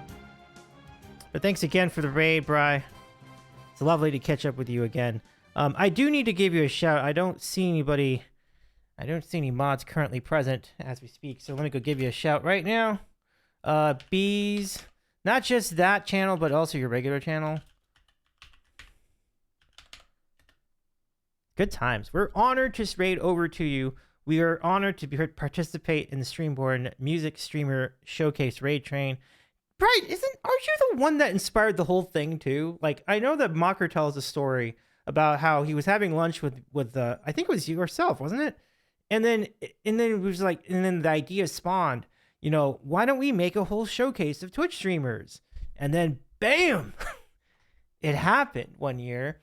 It was a massive success, and then they did it again last year, and then we're gonna do it again this year. Brian says, yes, it is me that tried to talk him down at first. Well, that just makes this more exciting, and that's really cool. So ultimately, you are the reason why this has all happened. And what a good reason that is. But that's really cool. That's really cool. It's great lore. It's great lore. Seltzer Aqua says, Brian inspired a lot more than lunch. Yeah, because I think what you said was, let's go hang out for lunch. And then it just turned into the biggest Twitch music event of the year. And it really was. And I know we've had TwitchCon. I know we've had other events on Twitch that involved musicians and such. But man, I like I said it last year. I would put the Streamboard IRL Music Showcase up against anything that's ever happened on Twitch that past year in terms of music. It was really good. And that was also true last year. Same thing. Same scenario. Have a good lurk, Jace. He was like, I'm going to get a bunch of people together and maybe we can get a venue. And he's been stressed ever since. But I'm super grateful. Oh, yeah. Yeah, and I know. He's probably still stressed right now, too. But we're all going to support this every which way we can. Am I right? This will be really fun. So please, those of you who've been watching, who've been with us tonight, please get to know Bri. Bri is really a great human, one, but also an awesome musician, too. And we got to see Bri during the Streamborn Music Streamer Showcase. It's been really good stuff. Let me see if I can keep catching up on the chat. Seltzer says Mo is darling. Oh, absolutely. What a darling we have there. Mo on the far on the left, Birdhouse Mafia, and the rest. But they're just it's an incredible group, and Mo no exception to that. Absolutely. So we're wishing him best of luck. Kiwi says Maverick and Goose. Wasn't that great, Kiwi? Yeah, Maverick and Goose have done such a remarkable job. It's been great. I do want to give a shout out to I can see buried in all the raid hype is of Bean Boozled, so I'll do that too. But I'm gonna give a shout out to Green Guy. It's nice to see Green Guy back with us again. Welcome in, Green Guy Music. I think that's everyone. Okay, and Christy Lou, good to see you again as always. So I've been watching like multiple hockey and basketball games during stream, so if I seem distracted at times tonight, please forgive me. I'm just following the Lakers and the Kings at the same time. They're playing simultaneously while I'm playing Wheel of Fortune. It's been very busy over here, but I wouldn't have it any other way. It's been a good time. So Bryce says Amy would move worlds so he would win. Wait, who do you have? You need to submit Lewis next year. Amy would... Oh... You should, Brian. Submit. We would love to have your submission next year. We are not afraid to bring in. We've had people from the EU represented this year in Pets of Twitch, including the incredible Hugo. If you missed it, Hugo from Liv Harris's channel was in the round of 32. It was really great. Clen from Clen's channel was really lovely. A lovely kitty was in there too. So, and of course, everybody knows about Coda. The pup that currently is in the care of Mocker Plays, and Coda made a great run in the Pets of Twitch this year. So lots of room for folks from across the pond. We would be glad to have you next year. And Seltzer says, yes, I would. Lewis gets free stuff with his cute face. Yeah, no, that's fair. That's totally fair. Shane says, let's do Team Lewis and Nash, instant winner. Oh, man. Double trouble. Double trouble. That'd be something, Shane. That'd be really amazing. Okay. So I'm gonna do a Bean Boozled for Kagame Shuko. This is the second redeem of the night. And the most surprising thing is the second redeem that neither of them were from Jordy. Kind of an upset, to be honest with you. But all right. So here we go. Kagame, once again, the question. The burning question. Is this gonna be a good bean? Let's go see. Oh, that's a weak spin. Try again. There we go. That's better. Okay, so the choice is cappuccino, or is it really? Is it? Oh man, cappuccino or liver and onions again. Ugh. I've gotten tired of that bean. I gotta refill. Hold on. Reinforcements. Aqua says I like cappuccino. I do too. I have not gotten it yet in the stash. All right. Open this up.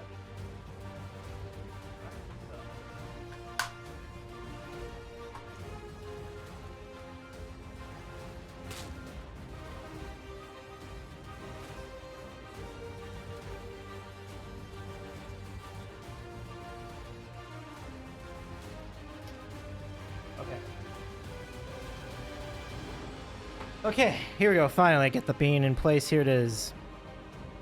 Cappuccino, liver and onions. Kagame, it's history on the line for you. Let's see. Oh, thank you, Shane. Shane says cappuccino good, liver and onions wrong. Good luck, buddy. Well, I'm sorry to say it did not go so well for me, but it went great for all of you. Congratulations, chat. Kagame says Jordy on the other side says LFG. We love to see it. Dan! Oh my goodness! Thank you for the raid.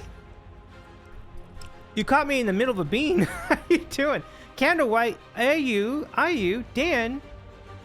So nice to see you. Thank you so much for the raid, everybody. All right, it is almost quiet time, but let me just hang out here for a little bit. Thank you so much for the raid. Good to see ya.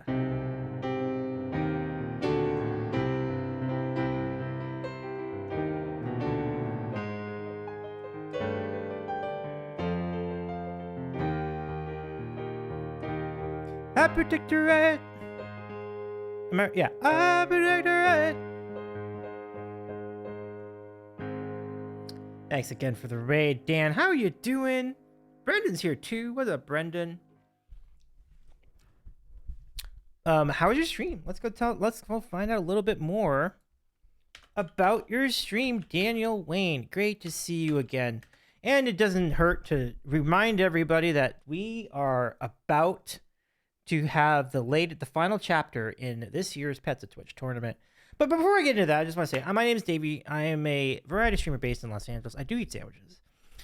And I play games. I play community games, specialize in trivia and community games. I also do interviews. I've also done karaoke events and lots of cool things. Brendan says, is this the shirt from TwitchCon weekend last year? Is that what you said? Is that the Kona shirt from the day before TwitchCon 2024? Wow, you remember the year. See, I didn't remember what year it was. And it is. Yes, this is the shirt. So it was 2024. I didn't know what year it was. But you are correct. I got it at the Burgers, Bait, and Beer location. Good stuff. Yeah.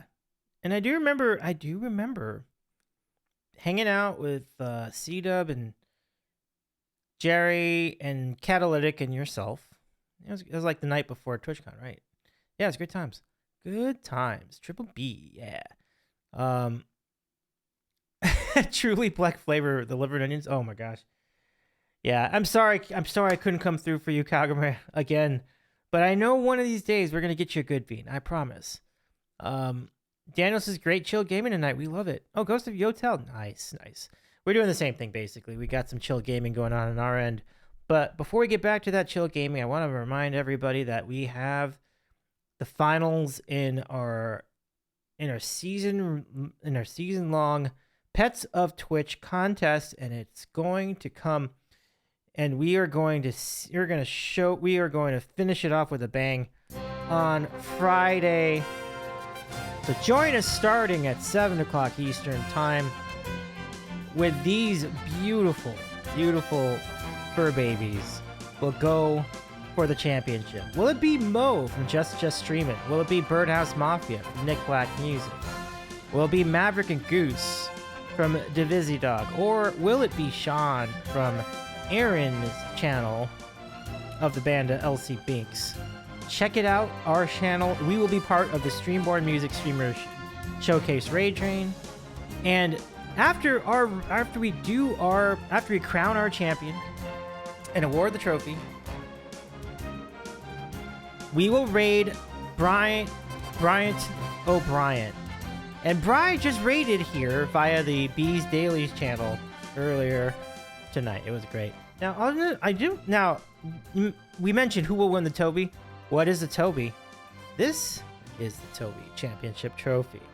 And we will send one of these to the winning pet or pets from Friday's championship round. We're so excited to do this. You don't want to miss it. I mean, who wouldn't want a piece of this? Isn't this a beautiful, shiny, just gorgeous looking trophy? It's amazing. It's amazing hardware. It could be yours.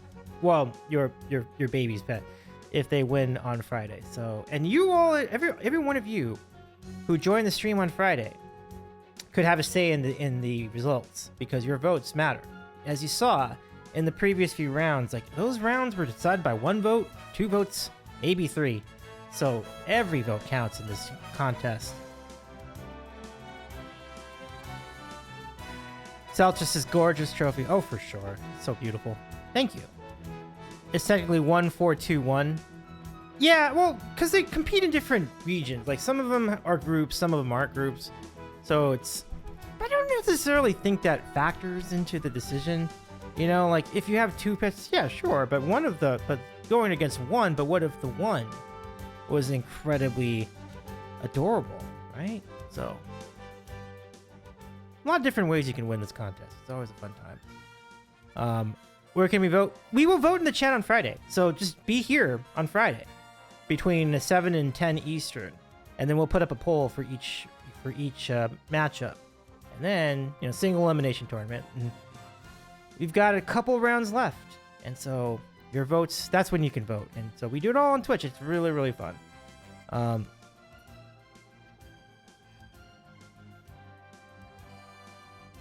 Anon says, dang it, Dave, I've been following you for a while. Are you ever going to finish that sandwich? Someday. Like I say, when though. Yeah, but thank you so much again for the raid. Dan, always great to catch up with you. If you got to head out, all good, all good. We're so glad to have you here. We're glad that you can be part of this tonight. It's been a good time. It's a good time. So yeah, please follow Dan. Please follow Bry, and please follow Bry's alt, Bees Digest Daily. Really great to see you all here tonight. All right, so who wants to play some more wheel? Now, Shane, did you? I think you said you were interested in some J, right? So, although at this hour, I'm not sure what I'm going to be able to do. But if you are interested in some J, everybody, some Jeopardy, please let us know. We can definitely put that together for you. IU. Oh, hey, great to see you, IU. Nah, Davey has a lifetime supply of sandwiches. That all looks the same. It's a different sandwich. Bees Daily Streams. That's so cool. So I guess you do, would you do gaming on that? Oh, sure. I'm going to give another shout out to that channel. Check it out. Check it out. And then here's Dan. Check out our good Raider pals on those respective channels. Jay says I'm always up. Cogman says I'm always up for some Jeopardy. Nice. Bryce says I do self-programmed chat and overlay games. All right, awesome. Christy says like Charlie Brown had 29 of the same outfit. Yeah, that's the idea. You got it right. I have like 29 sandwiches that are the same, lined up in a row. And then just have one, and then have another one, and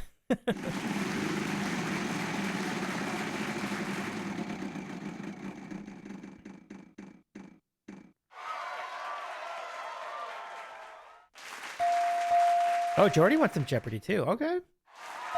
Well, let's make the Jeopardy happen, y'all. We'll do it after this round, after this game's over. Golly, Penny. Goodness.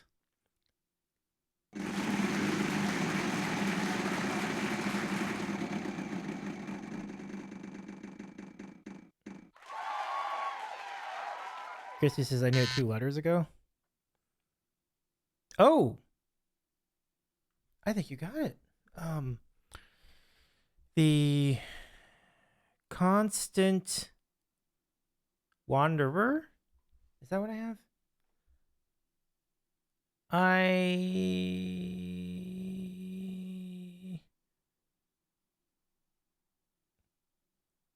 Oh, Gardener.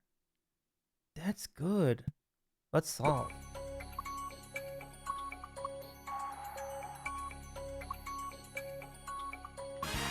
Yes! That's pretty good. That's great.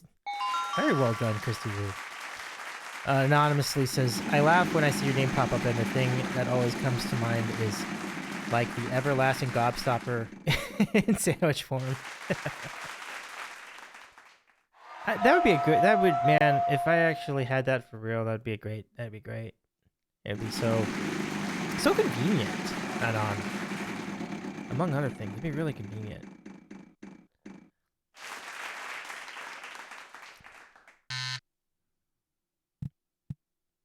Okay, let's finish this off, then we'll do some Jeopardy.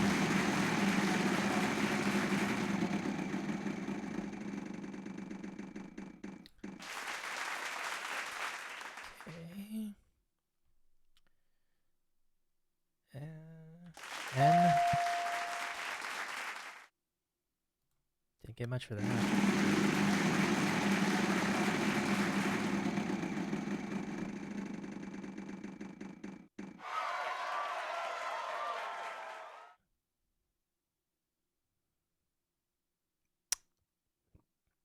Let's try G. By a vowel? Give me an I. Bowling? It's a thing, though.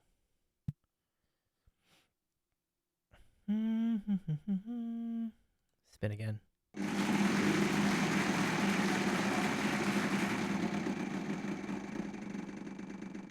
Oh no. Oh no. Talking. I'm gonna try T. Maybe not talking, but I think... Do I want to solve the puzzle?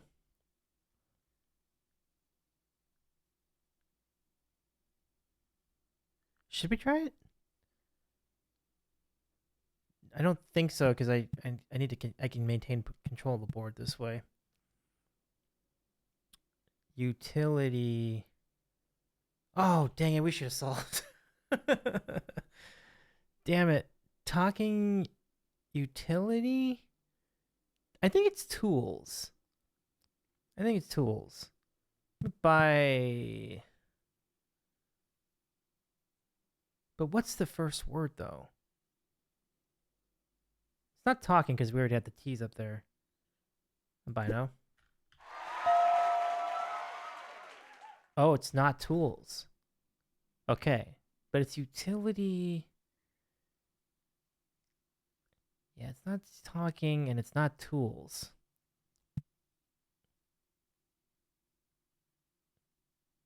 Okay, let's try the D. Kanawai is suggesting a D. It's not rolling because there's already an L up there. Then there's only one L in that first word, so I'm gonna say D. Holding utility. Holding? I'm not sure if that's what... Folding utility? Maybe it's folding. Folding utility tools. It's not tools. It's not. I keep saying it's tools. It's not tools. I'm gonna spin for the Y.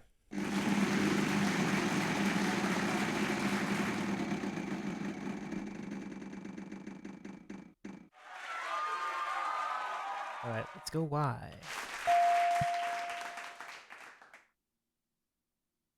Ah! You might have it.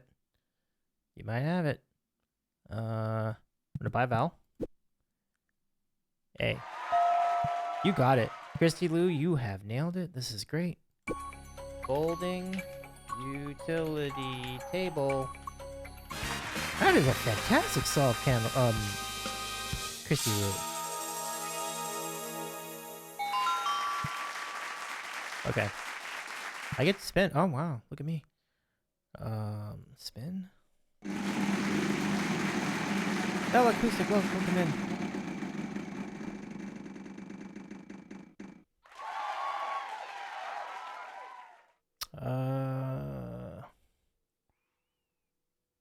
Maybe I'll try another T. Candle says, GG to the three of us that independently got each word. I did see that. That was pretty good. Teamwork, right? Teamwork. I'll try an L then.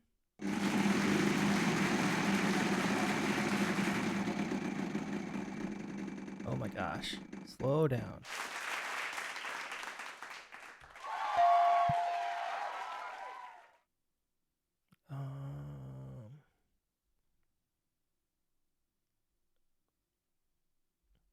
I wonder what that is. Well, we got room for vowels, do we not? I'm gonna go by a vowel, but by an A.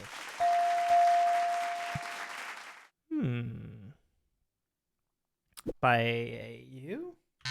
Dope. It's not a U, is it? Lottery?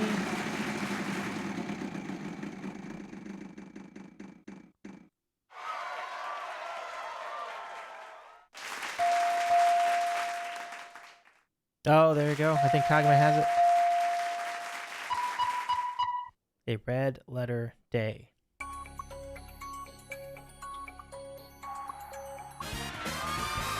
I just needed that vowel. I couldn't get it.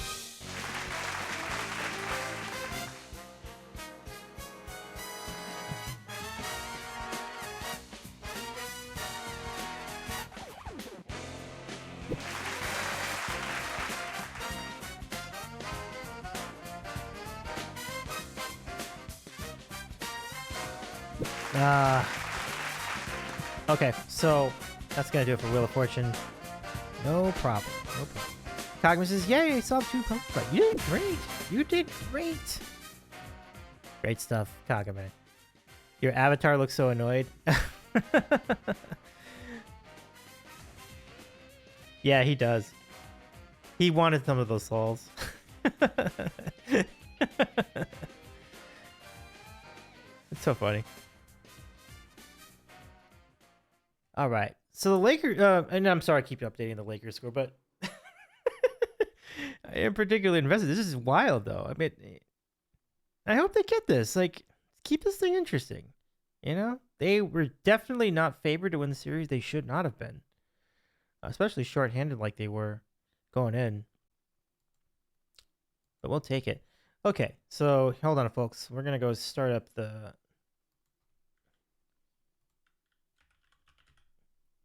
Start up the thing. Hold on. Jordis is by the Kings will go OT by the looks of it. And there's still a lot of time in that game, though. Kings are on the power play, too, so I'm not 100% sure. But it could. They could. Let's see. Hold on. I gotta go to settings. And I think I gotta go to my... Oh, here it is. Yeah. This. I need to... Wait. No.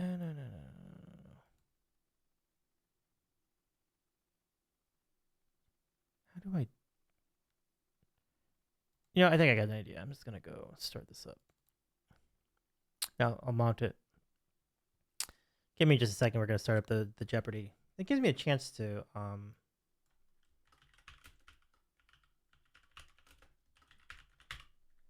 So good luck, everybody. Good luck. I hope you all do well in this game. Gonna change this to J. We're gonna play 2003 Jeopardy. 2003.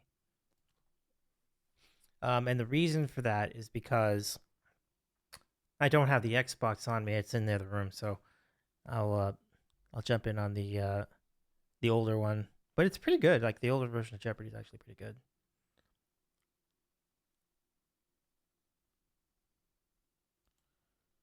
All right, so let me go here. Switch that up. And then I need to turn off the mouse integration. And that should be okay. Okay. Okay, folks, so let me go in here. Kiwi says, sorry, just fell asleep. No worries, you're good. I just want to make sure Jeopardy's good to go. We are good to go. But Kiwi, you've come back just in time for us to play Jeopardy. And that's very exciting for us, so let's go play. Good luck, everybody. Hope that you do well in the game. Bryce is same with Christy. Picking up some baby chicks in the morning. Thank you for the warm welcome. Also, no problem. Christy says, all right, I got to get some sleep. See everyone on Friday. We'll see you on Friday, Christy Lou. We'll see you on Friday too, Bry. I'm looking forward to raiding over to you after we are done with our stream. Have a good rest of your night. I'm Johnny Gilbert. Let's just take care of a little business, then we'll get to our game. So excited to catch up with all of you on Friday too. So thanks again for the raid. Y'all are so kind to raid over. And those of you who want to hang out a little bit longer, feel free. Love to have you play along for some Jeopardy. We'll do a nice normal game. Normal game? Okay, so how many people out there? I think it's one, right? Player one, what's your name?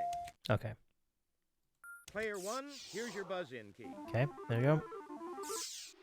It's showtime! I am not familiar with the Tournament of Champions, Jordy. This is Jeopardy! Here he is, the host of Jeopardy, Alex Trebek. Thanks, Johnny. Welcome to another game of Jeopardy, everybody. The first round categories are as follows. All right, folks, you ready? Capital quotes. Broken English. You only live twice. Wait, the king scored? You I didn't even have a see it. myth. Ah, gosh, it always happens. Young people. And completing the board, our category is rock and pop. I didn't even see the goal. I was so busy setting this thing up. All right, let's get things underway, player one. Oh, man, I didn't even... All right, I gotta pick a thing. This religion, founded by L. Ron Hubbard, includes engrams, negative images from past lives. Player three. What is Scientology? Oh, yeah. Precisely. Yeah. Pick again. You only live twice for 200. In one past life, this actress was Asana, the princess of the elephants. Player three. Who is Shirley MacLaine? Huh. Definitely. I don't remember that. You only live twice for 400? Some take this psychological phenomenon, French for already seen, as evidence of reincarnation. Player three. What is déjà vu? Oh, that is a great answer. Precisely. That's great, Candlelight. Great response. Pick again. You only live twice for 800. In Plato's dialogue, Phaedrus, this Greek philosopher discourses on the rebirth of the soul. Player one. Uh-oh. Anyone?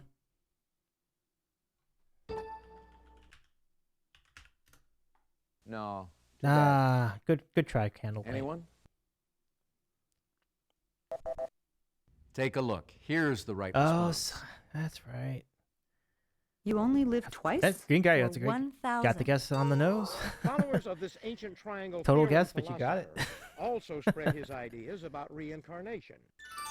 I don't know this one. Player three. Candle says it's always Who one of was those. Euclid? Nice try, but that is incorrect. I think the Lakers are going to take Anyone? this. It's only 14 seconds left. We got this. Here's what we Lakers- were looking for. Oh, but Let's try. we should have known that. Rock and pop. We for should have- 200. It was the last should decade in which Cher didn't have a top 40 hit. Ugh, fuck. Player one. I keep pushing the wrong button. It's spacebar. The last decade in which share didn't have a top 40 hit. 90s. So not the 2000s, so I guess it would be the 50s. No! Damn it. That is incorrect. Because I didn't... Oh, mother... Is that it? Anyone? It was the 50s. Take a look. Here's the right response. Because I wrote A. Let's try. You have a pet what for 200? The pot-bellied species of these can grow to over 100 pounds, others up to 1,000. Player one. The potbelly Oh, someone says pig. Exactly. Nicely done, chat. Green guy was the first with it, but several people had it. Lakers have won their game. Let's go. Player one, you choose. Okay. Hold on. God. Young Rockin' Bob. Of a steamroller, airplane, or 2 U.S. cities, it was what the group Buffalo Springfield was named after. Player three. Damn it. What is a steamroller? Ah. Definitely. Rock and pop for 600. I knew that. I knew that Melissa question. Joan Hart's mother took her name from a song by this band featuring Duane and Greg. Player one. Yeah. Took her name by a song from this band. Freebird?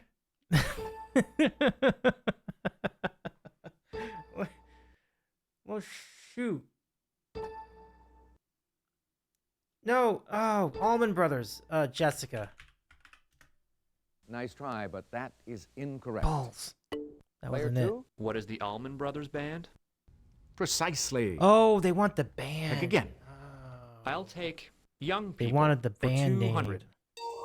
Amen to this leader, whose statue represents Utah in Washington, D.C.'s Statuary Hall.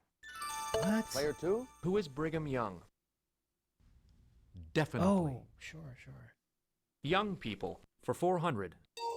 On Father Knows Best, he played Dad to Betty, Bud, and Kathy. Player one. I don't actually know this. Does anyone know? I don't remember this. I was thinking of the My Three Sons guy. Totally don't know. Oh, man. Oh, that's right. Makes sense. Precisely. That's a good pull by the Jordy. Wow. Pick again. Avalanche has tied the game in the against the Kings. The reticulated one of these snakes may live 20 years and grow to 30 feet. Player one. I think it's Anaconda? Or is it Python?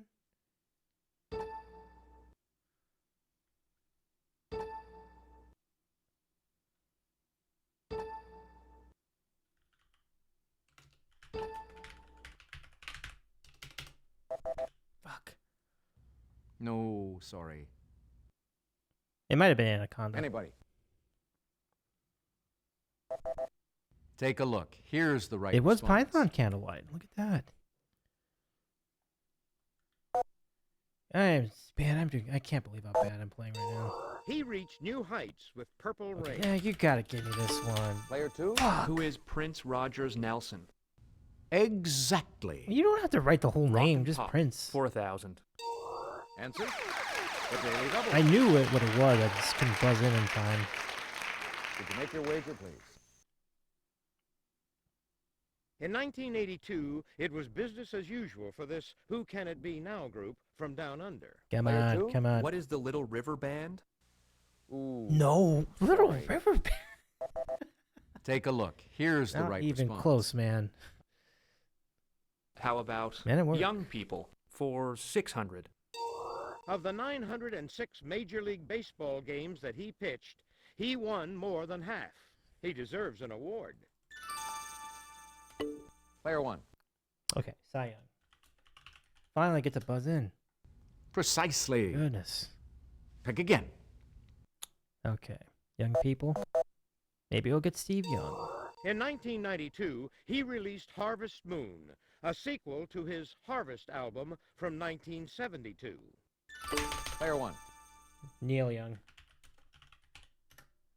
Yeah, Kiwi got it. Candlelight got it. Definitely. In a revealing memoir, Judy Lewis claims to be the love child of Clark Gable and this actress. Anyone know? I don't know that one. Player 2? Who is Loretta Young? Exactly. I would never have gotten that. How about broken English? For 200? Types of beans and peas are called this for the sound they make when broken. Player 1. Types of beans? Black-eyed? Oh, snap. Definitely. That was a great call by Kagame. And Jordy, too. You have a pet what?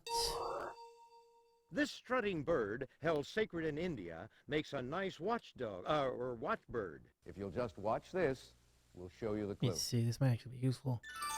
Player 1. Peacock? Exactly. I don't understand what watchdog means in the context of that. The African pygmy type of this is sold as a pet, the sonic one as a video game. Oh, I know this one. Player 2. What is a hedgehog? They're quite That's the territorial. critter we're looking for. I can't buzz You in have a in time. pet These what? For 1,000? Medieval monks dined on these flat-tailed aquatic I have to wait for the rodents, little saying lights as to come on fish, there to they buzz could in. be eaten on fast days. I don't know. Anyone? Player 1. Flat-tailed aquatic rodents. Beavers. Precisely. Oh, there you go. Nicely done, Pick Cowboy. again. Great job, chat. Regarding marriage, Jesus said, "What therefore God hath joined together, let not man do this." Player 3. What is put asunder? Definitely. Would anyone have gotten that? That's crazy. Broken English. For 600? In a Tennyson poem, the Lady of Shalot's mirror did this from side to side when Lancelot appeared. What? Anyone at all? No. This is what we wanted. Cracked. Broken English. For 800. A alliterative term for a contest in which the last car still running wins. Player 1. Rally race monster truck. The last car still running wins? Bumper cars? No. Rally race. Drag race. Demolition derby? Yes. I give Jordy the assist on that one because he said demolition. It's like, oh yeah. Then it jogged my memory. Great call by Jordy. And Green Guy got it too. Nice. This word, meaning to reduce to dust, is etymologically related to pollen. Player 2. I don't know. What is pulverize? Precisely. Pick again. Let's do capital quotes. For 200? Mark Twain called this U.S. city that grand old benevolent national asylum for the helpless. Player 2. What is Don't know. Philadelphia? No, that's not right. Sorry. Player 3. New Orleans? What is Washington? Yes. Capital quotes. For 400. Oh, I should. It was Lord Byron who wrote, "When falls the Colosseum, this Italian city Oh, I know shall this. fall." Player 1. Rome. Exactly. Got him. Capital. In his poem Hellas, Shelley wrote, "Let there be light," said liberty, "and this Greek city arose." Player 2. Damn What it. is Athens? Timing. Yes. Capital quotes. For 800. Field Marshal Montgomery said, "Rule 1 on page 1 of the Book of War is, do not march on Oh, yeah. this Russian city." Player 1. You have to wait for the light, folks. It's not as easy as it looks. Is it Moscow? Exactly. Hey, got him. A famous landmark is seen here in this British city once described as a nation, not a city. If you'll just watch this, we'll show you the Here clue. we go.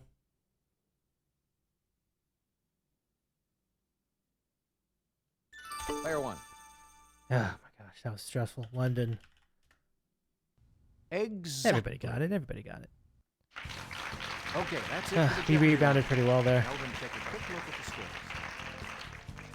You're on a roll, player 1. Player 2, you're not Wow. so far off the I'm in lead. You're first last place? player 3, but you get to start things off That's with a Double Jeopardy. tribute to you, chat. You all Ladies and did great gentlemen, it's there. now time for Double Jeopardy. Let's go.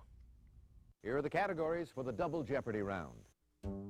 Slogans, Hot Wheels, Potpourri, Who Played 'Em on TV, The Written Word, and let's take a look at our final category.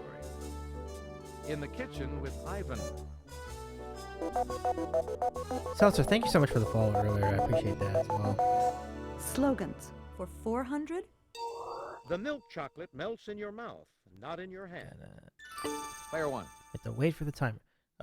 M&M's. M's. Definitely. Hey, hey. Potpourri. King finally gets his potent potables. And yet, he's Player not one, here you to choose. enjoy it. Quality Unbelievable. is job 1. Oh, I know this one. Player 1. Except I forgot.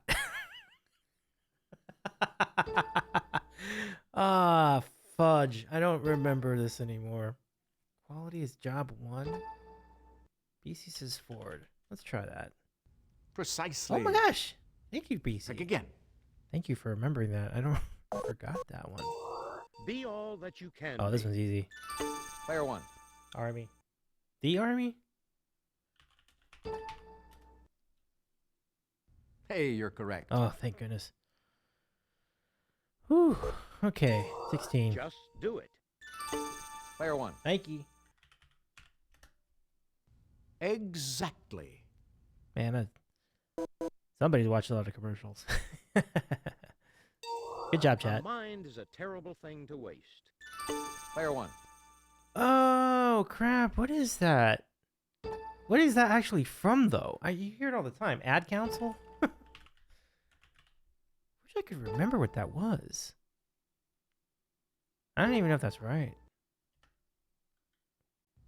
No, sorry. What was that? Player 2. What is the United Negro College Fund? Yes. Let's go with Potpourri for 400. I mean, you heard the phrase for Chongwade, so also many known as times the that I never Blue actually House, knew what is where that this actually was Korean for. government official lives. Player 2. Who is the president? Precisely. Yeah. Pick again. Potpourri for 800. In 1969, the brakemen, firemen, and switchmen on these were tied together in one union. Don't know. Player 3. What are trains? Definitely. I'd like Hot Wheels for 400. In 1964, this British movie spy was driving an Aston Martin DB5.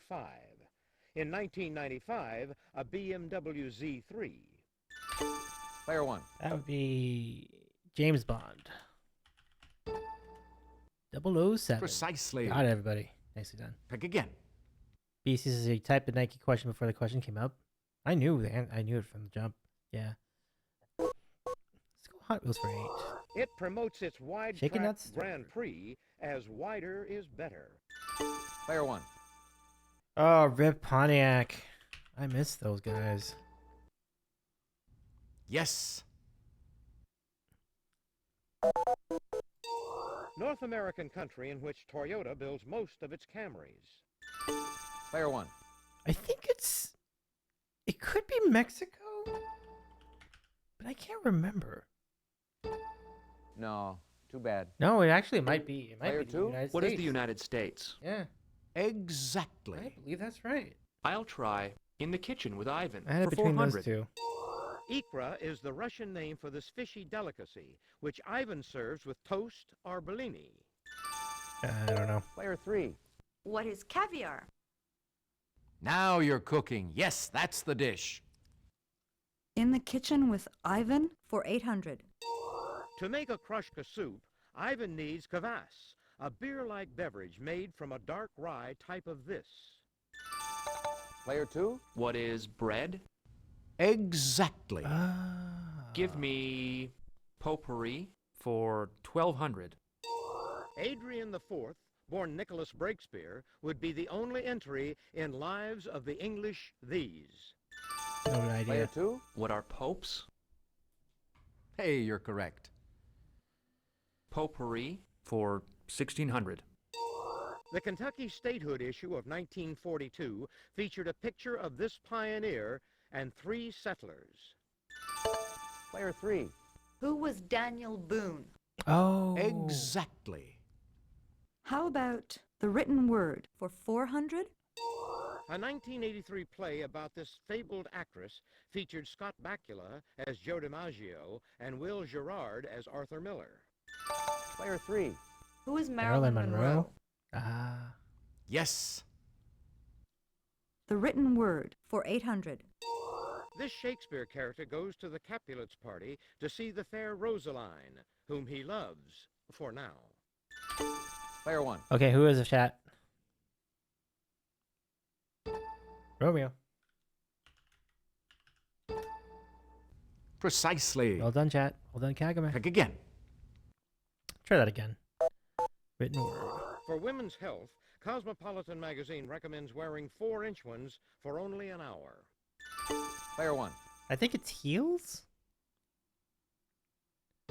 Heels it is. Definitely. All right, written word for 16. Answer? Ooh. Hey, Chen, welcome in. Please. Well, I think we know what everybody wants me to do, so I'm gonna full send this. Would you make your wager, please? I will, Pat. I will. Alex, give me a second. Of Antony's suicide, this queen says, "So it should be that none but Antony should conquer Antony." Is that Cleo? Is that Cleopatra? That's to be. How did you already know that? Wow. Amazing. Exactly. You got it. Great job, Candlelight. So good. You were on top of that from the jump. Player 1, you choose. You were using some validity mode, Candlelight. That's very well done. Very well done. She committed suicide not long after that. Right, right. Good call.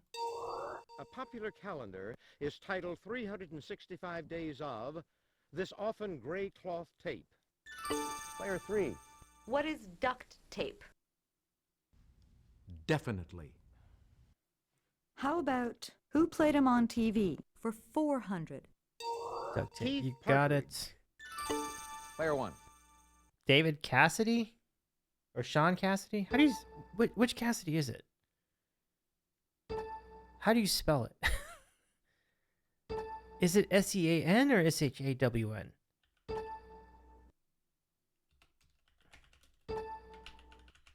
Is that right? Exactly. Oh, I got it right. Okay. David Cassidy. Go me. Okay. Stuart McMillan. Don't know. Player 2? Who is Rock Hudson? That's who we were looking for. On TV, no kidding. Let's go with potpourri for 2000. This storage container maker's stock symbol is Oh, RBD. I know this one. Player 3? Damn it. What is Tupperware? No, too bad. Player 2? What is Rubbermaid?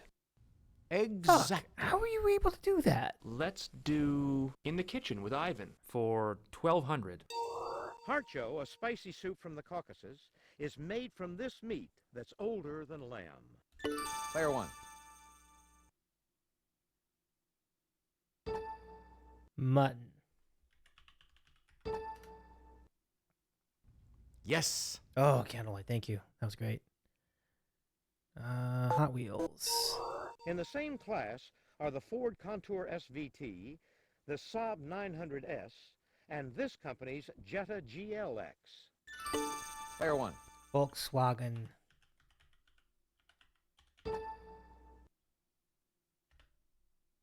Exactly. Hey, Jordy got it. BC got it. Nice. Hot Wheels. Answer? The Daily Double. You love it. Would you make your wager, please? Okay. Well, I know what to do.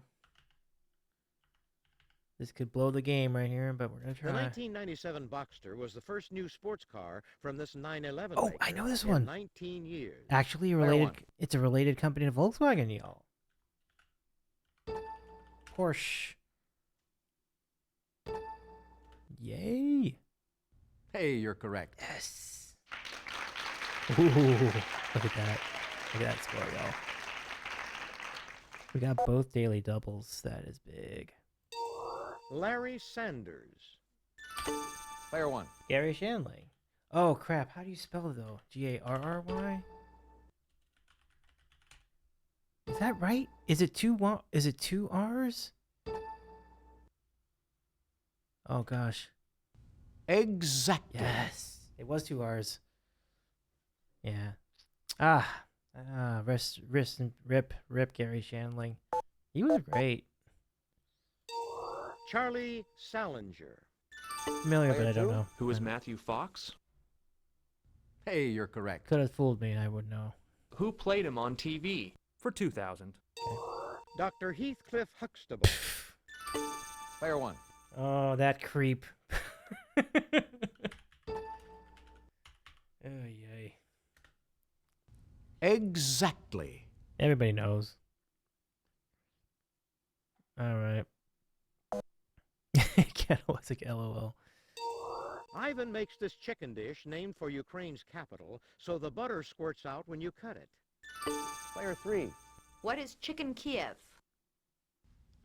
Definitely. Oh, I didn't catch the middle of And that. to wrap up this board, Kev, yeah. Thin slices of tender beef go into this entree, named for a count and served in a rich sour cream sauce. player three. What is stroganoff? Yes. That's fine. You can have your Russian food. That's the end of the double jeopardy. You can round. have your Check Russian out the food. I'm scores kidding. once again. Not about Player to one, lose you've more got money the for lead this. going into Final Jeopardy. Player two, you're not That's too looking good, far off folks. the lead. Looking it's good. Still anyone's game, player three. It's crunch time, folks. Final Jeopardy. What is? I show you the category, then I give you a few seconds to think about your wager. Brothers. Go ahead. Make your wager. I know everybody normally wants me to double Player down on three, this. could we have your wager, please? I'm betting nothing on this. Player two, your wager, please. Player one, please make your wager. Brothers. I mean, that could be anything. Here's the Final Jeopardy answer. Yeah, 0 tonight. Good luck.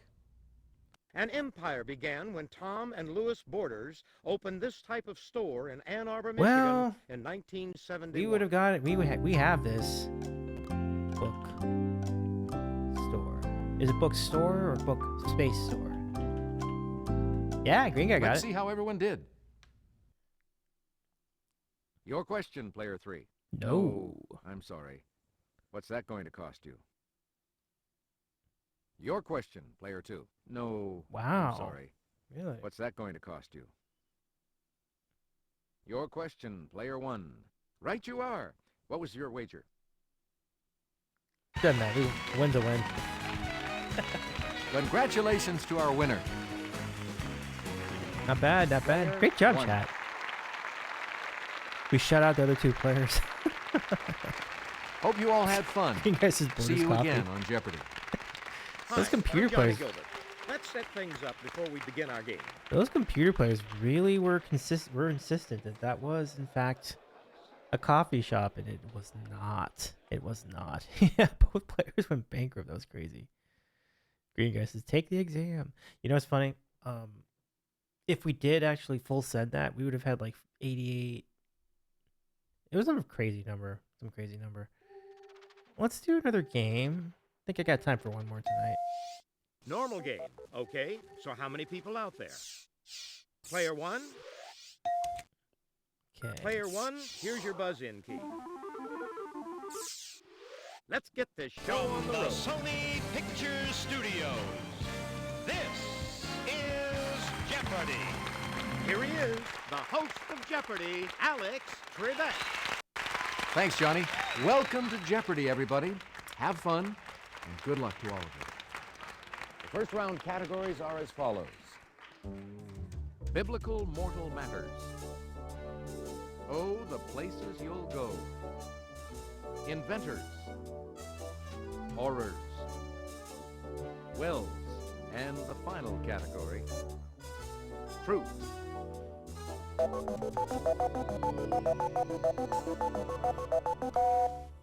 Player one, you start us off. You know what? I think Kagama's still dialed in here. Let's go biblical mortal matters. Player one, you choose.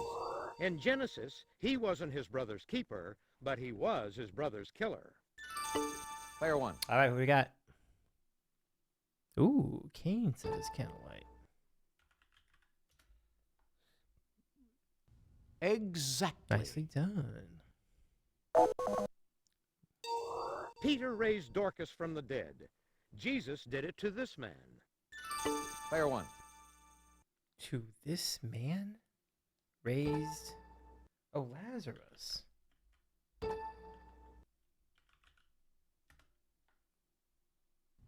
Yes. Nicely done, everybody. Matthew says this disciple committed suicide. Acts says he fell in a field and burst open. Player one. Wow, what a difference of opinion. Oh, I'm sorry. I see what they're saying. Judas. Exactly. Gagaman gets it again. Go for 8. According to 1 Samuel 17, he was killed after being hit by a single stone from David. Player one. I did not know that was in the Bible, the whole David and Goliath thing. Would you believe that? I guess I'm just a Philistine. Hey, you're correct. Good stuff. All right. Going 1,000. Uzzah was killed because he touched the sacred ark of this. Player one. Okay.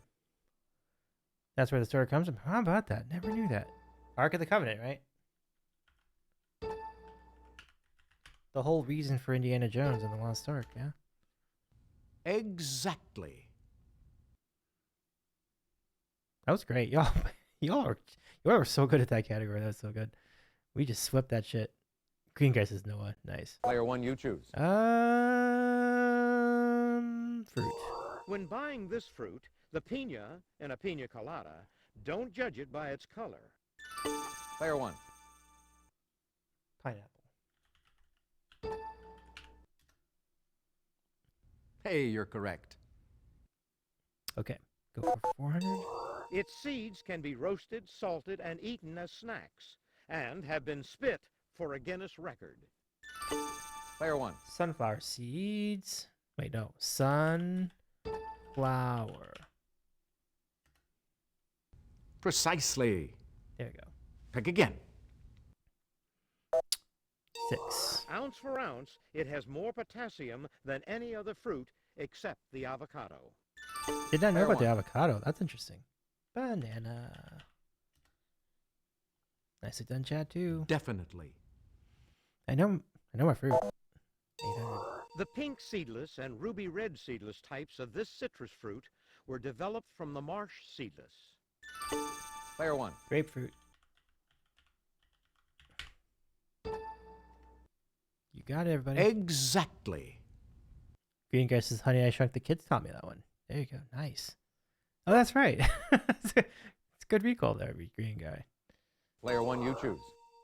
This fruit's name may be from the Greek word for a drink of the gods. If you'll just watch this, Guava? I'll show you the clue. Player one. Oh, peach. Peach. Give it to me.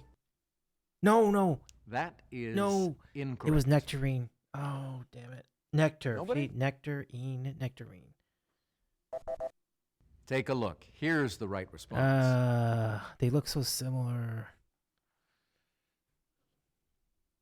Because nectar, right? I'm so dumb. Let's go to... Player one, you choose. Yeah, nectarine fuzzy ones. Well, it's hard to really see from that picture, but no, Candle's right. Oh, the places you'll go. Fairy tales can come true in Odense, Denmark, when you visit the home and museum of this author named Hans. Player one. Hans Christian Andersen? Ah, fuck.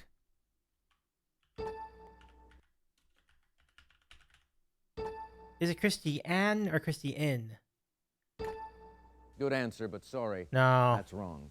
It was A-N. Anyone? Here's what we were looking for. It's Christian Andersen. Ugh, it's hard to spell that. In this damn Dutch city, you can visit a tattoo museum and the Rijksmuseum. Player 1. Wait, Amsterdam? Yes. There you go. Kagaman BC got it too. Cattle, I got it too. It's the Caribbean country where you'll find Boulevard Jean-Jacques Dessalines and its capital, Port-au-Prince. Player 1. Which one is it? Aruba? Haiti? Haiti. Yeah. Got it. Precisely. Well done, green guy. Pick again. Kagaman PC. Very nice. The beautiful Butchart Gardens is one of the top draws in Victoria, the capital Kings of this British win? Canadian province. Did they win? No, I stayed. Player 2. What is British Columbia? Hey, you're correct. Oh, sorry about that. That's my bad, PC. I'll try. I was Wells distracted by the for game. 200. I defend. Gusher usually refers to a flowing or spouting well of this substance. Player 1. Oil? Exactly. Okay. Places. At the Spanish riding school in this Austrian capital, you can see the famous white Lipizzaner horses perform. Player 1. Is that Vienna? There it is. Hey, you're correct. All right. Do we go to Wells? Yeah, why not? Because I'm so bad at this. A hilltop well in Kilmersdon, England, is the supposed site of this nursery rhyme pair's downfall. Player 1. Jack and Jill. Exactly. They did not have to make it that easy. Yeah, Cat got it too. No one has unearthed the treasure Jim Bowie is said to have hidden in a well at this fort. Player 1.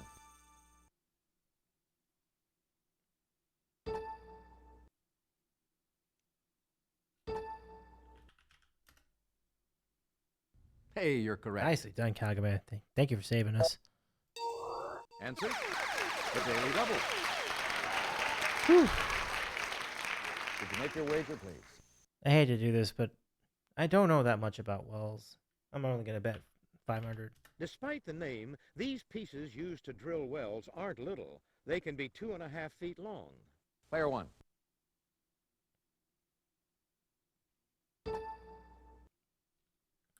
Drill bits? Precisely. Hey! Pick again. B Riz his bits. Well done. Thank you. Thank you, everybody. Jesus chatted with a Samaritan woman at a well named for this biblical patriarch. Player 1. All right, that's all you folks. What do you have? Samaritan woman at a well. Galilee, Babylon, Mary. No one? I thought someone here would have this. Oh, Jake. Ooh, no, sorry. Player 2? Who was Jacob? Hey, you're correct. I'll try horrors. Oh, it was for Jake. 200. He had that. Jacob, look at that. Freddy Krueger causes nightmares on this street. Player 2? Damn it. What is Elm Street?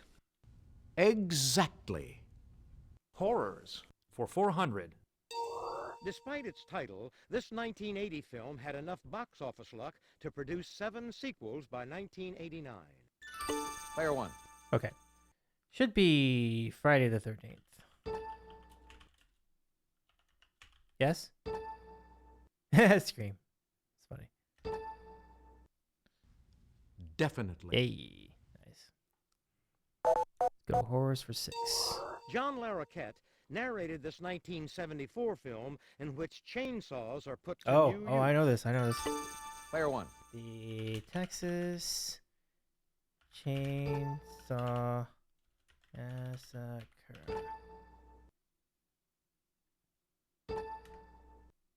Exactly. Yes.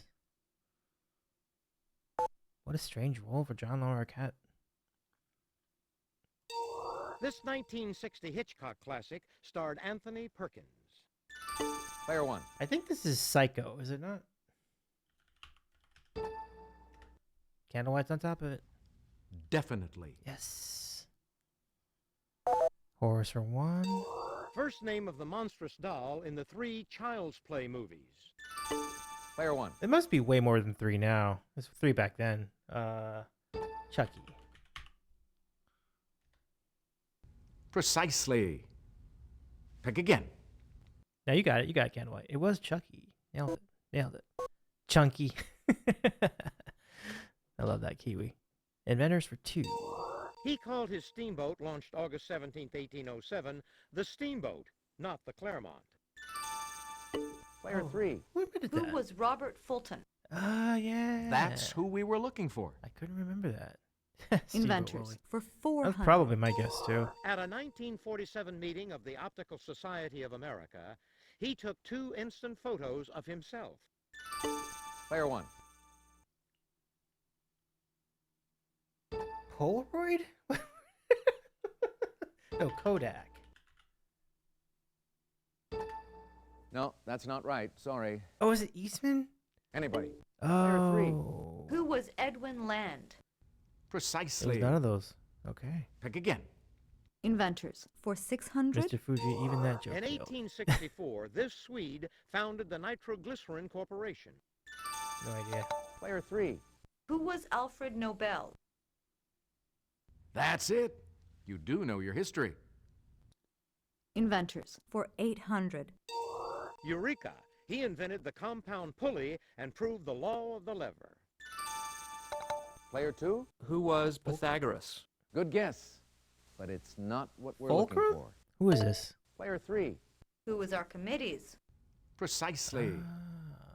Pick again.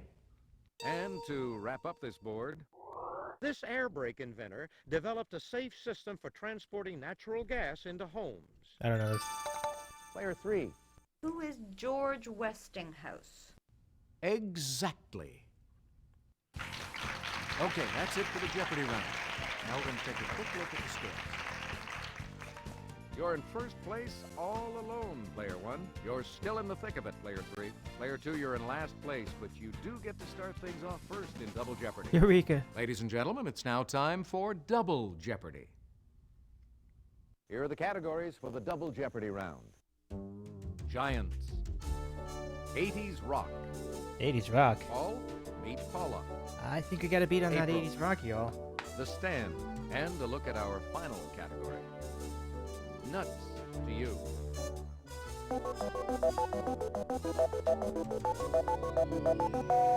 Let's go for Nuts to You for 400.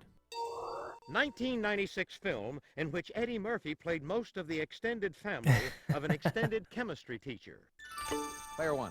The Nutty Professor. Hey, you're correct. Shrek, nice.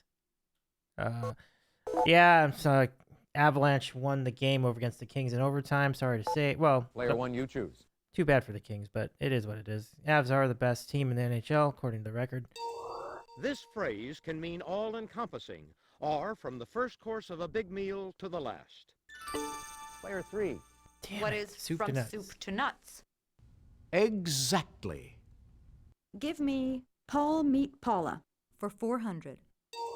Better known as Crocodile Dundee, this actor began pitching the Subaru Outback in TV ads in 1995. Player 1. It was Paul Hogan.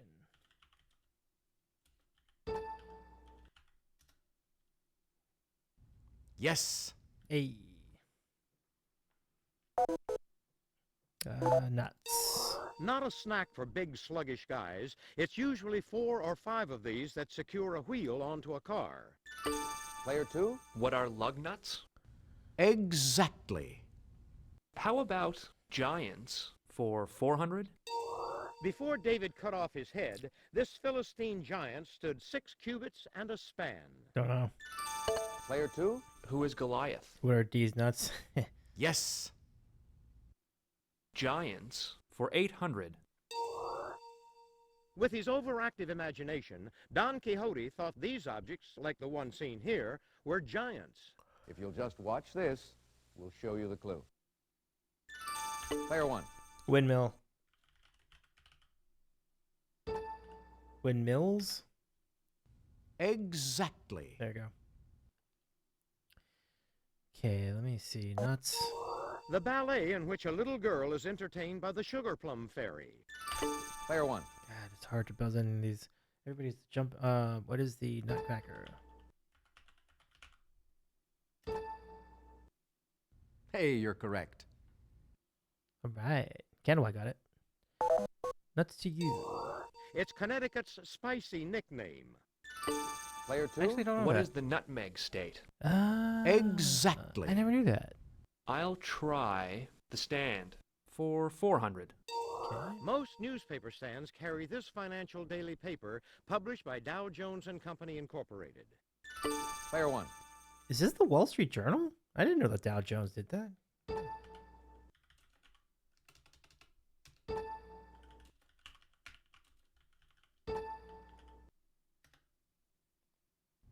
Yes. All right. I guess we'll do that again. This supermarket tabloid claims the largest circulation I of know any this. paper in America. Player one. What is the Enquirer? National Enquirer. Good answer, but sorry. Oh. That's wrong. Is the Star? Anyone? Player two. What is the National Enquirer? Precisely. Pick again. I literally wrote that. I'll try 80s rock for 400. How do you In spell 1988, National they released the Enquirer? concert tour documentary Rattle Did I and not Hum. write the? Player three. Who are you two? Definitely. Oh, I 80s think I rock wrote E. for 800.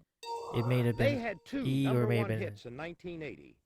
Crazy Little Thing Hold Called on. Love, and another one Bites the Dust. What did I write? Did I one. write I or E? Everybody got that? Precisely. Candles. Pick again. All right. And 80s for 12. Answer. The Daily Double. Green Guy says bedtime FM. Hey, Green Guy, have a good Make night. your Rest. wager, please. Have a good night, Green Guy. We don't have any mods, but if we did have a mod, I would love to have the mod Would you shout make out, your Green wager, Guy. please? We're gonna full send this. In 1986, she was in Control Oh, I with know a this hit one. album that I know this included one. What Have You Done For Me Lately? We're Player doubling one. down. We're full sending. Janet Jackson.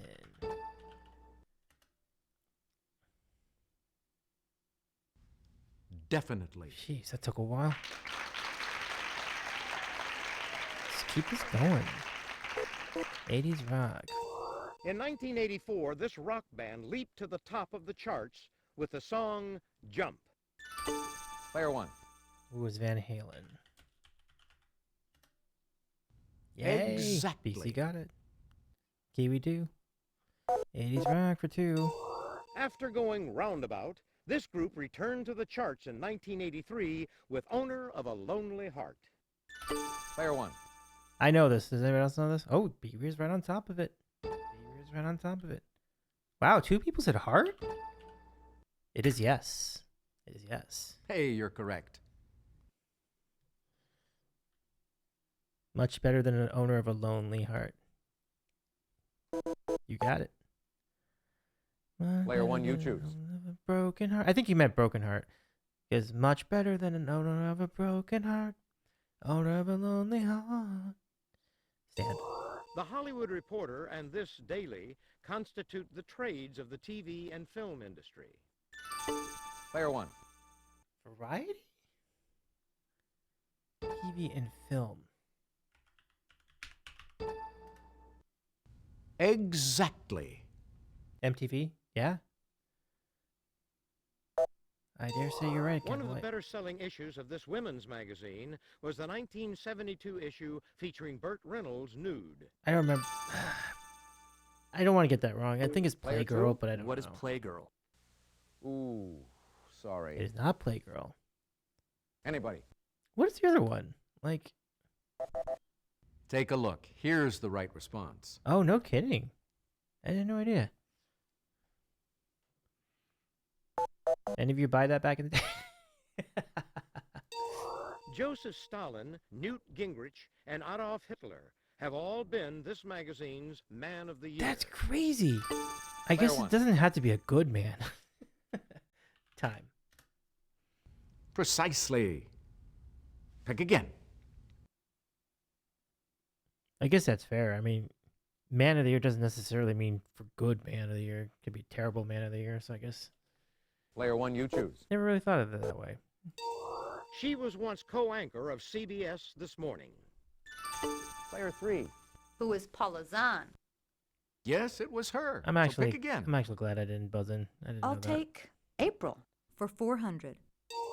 Holly Joan Hart, this magazine's April 1998 centerfold, likes F. Scott Fitzgerald and bubble baths. Player one. This is probably Playboy, but it could be Penthouse. Precisely. Pick again. I have no memory of Holly Joan Hart whatsoever. Does anyone remember who that was? He played Butch Cassidy. Don't know that. Player two. Who is Paul Newman? Oh, Yes. I should have known that. Give me Giants for Ouch, 1,200. that was rough. This giant movie ape has threatened tourist trams at Universal Studios. Player one. Who's King Kong? Exactly. Hey. Probably gonna go with Giants. In 1950, the Minnesota Valley Canning Company took a new name from this, its symbol. Player one. Oh, ho, ho. Green Giant. Hey, you're correct. Could we get a sports Giants coming up? Yep. This giant wrestler played Fezzik in The Princess Bride. Player one. I have to do. I'd have to quit the channel. I have to shut down the channel if I don't get this. Andre the Giant. Everybody would kill me if I didn't get this right. Precisely. There we go. Pick again. Andre the Giant. And he was the nicest guy, too. I heard he was the nicest guy. May he rest in peace. She's the comedian who has written a back page column for Mother Jones magazine. No idea. Oh, I do know this. Paula Poundstone. Excuse me. I should know this. That's who we were looking for. She was funny. I mean, she might still be funny. I don't know. But I haven't heard from Paula Poundstone in a minute, but my way is not very sportsmanlike. He was in high school when he got his first radio job at KVOO in Tulsa. And that's the rest of the story. Player one. That guy on the radio that talks about the farming and whatever. Like, Paul... He was on forever. Nobody knows? I know this person. He had these long speeches about farms and stuff. Nice try, but that is incorrect. Unbelievable. Player two. What is Paul Harvey? Exactly. I can't believe no one knew that. I mean, I didn't know that, but I mean, April for 800. Just forgot. In 1789, the first of these inaugurations took Canos place is in not a April. resident of Tulsa. It was later Interesting. moved to January. Player three. What are presidential inaugurations? Paul Harvey was a Definitely. radio personality in the States, BC. April for I 1200. think he was big in the One of the two signs Midwest, of I the think. zodiac that cover parts of April. Player one. I only have to give one of them. Taurus. I think I like that. Precisely. Pick again. 1600. Enter the Daily Double. Did you make your wager, please? I don't know where they're gonna go with this. I'm gonna say 800. It's the enchanting 1991 film about four women who share an Italian villa for a month. Player one. Death Becomes Her. What would that have been? No, it's about April, right? April. Anyone? Anybody? That's why I only did this for That's why I only did it for 500 because I don't know who this is. I don't know this one. No, sorry. Take a look. Here's the right response. Enchanted April. Because April has to be in the title, right? And to wrap up this board, this expensive stone is April's birthstone. Oh my gosh, Player 2? What is the diamond? Yes. Ah, diamond. That's the end of the Double Jeopardy round. Let's check out the scores once again. Player 1, you've got the lead going into Final Jeopardy. You're looking good Player here. 2, you're not too far off the lead. It's still anyone's game, Player 3. Not too far off the It's crunch time, folks. Final Jeopardy. Okay. I show you the category, then I give you a few seconds to think about your wager. Okay. Mind your business. Go ahead. Make your wager. Player 3, could we have your wager, please? Player 2, your wager, please. Player 1, please make your wager. I think that's what I got. Here's the Final Jeopardy answer. Good luck. Liquid organic cleaner was the first product sold by this firm that developed from the American Way Association.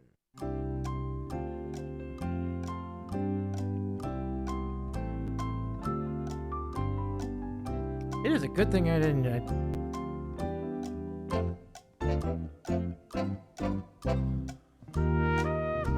Maybe it is Amway. Maybe it is Amway. Let's see how everyone did. Yeah, I like your Player answer there, 3, B. your question. It is That's Amway. correct. What It did is you wager? Amway. Your question, Player 2. Acme. Oh, sorry, that's incorrect. How much did it cost you? Player 1, your question. Very good. What was your wager? We'll take it. Great Congratulations call, B. to our big winner. Great call. Acme sells animals. BC. One. Acme, BC says they sell animals. Thanks for playing Jeopardy. Hope you had a good That time. was amazing. So long. Great job, Chad.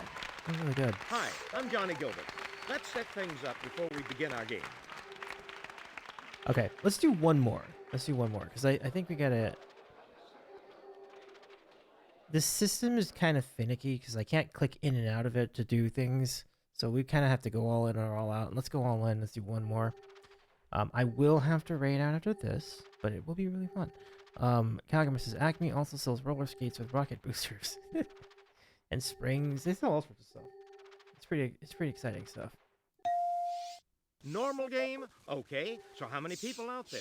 Player 1? Give me. Player 1, here's your buzz-in key. Let's do it. Come on. Here we go. From the Sony Pictures Studios, this is Jeopardy! Here he is, the host of Jeopardy, Alex Trebek. Thank you very much, Johnny. Hey, it's time for Jeopardy. So good luck to all our players. All right, folks, we can do this. The first round categories are as follows. Art class, art in quotation marks. 15th. Entertainment. Endangered species. Frank Sinatra. And a look at our final category. American food. American food. What would that entail? What an interesting call. Player 1, you start us off. I'm gonna do Frank Sinatra to start. Well-known Sinatra nicknames include Old Blue Eyes and Chairman I got of this. Player 1. The board. Exactly. There it is. A fireman's son, Francis was born in Hoboken in this state on December 12, 1915. Player 1. New Jersey.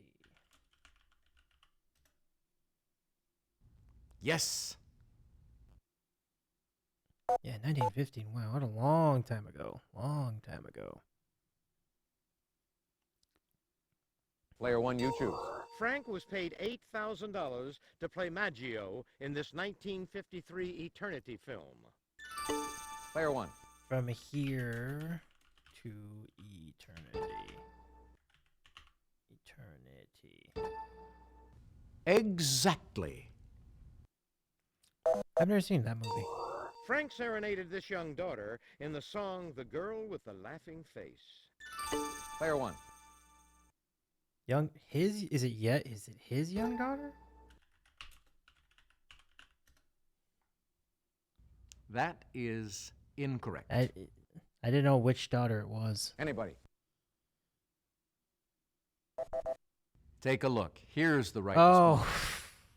Ridiculous. Ridiculous. Exclamation point rigged. Ridiculous. It was Francis A. Sinatra's middle name. Damn, you know what? I kind of know this. Player three. I kind of don't. What is Albert? Precisely. Yeah. Pick again. I'd like American food for 200. I like American food too. The meat cooked in these pits is generally beef in Texas, but pork in North Carolina. Player one. Barbecue. Yes. Nice. Beaver's got it too. Very nice. One of Elvis Presley's favorite dishes was a sandwich filled with mashed bananas and this butter. Player one. They are putting that one on a silver platter for us. Just peanut. Exactly. Do not over question. Just, you don't need to write peanut butter. It already says butter. A slice of this bread that comes in a dotted bag can be wadded up smaller than a ping pong ball and bounced. Wow. Player one. It can't be good bread. Wonder. Hey, you're correct. There you go. 800. A pioneering jazz composer with the last name Morton shares his nickname with this rich dessert. Player one.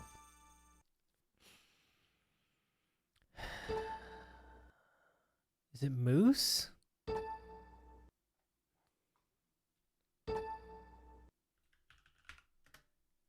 No. Oh, it's jelly roll? How did you know that, Kai? Amazing. Great call. Great call. Player three. What is a sugar pie? No, too bad. Nobody? Player two. What is a jelly roll? Exactly. I've never... Let's go with I don't know what a jelly roll is. entertainment for 200. LeVar Burton was a drama student when the role of Kunta Kinte in this miniseries made him a star overnight. Player one. All right, this one I got. Roots. Hey, you're correct. BC got it too. Very nice. American food. In Cincinnati, the five-way type of this dish includes spaghetti, cheese, onions, and beans. Player one. It's a hot mess, folks. Chili. Exactly. Calgary says, I've heard of the musician Jelly Roll Martin. Look at that. Look at that. Look at that. The play about this president who resigned opened and closed a few weeks before the Watergate break-in. Player one. Wait, what? Could that have been Richard Nixon? They literally opened and closed the... There was a president... There was a play about an active president? In the 70s? That's so crazy. Player one, you choose. In this 1984 film, city boy Kevin Bacon moved to a small town that had outlawed dancing. I think we all know this one. Footloose. Yep, Precisely. Everybody got it. Nice. Pick again. A staff photographer for Look magazine, he went on to direct such films as 2001 and Dr. Strangelove. Player one. Right, who would have imagined him as a photographer for Look magazine? Stanley Kubrick. Hey, you're correct. Candle says there was a bit of freedom to be satirical. I see. This title TV family lived in the Blue Ridge Mountains in Jefferson County, Virginia. Player two. Who are the Waltons? Exactly. Never would have gotten that. I'll try art class for 200. One of these might be thrown in an English pub or shot from a blowgun in Peru. Player 3. What is a dart? Hey, you're correct. Art class for 400. In a nursery rhyme, a queen makes some of these, only to have them stolen by a knave. Player 1. Tarts. Precisely. Pick again. So let's go with 6. Answer, the Daily Double. Did you make your wager, please? I think we'll double down. Grammatically speaking, the word "the" is definitely one of these. Player 1. A conjunction? Article. Yes. Definitely. Big call, Kagame. And Candle, too. They can be a city's highways or a person's blood vessels. Player 1. Oh, that's right. Art. Yeah, the arteries.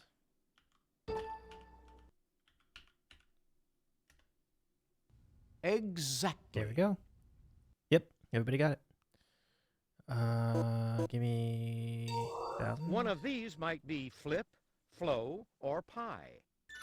Player 1. Chart. Yes. Yes. Everybody got it. PC got that. Candlelight got the arteries. Nice. Did you see Venice Canals? Candlelight. Player 1, you choose. D-Bones is A, N, and the are articles. Excellent. Let's go endangered. The endangered red variety of this canine once ranged from the Atlantic to Texas. Player 3. What is the wolf? Exactly. Endangered species for 400. It's the dark endangered species of rhinoceros. Player 2. What is the black rhinoceros? Hey, you're correct. Is that... Oh, wow. Let's go for 15th for 200. Ratified in 1870, it bars denying voting rights based on race, color, or previous condition of servitude. Player 1. Amendment. Precisely. Pick again. All right. Ptolemy the 15th of Egypt co-ruled with this queen, his mother. Player 1. Ptolemy Pharaoh?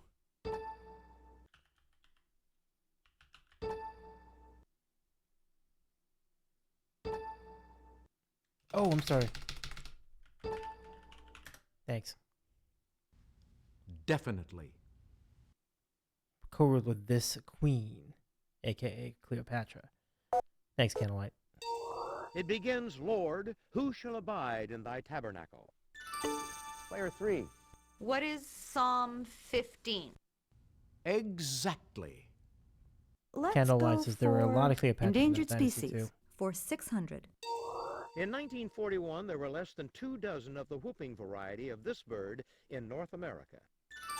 Player 1. There were less than 24 cranes.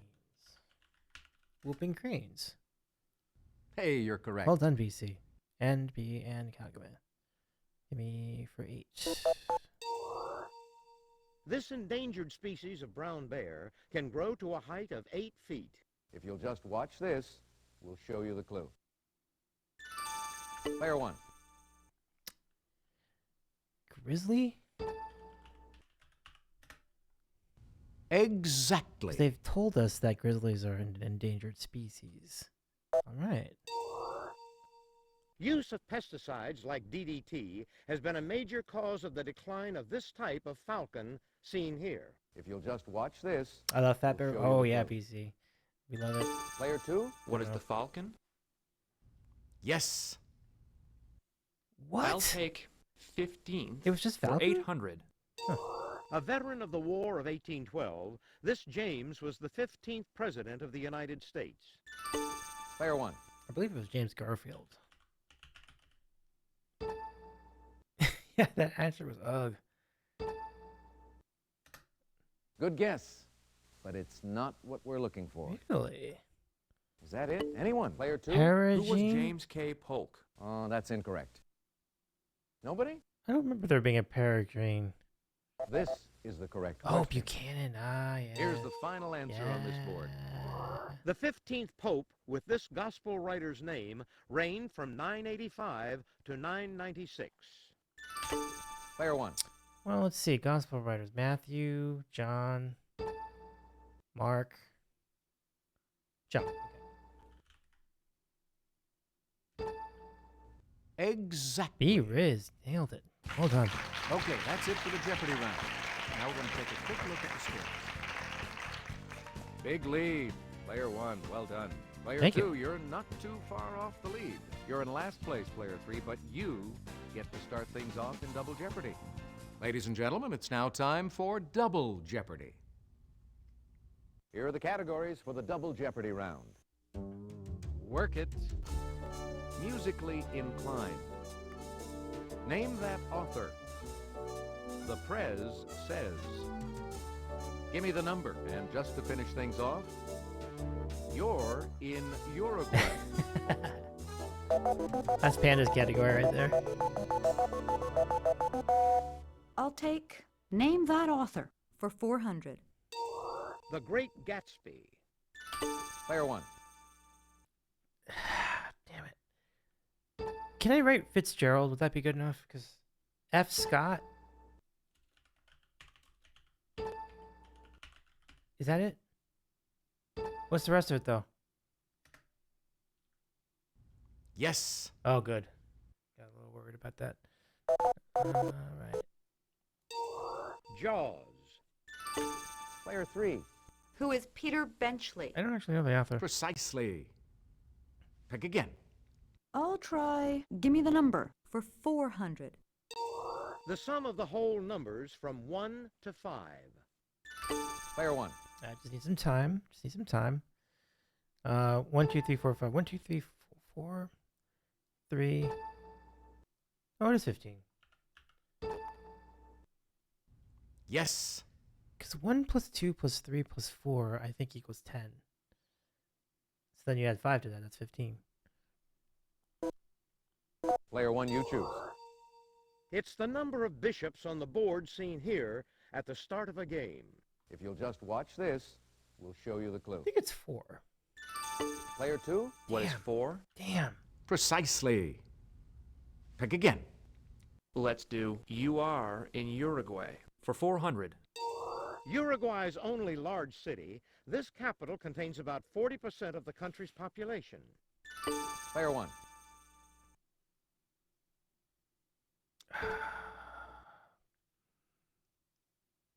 Montevideo.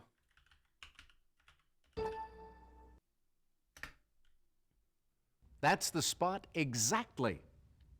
Oh, I love that. Just went deep into my memory bank for that one. Top sport in the country, Uruguay has won the World Cup in this twice, in 1930 and 1950. Player 2. What is soccer? Damn it. Precisely. Pick again. You Are in Uruguay for 1,200. Answer, the Daily Double. Did you make your wager, please? Long romanticized. Well, it's actually, it really is. The appropriate name is football, as Kiwi says. Player 2. Some of us clowns still call it soccer. Yes. You Are in Uruguay Vaqueros. for 1,600.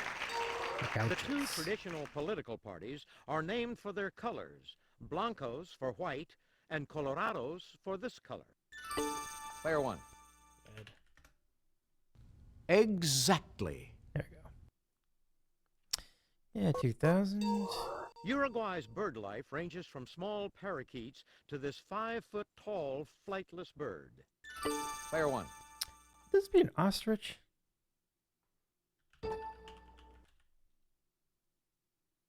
Cassowary? Ray?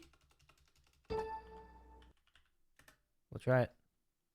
Hey, you're correct. Hey, nice candlelight. Thank you. I'm impressed by that. Good pull. Name that author. Player 1, you choose. The Joy Luck Club. Oh, I see. Player 2? Who is Amy Tan? Exactly. I would have gone then if I could have buzzed in. Okay. The Prez says for 400. 1961. Ask not what your country can do for you. Player 1. There we go. John F. Kennedy. He's the one we were looking for. Hey. Yes. All right. 8. 1990. I'm President of the United States, and I'm not going to eat any more broccoli. Player 2? That was always a great Who quote. is George Bush? Precisely. Pick again. How about Musically Inclined for 400? He's no one-trick pony. This singer wrote the screenplay and score and starred in One Trick Pony. Player 2? Who is Paul Simon? Hey, you're correct. Would never remember that. Musically Inclined for 800? The songs Circle of Life and Hakuna Matata frame the first act of this musical. Player 1. There we go. The Lion King. Exactly. Yay.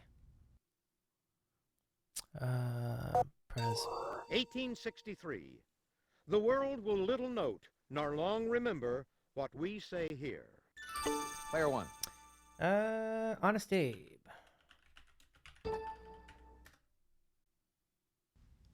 Definitely. Nice. 2 to go. 1974. I have never been a quitter. Player 1. Yeah, I think it's Nixon, right? Exactly. All right. Number 1940. We must be the great arsenal of democracy. Player 1. Yeah, remember when presidents were smart? Jeez.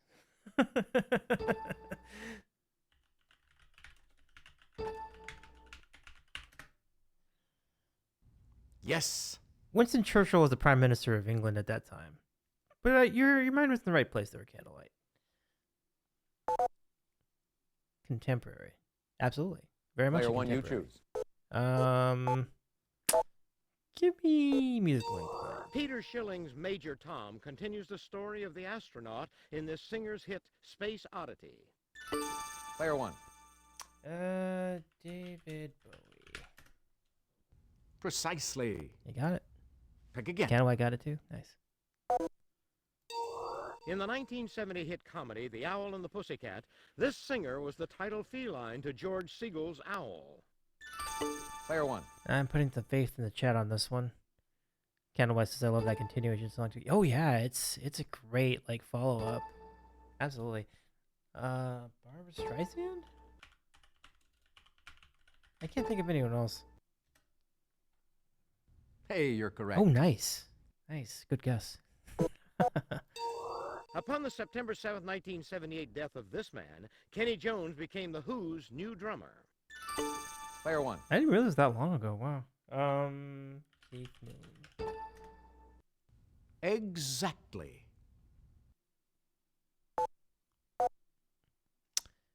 So, author? Oliver Twist. Player 1. Charles Dickens.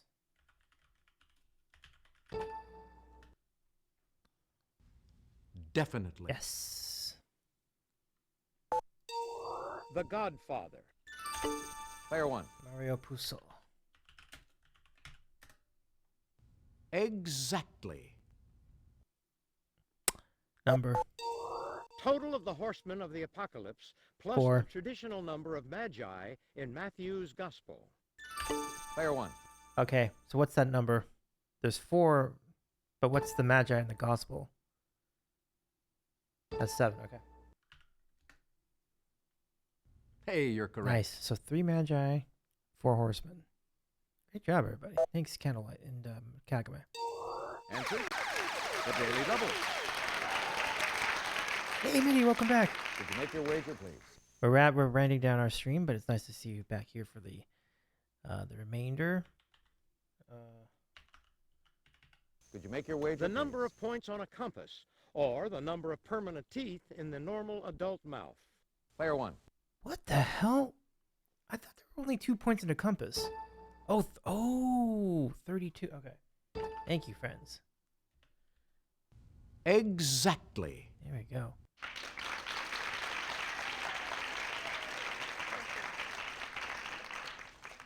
You forget like northwest. Oh, I see north. Player 1, you northwest. choose. Gotcha, kind of like. Minnie, how's your night going? It must be really exciting over there right now. Ronald Reagan is the 40th president, and William Jefferson Clinton is this number. Player 1. I can get that. So it's like only two more. So 40, 41, 42. Should be 42. 41st? I don't know about that.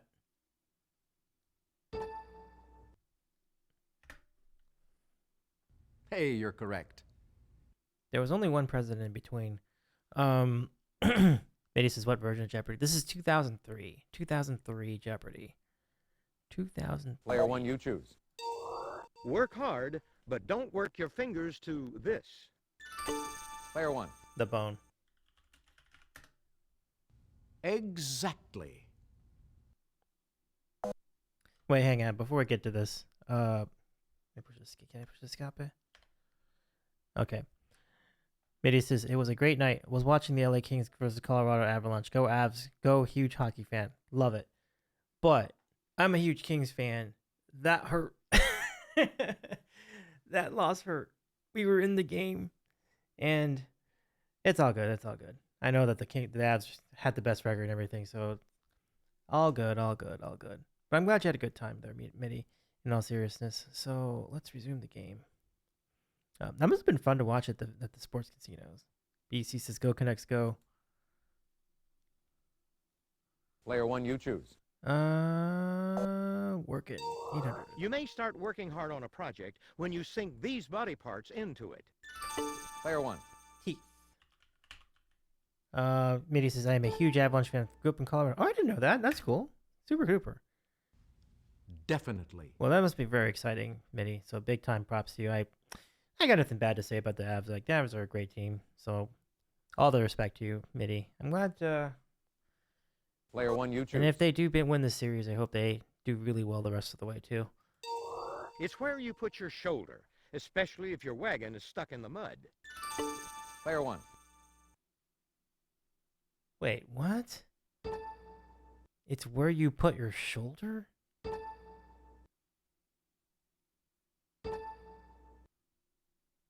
What does that mean?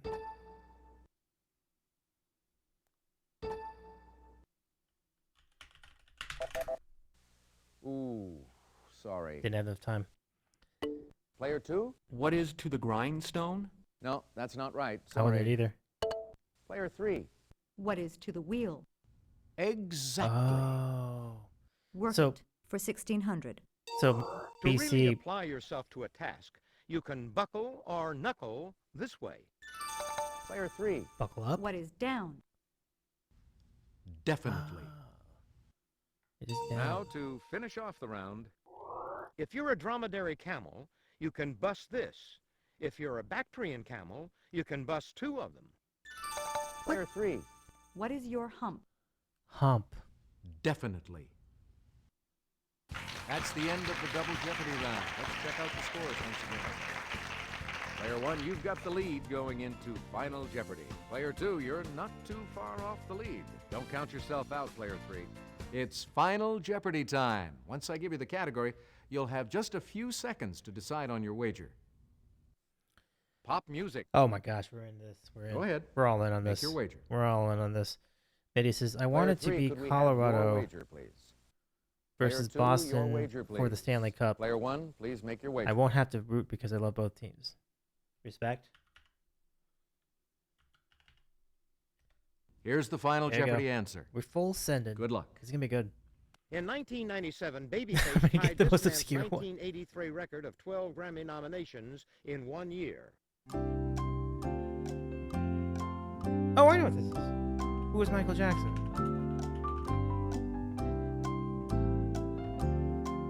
Yeah. Let's see how everyone did. That was a little bit Your tougher than I question, was player expecting. 3. Sorry, that's incorrect. It's not a terrible guess. How much did it cost you? Your question, player 2. Yeah. Sorry, that's wrong. How much did it cost you? I love these questions. Your question, player 1. Right you are. What was your wager? Hey. Look at that score. Congratulations to the big winner That's here today on incredible. Jeopardy. Player 1. Oh, man. Thanks for playing Jeopardy. Come back and see us again real soon, won't you? This is the easier Hi, Jeopardy. folks. I'm Johnny Gilbert. Let's just get a few details out It's of the way pretty before fair we to start say our that this game. is the easier of the two. Am I right, Mitty? Because that other one is hard. Where's our money? Alex is deep. But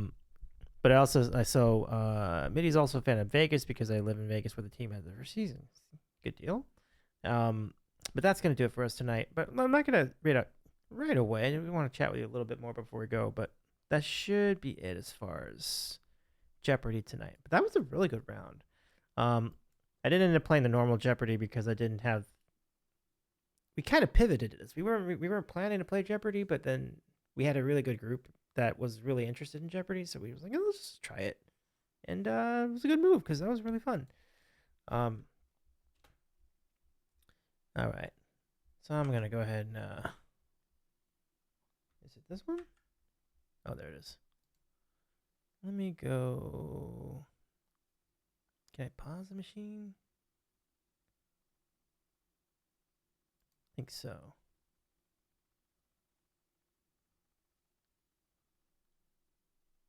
I think I got it.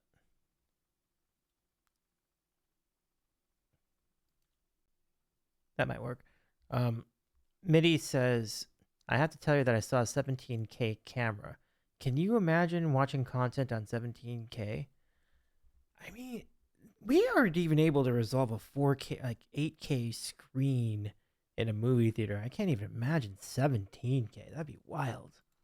That would be so wild. Yeah. Wait. Kagami, you redeemed a third? Kagami really wants this good bean. All right, I got you. Canawai says that was not a 500-piece puzzle. That was a 3,500-piece puzzle. I know my parents had it. Sorry. Puzzle listing online. Oh, it's okay. It's all good. All good. All right, one last bean for Kagami before we go. I can already smell it. That's rough. I can already smell the bad bean. All right. Got a good spin this time. Oh, it's on the toothpaste. We cannot do that. Spin again. This is burnt tire or licorice. All right, Kagami, here we go. First ever bean, good bean for Kagami. Let's see. Ugh. It is not. Damn. Kagami tried 3 times for a good bean. It's not to be. That's all good, Kagami. Thank you for trying, though. I appreciate you trying.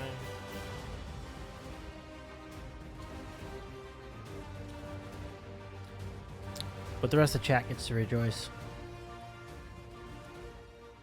Well, Mitty, keep us posted on the technology over at NAB. That sounds great. So enjoy the rest of your trip. Thanks for checking in tonight. I really appreciate that.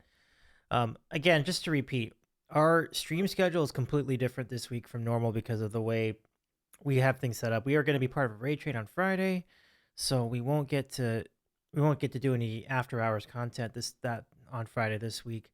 And I'm not going to be able. I will not be streaming on Thursday. I normally do.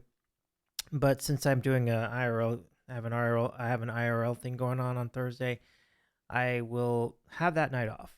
But what we will do is we'll do the stream tomorrow. So we will have our, I think we're going to do our feud stream, Family Feud, and then we can segue to Jeopardy later if you want to. So, do burnt NASCAR tires taste good? No. It's really not. Man, if I use my imagination, it can taste less bad, but they still don't taste good overall. Mitty says burnt licorice. I did, and Seltzer did follow a bit ago. I'm sorry I didn't acknowledge it in a timely manner, but I do appreciate you, Seltzer Aqua, for the follow. Thank you for the raids, Bees daily streams, and Daniel Wayne. It is really nice to catch up with all of you again tonight. And you might notice there's only one piano now. There used to be two. I moved the bigger one to my other room so I could practice on it more. Because I wanted a different room for practice. So this is just the synthesizer here right now. And it'll do the job for a while. Should be all right. But thank you all. Kagama says burnt tire sounds like one of the less bad beans. I think for all intents and purposes, I would say you're right. I mean, there's so much worse than that. There's like, there's the barf's bad. Barf is so bad. Dead fish is awful. So, compared to those, I think the burnt tire is pretty tolerable. Oh, and the booger is brutal too. Jordy says, I did not notice it till now that you mentioned it. I know, yeah. It still sounds all right. I mean, it's not weighted, but the sounds are exactly the same. It's not like it changes the sounds at all. But yeah, it looks like kind of nice. So I've got some new acoustic pads that like some anti-vibration, like vibration absorbent pads. So like when you play, it absorbs the force, so that the people downstairs don't hear the thumping so loud like they would have, as they might hear without some kind of like density or absorption pads. So I just got those tonight, and I'm gonna try to put those in underneath these legs over here, and also underneath the piano in the other room. And I'm very curious to see how that plays out. Hopefully that means I can practice more, because I really would like to. Like I miss playing music. Now can save up and get another keyboard. Yeah, I'm gonna think on that, because like maybe I would get one to replace the practice unit, but I don't feel like I need to. I don't know. I'll think on it, because like this honestly plays pretty nice.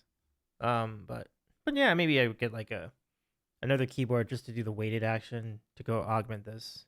So it's that might be the move. I don't know. I've got some time to think about it. But what we're gonna do right now, we're gonna go raid out. And I get something to eat, and then I'll go to bed. Good night, everybody. Thank you again for being part of the stream tonight. Always great to catch up with all of you.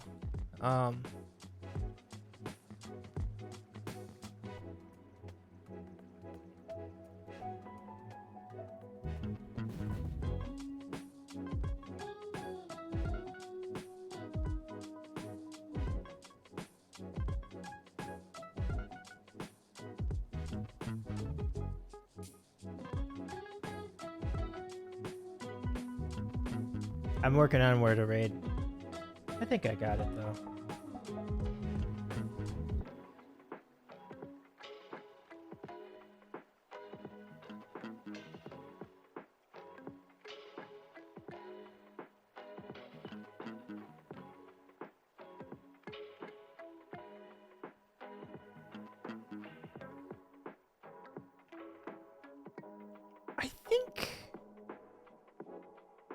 I think this might work out all right. Mitty says feels weird to be raiding at the same time zone as Davey. Oh, we love that. We love it. We love to see it. We do. Jordy says thanks for the stream, friend. Thank you, Jordy. It's good to see you again. Appreciate hanging out with you. I think I did the maple bean for Jordy, right? Did I? I'm not sure if I did. I maybe I should do that. Just do an extra one, just to make sure. All right. Here's your bean. Thank you, Jordy. Okay. Now I think we're good to go. So, I think we're going to go raid our pal Nerd tonight. Nerd is a really fun gaming streamer. Kind of a variety streamer, too. And, good people. Check out Nerd. Nerd's playing... What is Nerd playing tonight? Let me see. Oh, The Last of Us Part 2 Remastered. That might be pretty fun to watch. So yeah, let's go hang out over there. Good night, everybody. Thank you so much. Let me get some raid calls. Kiwi says, until next time, absolutely. Kiwi, we're gonna be on tomorrow, just so you know. We're gonna switch our Thursday stream to Wednesday. So we would love to have you there. And we're gonna go hardcore on the feud tomorrow. It should be really fun. As you know, the feud has generated a lot of clippable, a lot of social media moments for our universe, and I'm excited for it. So should be good times. Should be good times. All right, let's start that raid call. Go ahead and copy the raid call there. We shall raid our pal nerd. We shall have a good time. And we shall catch up with the game too. Should be really fun. Kiwi says Davey Boopers, there's fun. Oh, for sure, for sure. Thanks for following my socials too, Kiwi. It's great to have you as part of that too. It's a hysterically good time for sure. I enjoy. Good night, everybody. Thanks so much. Have a good rest of your night. If you missed any part of the stream, you know what to do. Find us on Twitch here, or find the VOD replay on YouTube. And of course, YouTube Shorts has all the highlights from our many adventures with games and things. So, take care, y'all. We'll see you tomorrow night at our normal time at 10 o'clock East. Been fun. Take care, everybody, and catch you soon. Bye, everyone.